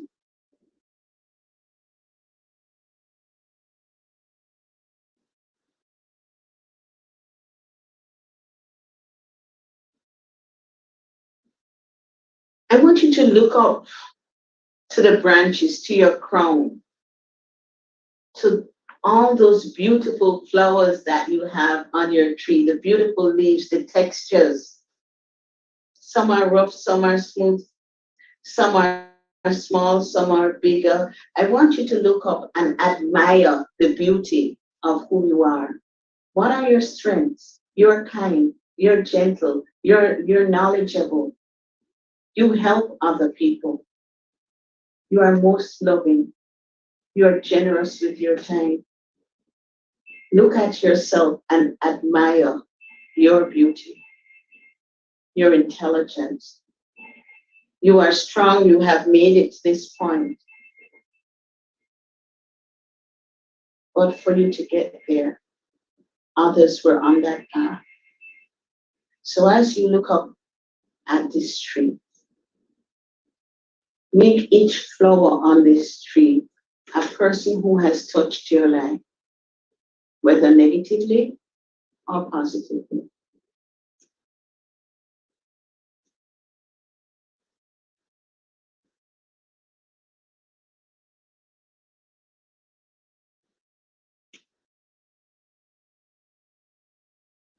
Now I want you to look at this tree and look at all those negative people and cut them off.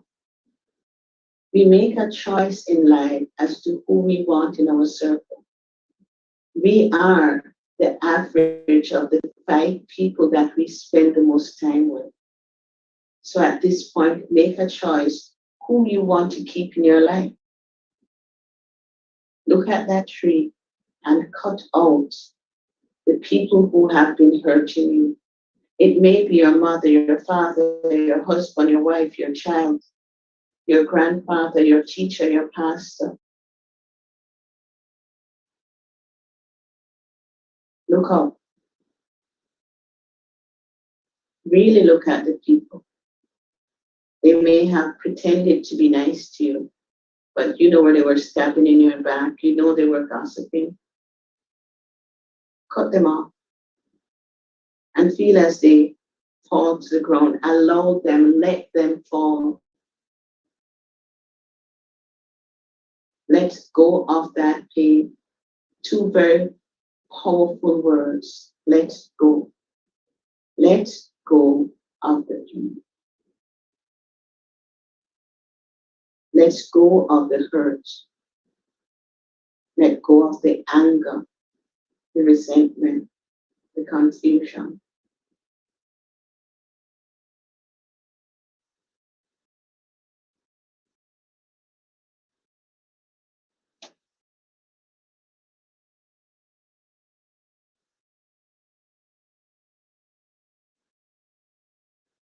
Give yourself a little shake.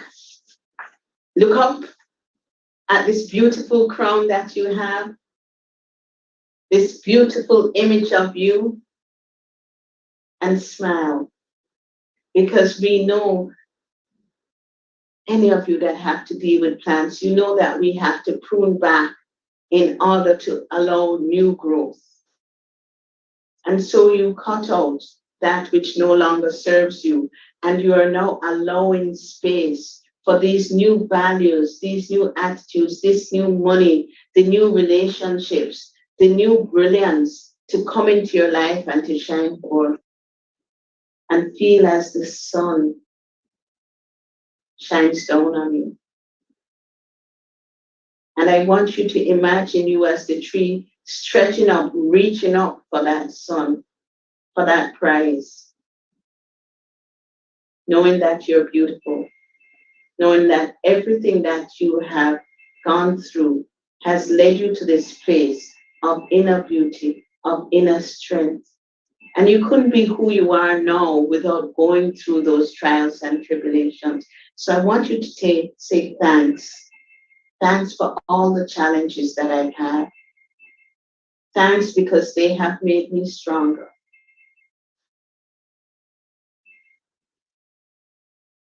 But let go of those challenges. They have served their purpose. Some of us here are overweight, and we have used that weight, that eating, to compensate for the loneliness or the pain or the shame. Let it go. Some of us on here are using drugs and alcohol to compensate for feeling not good enough. We're using them as crutches to say, hey, I'm the man. Let it go. Let your inner beauty shine forth. You are strong enough. You can stand on your own. Telling the pain thanks and goodbye and letting it go. Feeling as your feet dig deep into the soil and feeling the coolness of that earth. And it is cooling that fire that is raging within you, that anger that is burning. Let it go. Give it back to the earth. Let the earth cool it off. You are powerful and you are beautiful. It is time that you accepted your strength.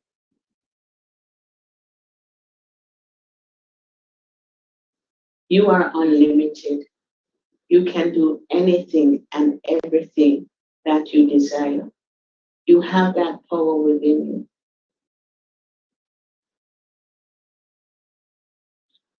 I want you to imagine that there's a pedestal over your head. And take that goal, that value that you have, that thing that you've always wanted to achieve, I want you to put it on that pedestal.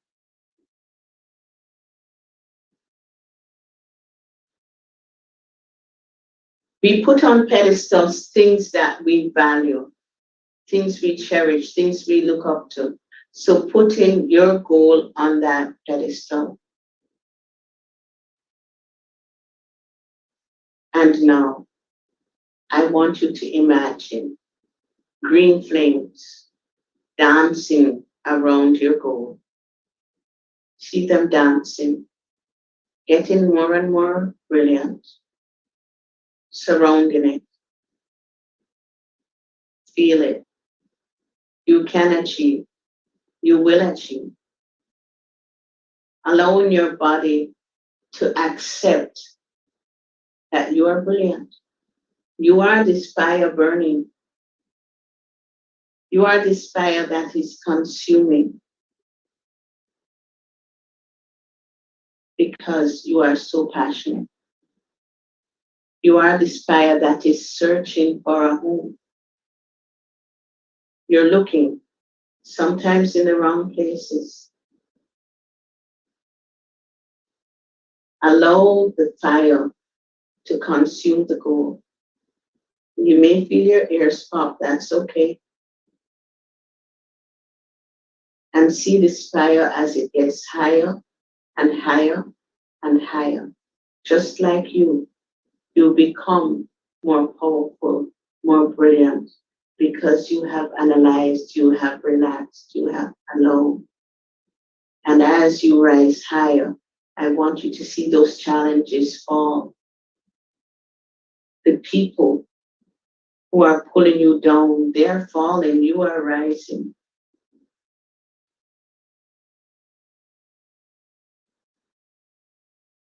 Knowing that you are powerful and beautiful, brilliant. I want you to imagine that the fire from this goal is your energy. And I want you to send this energy back into your body. Have it come down through your head to your eyes. And as it plays in your eyes, your vision clears. Physical vision, emotional vision, mental vision, and you are able to see more clearly your friends, your enemies, the things you need to let go.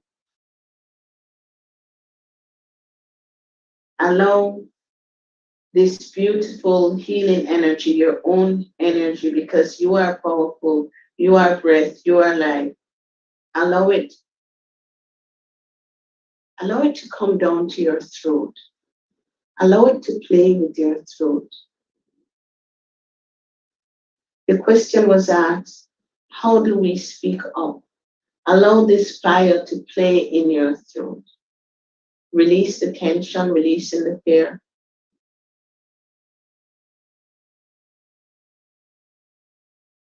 Allow this fire to come around to the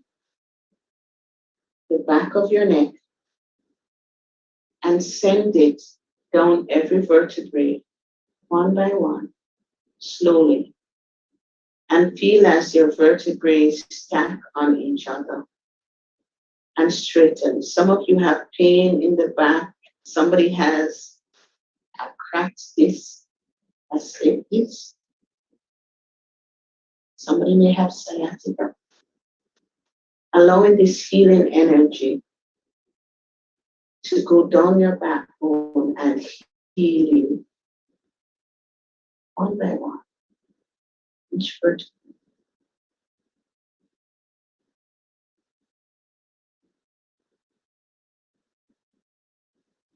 Is a beautiful thing. It's a powerful thing. It can heal and it can harm. And you've been using fire, your anger, as a weapon. Now you're going to use it as a tool for healing. So I want you to forge this tool, put it in the fire, your strengths, your kindness, your intellectual capacity, and allow this fire to tell you how best to use it to heal people. Yesterday, Marlon said, as we teach, we learn. Howard said, as we help others, we grow. How do you use this passion, all the negativity to which you have been exposed? How do you use it to help others grow, to help yourself grow? Ask in this beautiful fire that is yours, your energy. How do I do that?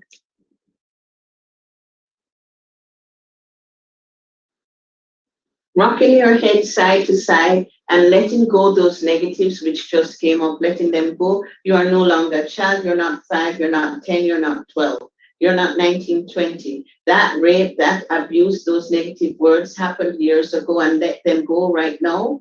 Feel, say it, I let it go. I no longer need that. Letting it go and feeling all of it fall off of you. Letting it fall off. Letting go of the pain. Stop holding on to it. Let it go. You can do better. You are better.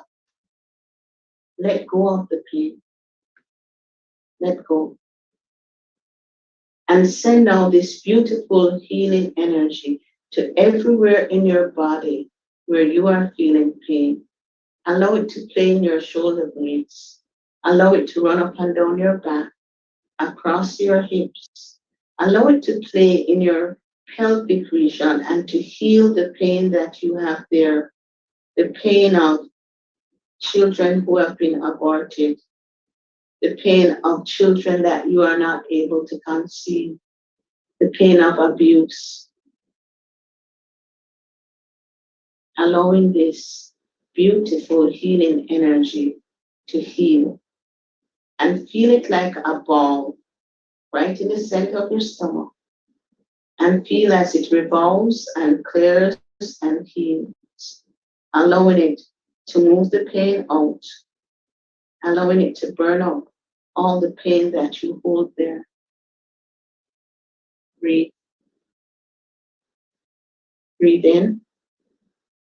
Breathe out. These last few days, we've gone through a lot. A lot of trauma has been opened, has been remembered. Allow this healing energy to remove the trauma from your body. Allow it to burn it up. That trauma of rape, of abuse, emotional abuse, mental abuse, sexual abuse, psychological abuse, physical abuse. Allowing this fire and feeling the vibrations of that as it moves through you and heals. Now send this fire down your legs. So many of you are not feeling supported. Send this fire down your legs and let it heal. There is pain there. Send it right down from your thighs into your legs.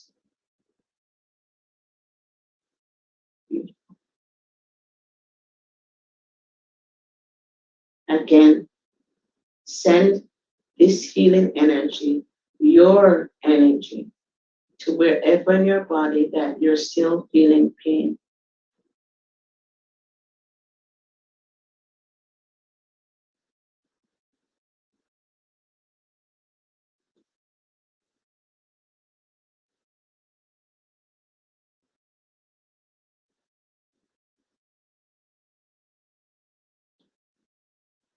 Asking that healing energy to burn away the toxins.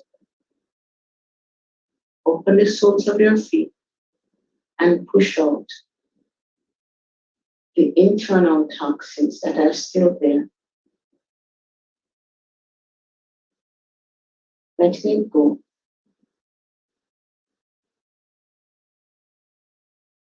It's dark, it's heavy, it's murky, but you can let this go. And what I want you to do now is fill those empty spaces with light. Nature abhors a vacuum. So now you're going to fill those spaces. You've taken out all this negativity. So now You see this light surrounding you and wrapping you with love. It's a golden, soft, sparkly energy, wrapping you with love and coming into the body, seeping into the body and engaging and playing, and it's light and it's playful and you're happy. And you hear yourself. In fact, you hear people telling you how wonderful you are, how I wish I could be like you. You are so beautiful. Your smile is amazing. You speak words of wisdom. You are so brilliant. How did you become so smart? Oh my goodness, you've made so much money. Hear people applauding you for all that you have achieved. You are amazing. And absorb that into your body. You are simply amazing.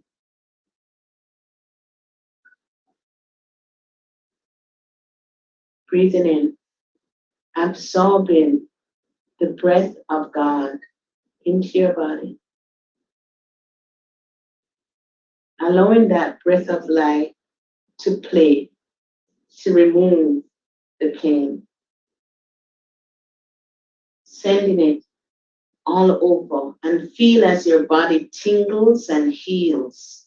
Your eyes heal, your throat, and you are now stronger. You are able to speak in a positive way that says what you want to say. You can send your message out in a way that you are heard. And you heal others, even as you ask those tough questions, even as you ask questions that nobody wants to hear. Your voice is powerful. And you feel that immediate rejection and you shake it off like a duck. It runs off the body like water because you're powerful. You know you're powerful. Step into that energy of being powerful, of being an unlimited person. There is nothing that can stop you from achieving. Absolutely nothing. You're amazing.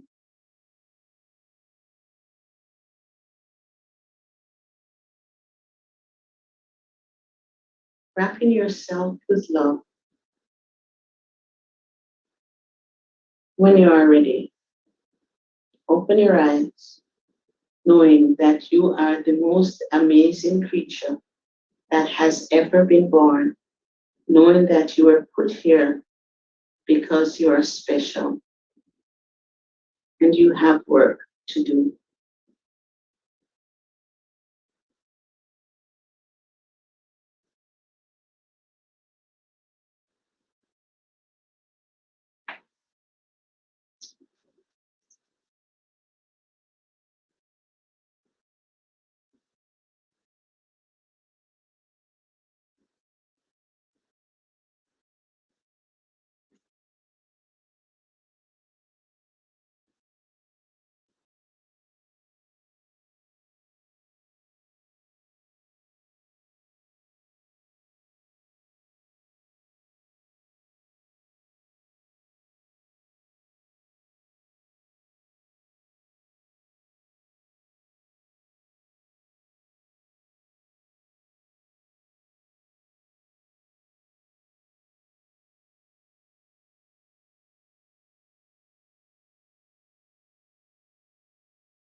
or a cup.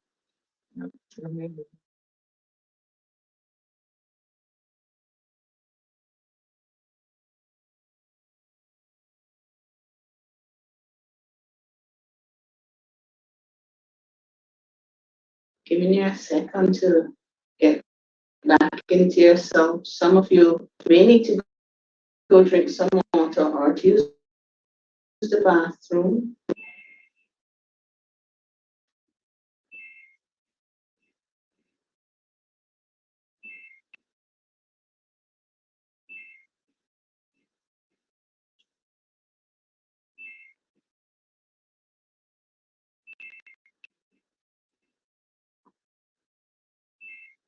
So let's talk a little bit about some of, and just type it in the chat, some of the people, maybe not the messages that you heard, but some of the people. Who were some of the people that came up?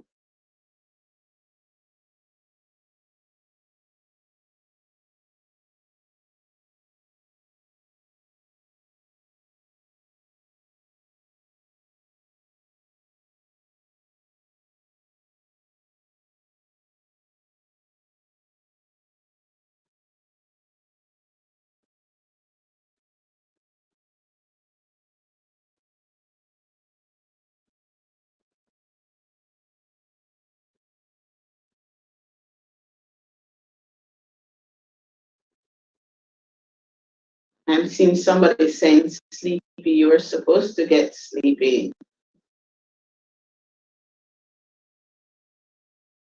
We're going to be waking you up. Don't worry about it.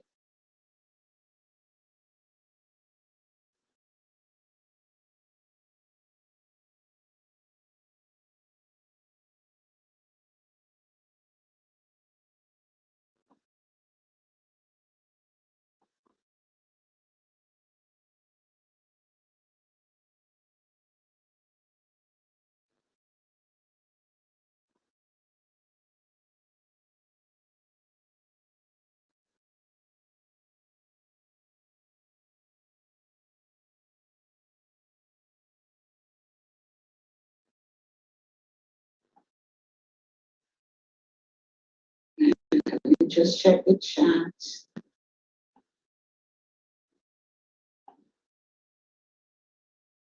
Okay. Are we all back in the room? Are we back? Are we back? Are we back?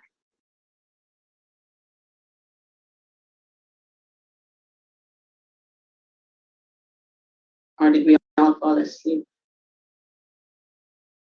Okay, so we're back. A couple of us are back. Yes, you are supposed to feel sleepy. You are supposed to feel better. So how many, Jackie says, awake and well? Good. Are you feeling better than when you started?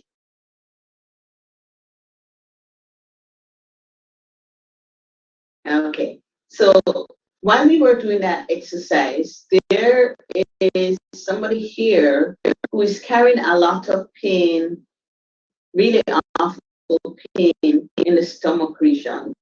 You don't have to tell me who you are, but you do need to get it looked at. So whoever it is that's here, that's feeling really terrible pains in their stomach, you need to get that looked at and stop hiding. Stop hiding and go get it sorted out. So let's talk firstly about the physical pain, just because I started there. How many of you were feeling some kind of pain at the beginning of this exercise or at the beginning of today? Show of hands or type a Y in the chat.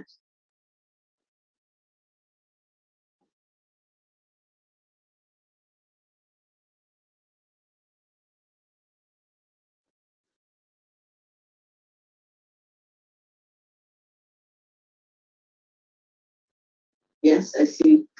Okay, you don't have to tell me where it is. That's fine. What I do want to know is if that pain has gone.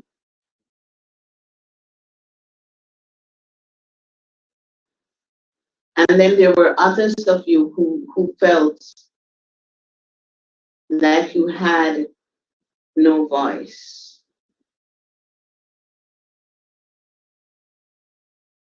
You have the power.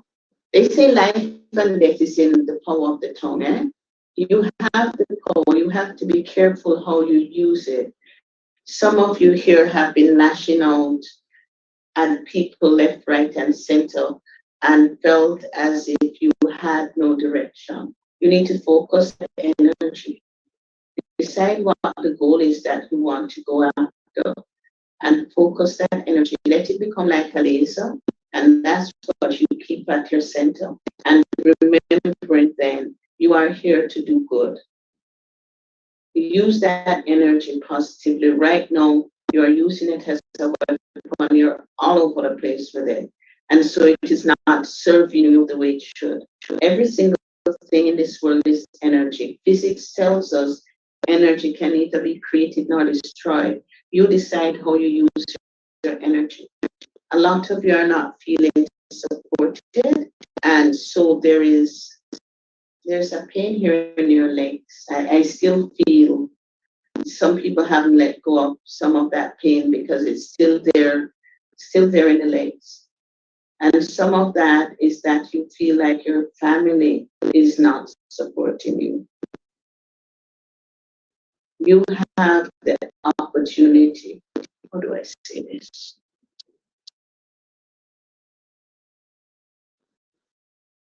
Let me go back to what I said. Business principle that we teach. You are the sum of the 5 people you surround yourself with. You need to make a choice about what is good for you. And this is not selfish. It's more self-preservation. However, that said earlier that all these people were telling him negative and bringing him down. We're not in a better place than he was. In fact, let me see. I have a clip. I want to, let me see if I can find it quickly. I hadn't closed it out. Okay, I've closed it out already. But I believe it's Denzel Washington who says, the people who are criticizing you are not powerful. The people who are really powerful and who have made it, they pull people up. And yes, there's a rarefied air at the top because we want people who are good. And so we are going to rub you. We're going to hold you accountable. What we want people up there. I want other leaders. I'm a wise man. I want young people to come up and lead. I was president of my club when I was 20 a little bit, and the members in my club were in the 70s. They held me up and they held me to a very high standard. When you are comfortable with yourself, you do not push people down, you hold them up. Remember that. Whenever I see people showing off, I always say, okay, what's the pain underneath that? So Dwight is saying not selfish, but selfful. I know some of you are still processing. So this exercise that we just did is an exercise, it's a tool that I'm giving you that you can use whenever you want because you contain that power. You can let go of your pain, and I've given you the tools to use. Somebody still has a pain in their throat area. Somebody still has it. Don't be afraid. The thing is, you need to move out of your comfort zone. So don't be afraid to let go of what you have. Because you're so accustomed to the pain, you're wondering, what am I going to do without it? You fill that spot with light, with hope, with good things. And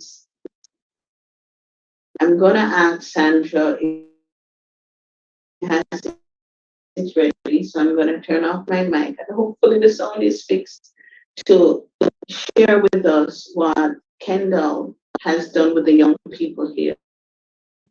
A young black man who is in a foreign land. It is known he was coming. Sometimes we are sent, we talk about the work in our playground, we are sent to help others. In helping others, we will find ourselves. So Sandra, that showing how we made the video, how they made the video. It's a music video. But really, I want you to look at it, be processing as you look at, be looking and thinking about environment, your physical environment, and thinking about environment, your physical environment, and thinking about environment, your physical environment.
Hi everyone. Hi there. Hi. Let's tuck your hair before we say hi. Tuck your hair. One, two, three. Hi everyone. My name is Glenn. I'm Andy New. And welcome to the Making Green Science Music TV also known as my home. And this is the special production. Really is behind the scene, all this video reveals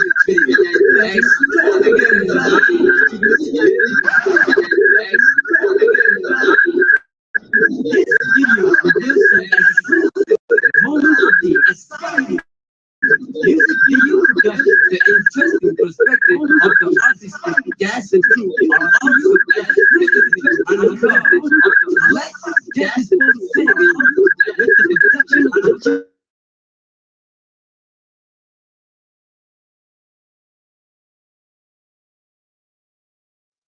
Okay, that doesn't seem to be working. So maybe we'll just send it to everybody. I really wanted to show that, to tie together that whole concept of our physical, mental, and emotional environment and how we make something beautiful, how we step up. I don't know if any of those guys are on, but I am so proud of the people here. Are very quiet, very shy, so they tell me that's the image out there. But they are so loving and so powerful in ways that they do not know. So I really had wanted to share that with you. And we were to go out with some steampunk music. So Kendall, if you're on, if you can send us our, I don't know if you're going to be able to open and play some steel band music. So let us wrap this out. Hey Tanya, welcome. I didn't see you earlier. So how was this day? Couple days for your team. Were you able to do the poll?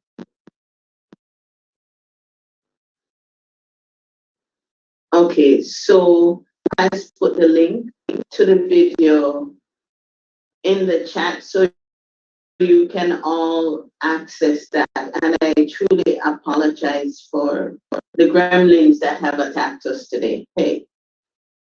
And at the same time, I'm grateful because it's the first time that it has happened. So let's look at what we have learned. On Friday, we started out with looking at spiritual trauma, and how we deal with that. For those of you who were here on Friday, how did you find that session? And I'm sorry for those of you who missed it. It was absolutely beautiful. So let me just go through Friday. We looked at, and we will put, Sandra, I don't know if you have the links to people here and the correct spelling, because girl is dyslexic, spelling names incorrectly. So if you can just type into the chat the link to Bonnie McCulley, who led us through that. And she led us through the mortar match and how our body, she taught us how to use our body to release trauma, very specifically trauma as well as everything else. So Sandra, if you can put that in the chat, just put the link in the chat. And then we had Angela, who spoke to us about cyberbullying, and then moved on to Calvin, who healed us with the drums. How many of you were here? I think Ekta was here, Melina was here. What did you learn? Alicia, I think you were here as well. What did you learn? Share with me what your takeaways are from that day, or maybe from the whole 3 days, or I know some people only joined us today and they're very mad at me. What did you learn? So just type in the chat or open your mic and share with us what you learned. Are asking about recordings. It's going to take us a while to clean this up, so you won't get it right now. So Smelina says it was beautiful, fun, and kind of emotional. Yeah. And she used the word emotional. Yesterday, we spoke about loneliness, and that was so raw and so real. And then we spoke about healing from toxic relationships. Thanks, Hector. Hector says it was great and inspirational. We spoke about healing from toxic relationships, whether they be work, whether they be personal, whether they involve just you or you and your children. And so everything kind of tied in at this point. I want to say thanks to all the beautiful presenters. We spoke about online, what happens online, and how that actually ties in. I actually learned a lot about how that ties into our life and how much time we spend online. And then who else was here? Moon, you were also here from the beginning, and Tanisha. So can you share with us what this weekend has meant for you? Tanisha, I think I'm going to start with you. Okay. Good afternoon again, everybody. Can you hear me? Yes, we're hearing you. All right. This weekend has been very informative. There were one or two things that I picked up.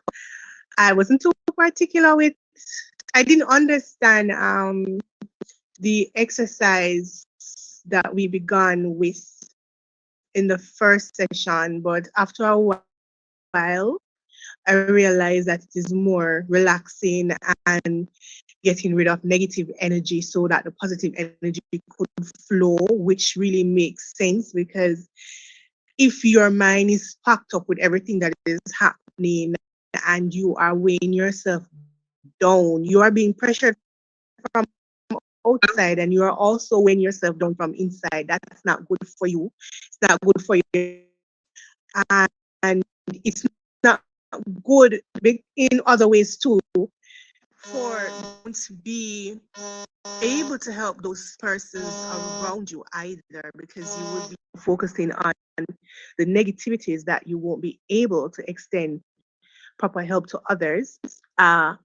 When it touched on cyberbullying, I didn't understand an aspect of cyberbullying. I thought that once someone was trolling you, you would know who it is.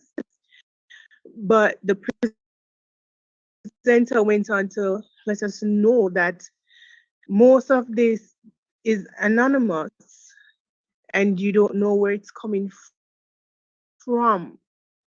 And so that was an eye opener for me. I love drumming. I love the beat of the drum. I'm always drumming away. I did not know how connected we are to rhythm and what rhythm really does for us. So that was also an eye. Yes, I had an issue where I had to face loneliness. I never wanted to be alone, but I ended up in a situation where I had to face it. So I realized, I understood what the presenter was saying when she mentioned that you are not going to overcome it, because I had to do that. And for today, I actually cried with our first presenter because she really expressed some sores that I did not deal with. And so the entire or the overall experience for me is really helpful, especially with Dr. Harvey, because when everything was piled up on me and I did not know how I was going to do what I needed to do, I literally started to feel like a college dropout. Honestly, that's how I felt because where I am right now in my studies, I am supposed to cover all of the second semester and I am still working on second semester works. And this is as a result of a medical condition. And it was not easy. I was pushing to a point where I was harming myself because I was pushing so hard, I was getting ill. There was no balance. And so I learned a lot about that too. So it was a wonderful experience on my part. Thank you so much, Tanisha. And then I'm going to ask Janet to share.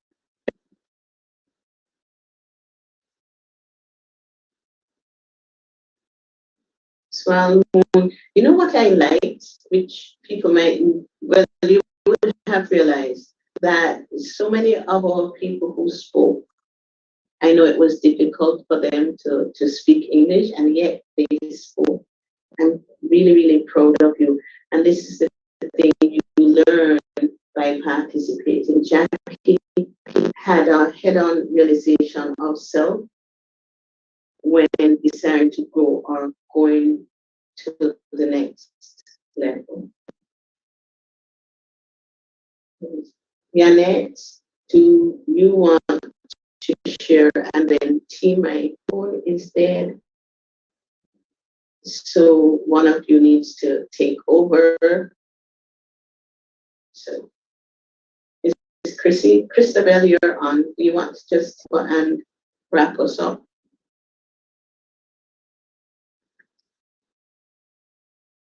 So Dwight has here some takeaways from the sessions.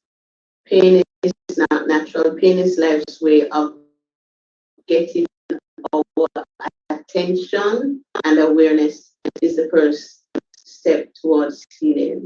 And he says, Dr. H brought that across just now. I can tell you that some of you are still having tinglings, leg, foot, and maybe it is that you were holding that pain so tight that you didn't even know. It became, walking with the pain became the new normal for you. And you didn't realize how. It's like the frog. If you put a frog in cold water and you turn on the fire, the frog won't jump out, it stays. If you put a frog in hot water, it jumps out. And that was reflected so often this weekend. But that getting accustomed, and that's what I felt as I was saying, that some people have gotten so accustomed to the pain, they don't know how to jump out. Any other comments?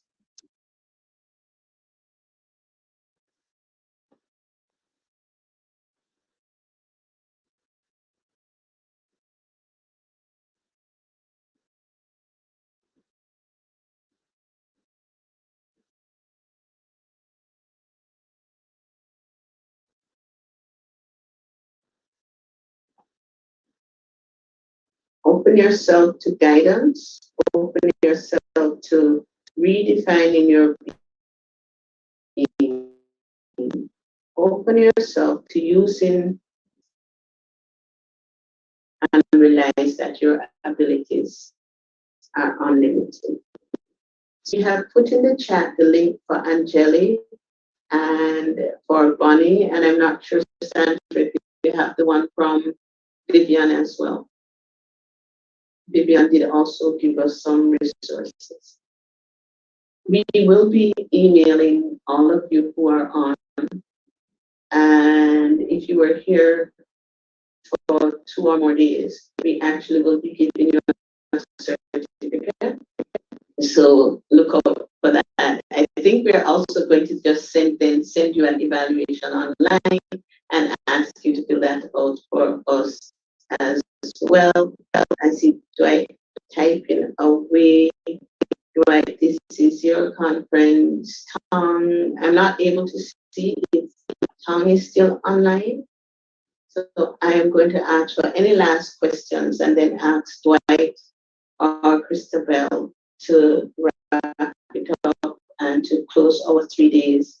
I do want to say that as international youth activities and involvement, I am very proud of all the young people, 1, who are here, and 2, who have been working tirelessly in the back end to get this done. It is not an easy feat.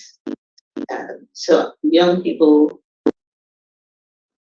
I don't know if I want to say young people, I just want to say I am proud of all of you who put this together. And I want to say I'm proud of you, all of you who came and were able to work through your emotions, because I know it's not easy, but you still stayed here. I know there were several times over the weekend when the emotions were so raw and open and people wanted to run inside and lock away and hide. I am so grateful that you found the strength to stay on with us. Mr. Smichael says, I really like this movement. It is a blessing. And so if you want to find us, we are on Facebook, Mandeville Y Service Club. We do have, you would know, we have our website, wisehope.net. You can reach us through there. We have an Instagram. You heard Kingsley present on the age groups and Instagram. Instagram is my least favorite of all social media. I'm just saying, thank you for showing up. Please feel free to join us. We are out to grow our movement. We're actually 100 years old this month. It's May. So we are 100 years old this month, and we will be running a camp, 2 camps. In Jamaica, we're running 2 camps. In Canada, we're running several camps to celebrate our legacy. And so for us in Jamaica, we're running a camp for families. Well, I was going to say 4 or more, but we're running a camp for families where we're going to look at this mental and emotional growth and go even deeper with this. If you want more information on that, we do have a flyer out. Please just get in touch with us and we will, I think, Cliff and that you're in that group, we can send it out to you. We are also doing a whole project on recycling, making blocks, making money, turning trash to cash. That was the name of our thing, turning trash to cash. So I'm grateful for Mayor for that link with Peru, so we can see how we can do that. I've told the people here to also join us rather than just selling it, that we can make money and do what Marlon said and begin to see ourselves as rich. We need to see ourselves as rich. So we really want you, accept you, and we'll send the information out. You can actually reach out to me and I will place you in touch with the various clubs. So that's an easy thing to do. Christy or Dwight, can you speak? I do know that several people had challenges with internet today, not just us, not just the website. the platform. Because people have been texting me all. My phone is now dead. My phone lasted all day yesterday, but today it's dead. And it came in fully charged with people saying that they were having internet issues. Dwight, can I turn over to you? Yes, Doc. Thank you so much, Dr. Hamilton. You are amazing. And I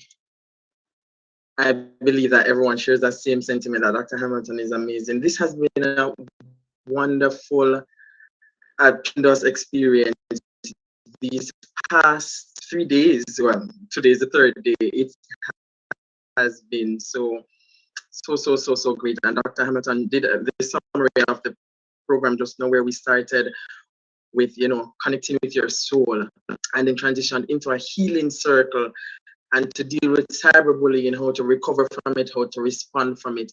We learned and we were reminded about some social interactions by Mark Smith. It was, right? Yes. Right, Mark Smith. And that was so refreshing. I just want to thank each and every one of you for just being here, for just taking the time out to explore yourself, to dig deep, to heal, to refresh yourself, to learn new things, to remind yourselves of new things. And I just have a few things to say before I close up. I want to thank the team, Sandra, our webmaster. So we have two Sandras, Sandra Hamilton and Sandra Spalding. I don't know if you can turn on your mic, Sandra, or your camera as well, and let people see you and say hello. Sandra is absolute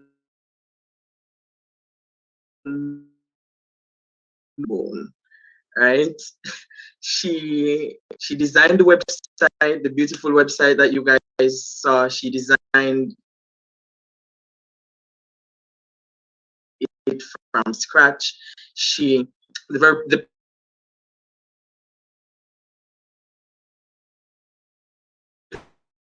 program was all Sandra's doing, and she's awesome. Sandra, can you say hello? Let everybody see you. Everybody see this awesome superhuman that is on the team. She is the glue that binds everything together. Where's Sandra? Where's Sandy? Here's Sandy. This is Sandy, our webmaster. Bright smile. Christabel Brown is also team. Christabel is past area youth representative of Canada Caribbean. She has been very instrumental in promoting in this. I also want to at this time just thank our sponsors, and I am forgetting one more. Argonaut. Thank you so very much. She's still here. She's the regional director of the Caribbean region. And in the same breath, I want to thank Shari Morel. She is in July. Right, comes July. With Shari. This is Shari. Hi. Oops.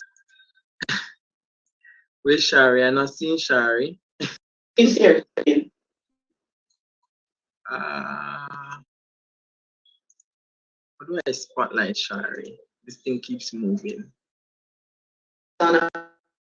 Here's Shari with a bright smile. Thank you, Shari, so much for your endless efforts. She is one of our she's a part of, well, she made up the literary team of this event. She was the head of it. We have to dot our I's, cross our T's, every punctuation, every comma. So thank you so very much, Shari. I also want to thank Tom. She's our international youth president, I am not sure that she's on at this time. It's like 2 a.m. where she is now in Thailand. Oh, not 2 but 5 actually. It's now 5:40 here, so we're 12 hours apart. I want to thank who else do I need to thank? I need to thank Joanne, our area youth rep. I need to thank Dr. Hamilton and her team. Smolina, I see Smolina said, I'm very honored and grateful to be a part of this lovely summit. Thank you, Dr. Hamilton, and all for sharing your beautiful stories. I don't know what that is. Come on, Tata. It means thank you in Marshall. Thank you so very much, Doc. Before we close, I just want to encourage each of us to have a vision. You know, we've learned so much over the past 3 days, over the weekend. We've learned so much. I want to encourage you to just have a vision. You can't achieve something if you don't know what it is that you want to achieve. And we learned that we need to have a vision. Maybe you want to start to think more positively. And Dr. Hamilton encouraged us to think positively. I believe Bunny, it was, who also encouraged us to think positively about ourselves, about where our abilities and where we want to go. The vision will give you something to focus on, and writing it down will keep you on track. So please write them down and give yourself permission to be different. We spoke about being different today and what it means and how we are. Know that your difference has a place today, has a place in this world, has a place in our reality. You know, begin where you are with what you have. And we explored this through Marlon's speech when he spoke on the energy of money and that we need to invest. We don't need to, you know, be thrifty to show the world that we have all that, or to show the world that we, you know, we are rich and all of that. So begin where you are with what you have, right? I encourage you to push. When your mind says no, you say yes. No, you can't think positively if you know you feed into that inkling that says no because of your past hurt, people saying things to you that, you know, belittling you. So when your mind says no, say yes. Change your mind. Be your own motivator, be your own cheerleader, and lighten up your own enlightenment. Transformation doesn't always have to be deep or dark or mysterious. If you mess up, sometimes just laugh at yourself, learn, and move on. Dr. Hamilton encouraged us to be gentle with ourselves. Be gentle with you, all right? You are all unlimited. I thank you so very much. And I am going to just give a shout out to, where's it? Venetia, oh, Tanisha, sorry. My apologies. Tanisha has been here with us since Friday. I recall that name. Tanik Blackwood, that's the name. I am not seeing her online, but she was here earlier. She has been with us for the 3 days. Thank you so much, Tanya. Thank you, Victoria. Yanit, you are awesome. Thank you, Jared. Thank you, Kadian. Moon, thank you so very much. We have not met in person yet, but we met online last year on Zoom meetings because we were a part of the delegation to go to COP26 in the UK. Thank you so much, Moon, for accepting the call of service, for stepping up to the plate. Thank you, Jacqueline, and your team in Aruba. Thank you so much, Elisha, for coming on. You spoke so eloquently yesterday, and I appreciate you loads. This is Shara. Thank you so much, Shara. Doc? Let me interrupt you. Yes, okay, you just did it. I was going to say thanks, a special thanks for leading us through those exercises today. So, handing over to you. Yes, thank you so much, Shara. Thank you. You are you are a global leader. We saw that today, and I appreciate you so much. Thank you to those who is this? This is Smolina. I said thank you to Smolina. Is this Smilkle? Oh, Smilkle. I apologize if I did not pronounce it correctly. You guys have unique names, so you just have to give me the pronunciation and I'll correct myself. Thank you so much. Thank you to those who are on Facebook, those who are on YouTube. Thank you to those, thank you to our media team. We were live on the radio as well. I am exceptionally grateful for you guys coming on to share this experience with the world to facilitate healing on a global scale. Thank you, media team. Thank you so much. If any other team member want to say anything at this point, I invite you to do so. But I just can't I can't stop expressing how appreciative I am of each of you. Dr. Hamilton or another member of the team, Christabel, Cliffany, Sandra, Molina, Shari.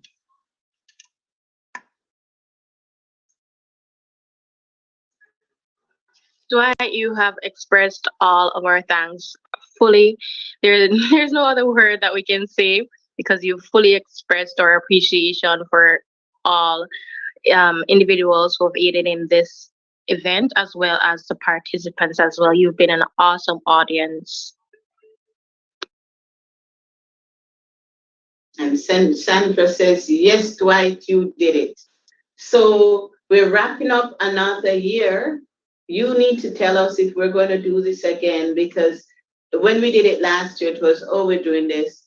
And there was overwhelming requests for us to do it again.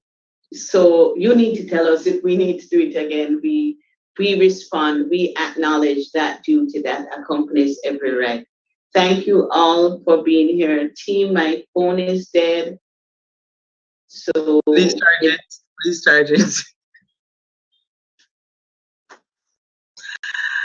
Oh, I forgot one person, Doc. Alicia, please express my most sincerest love to your sister Onika. She came on earlier today. Please hug her, give her a hug for me. That's one of my best friends, you know, Onika. And definitely, Doc, we will do this next year. We definitely will do this next year. So, guys, look out for it next year. This time, same pace, same place. Yes. All right. So we are going to end this meeting now. Team, if we can meet back in maybe an hour on the same platform. Have an absolutely phenomenal day. Step out now, knowing that you are unlimited. We are grateful that you were gentle with yourself, brave enough to explore and plunge the depths. And I felt it, several of us felt that deep. So if you need help, we are here to help. So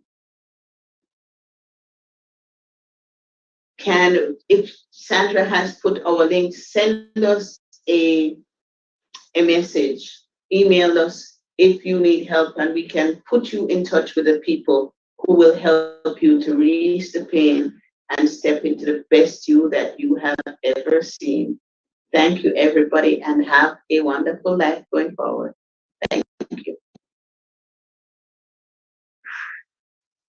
Thank you. Bye, everyone. Bye-bye. Bye.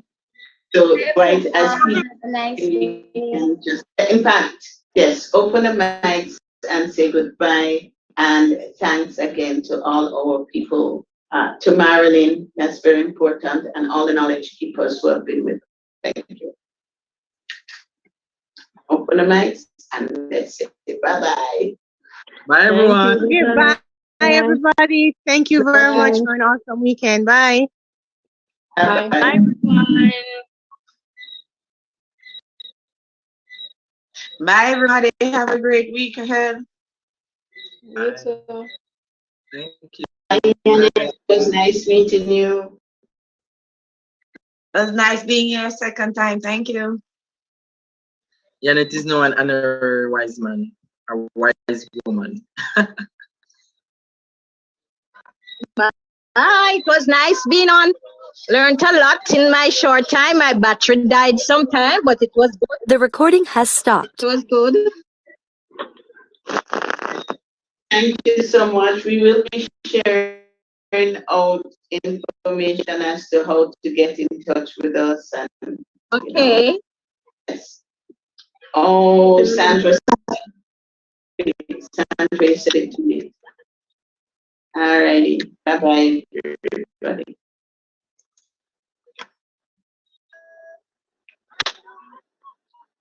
Hi, everyone. Oh, Kadian, did I mention Kadian name? Thank you, Kadian, for coming.